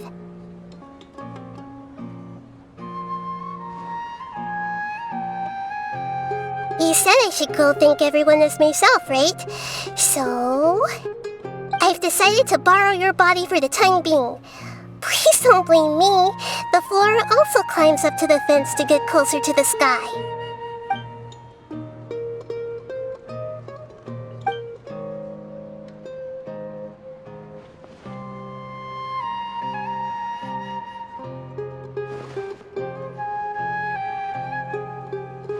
Everyone! Are you awake now? Paimon was just about to bring you the food. It's me. Huh? That voice. Nahida? Hold up. What's going on? I didn't expect to have a conversation with the consciousness of Lesser Lord Kusanali in the Grand Bazaar. Interesting. Is this also a part of the feast? No, of course not. Are you Lesser Lord Kusanali? Hello, Nilou. You know who I am? Yes, I already know every one of you. Nilou, Alhaitham, Sino, Dia, Paimon, and Dunyarzad. Lesser Lord Kusanali? I took the liberty of occupying the Traveler's body so that I could thank all of you in person. Thank you so much for rescuing me, even if that meant placing your own safety in peril and taking the risk of becoming enemies with the Akademiya, the sages, the doctor, the Balladeer, and even the entirety of Sumeru. Without you, without any of you, I would have been in a much more difficult situation. Had you not helped me to resolve the crisis, not only I, but Sumeru and even the entirety of Teyvat would have suffered great misfortune. People refer to you as the heroes who managed to rescue a god. I'm quite fond of this name. It not only explains your identities, but also bears witness to your relationship with me. Please, allow me to present to you my most sincere gratitude. Lesser Lord Kusanali, you have done so much for Sumeru, and I didn't even have a chance to do anything for you. You don't... Dunyarzad, the suffering you endured during your illness is also proof of you being with me and praying for me. Thank you. You don't need to be so ceremonious. It's always been my duty to protect you. This is how the relationship between the Akademiya and Dendro Archon should be. We just did what was necessary and set things back on the right path. You're an Archon, but you act so humble. You really don't need to be so polite with us. I'm honored to have been able to take part in this plan. I hoped you liked the dance I dedicated to you. Thank you, all of you. Thank you so much.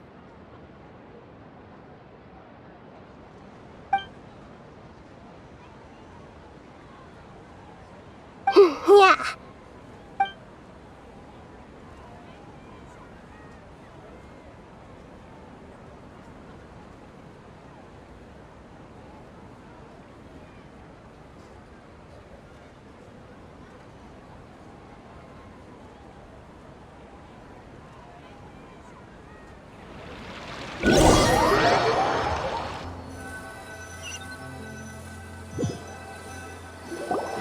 Are you awake? Did you rest well? After Nahida left, you ate a lot of food. You've become a glutton. That just means you still have a lot to learn from Master Paimon, the Sage of Gluttony! Alright, since you're awake now, should we go and have a chat with Nahida? She should be in the Akademiya right about now.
Order guide you!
Traveler and Paimon?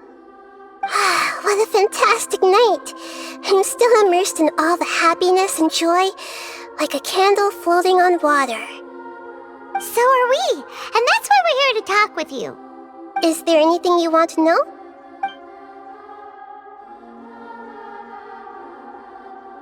After recent events, the Akasha can no longer function as it used to. I've given it some thought, but this is definitely not a bad thing. Even from the beginning, I've been planning to shut it down. The Akasha's centralized administration of knowledge has always restrained people's curiosity and curtailed the number of paths available to them. I don't think this is good for Sumeru. Although people may initially feel a little uncomfortable with the loss of the Akasha, they will soon understand that this life is more suitable for them. And as for the future of Sumeru, I'm preparing to regain control of the Akademiya.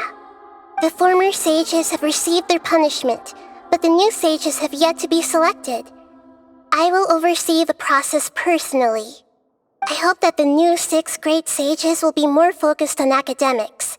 Sumeru needs such leaders more than ever. The other big issue is the people of King Deshret.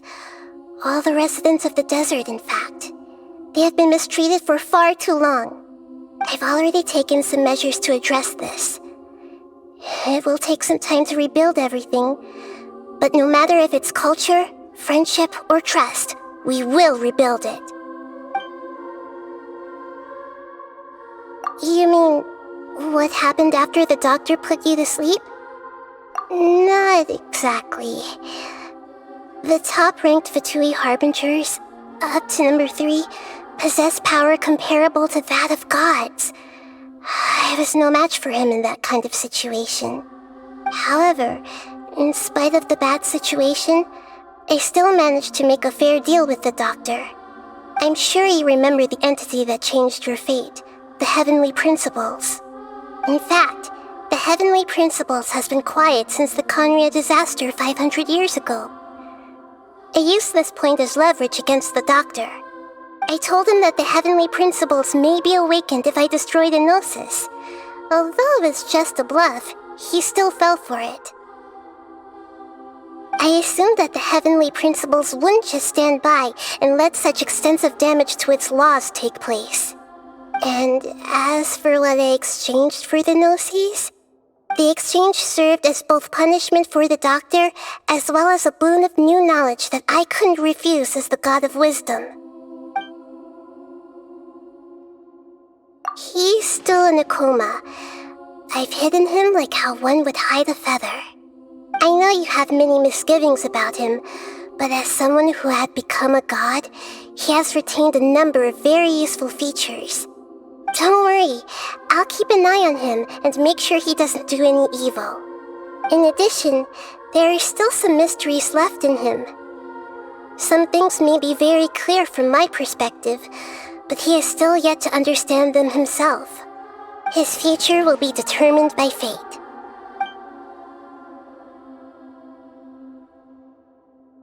Is that where you're headed next? Fontaine, the Nation of Justice? As far as I know, that nation operates on a judicial system. Does their Archon personally judge people? No, there's a Chief Justice in Fontaine.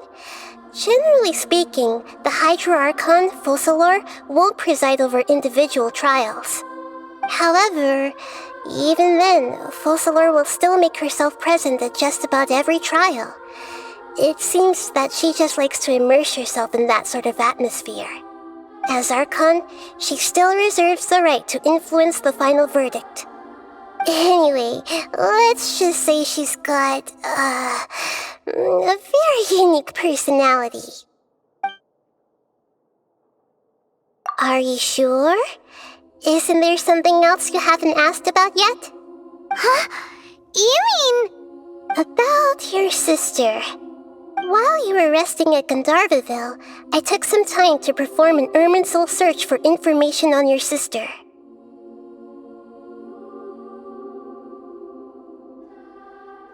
Yeah!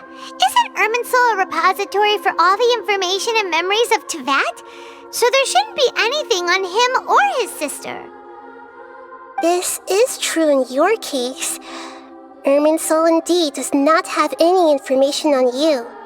However, there must be something different about your sister, because as it turns out, the world has recorded information on her after all. What? There is only one possible explanation. She belongs to this world.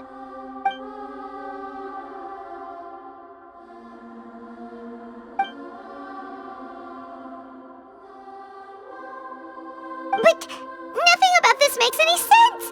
Wasn't this your first trip to Teyvat? According to the records I was able to access, your sibling suddenly appeared in Conria.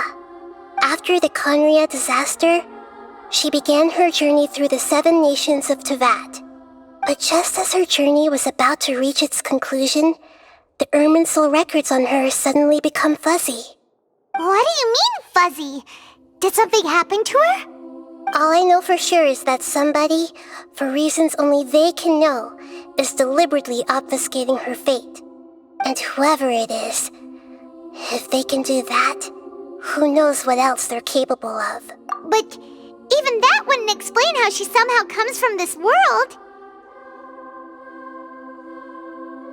Something else I noticed was that according to these records, the Fatui have not classified your sibling as one of the Descenders.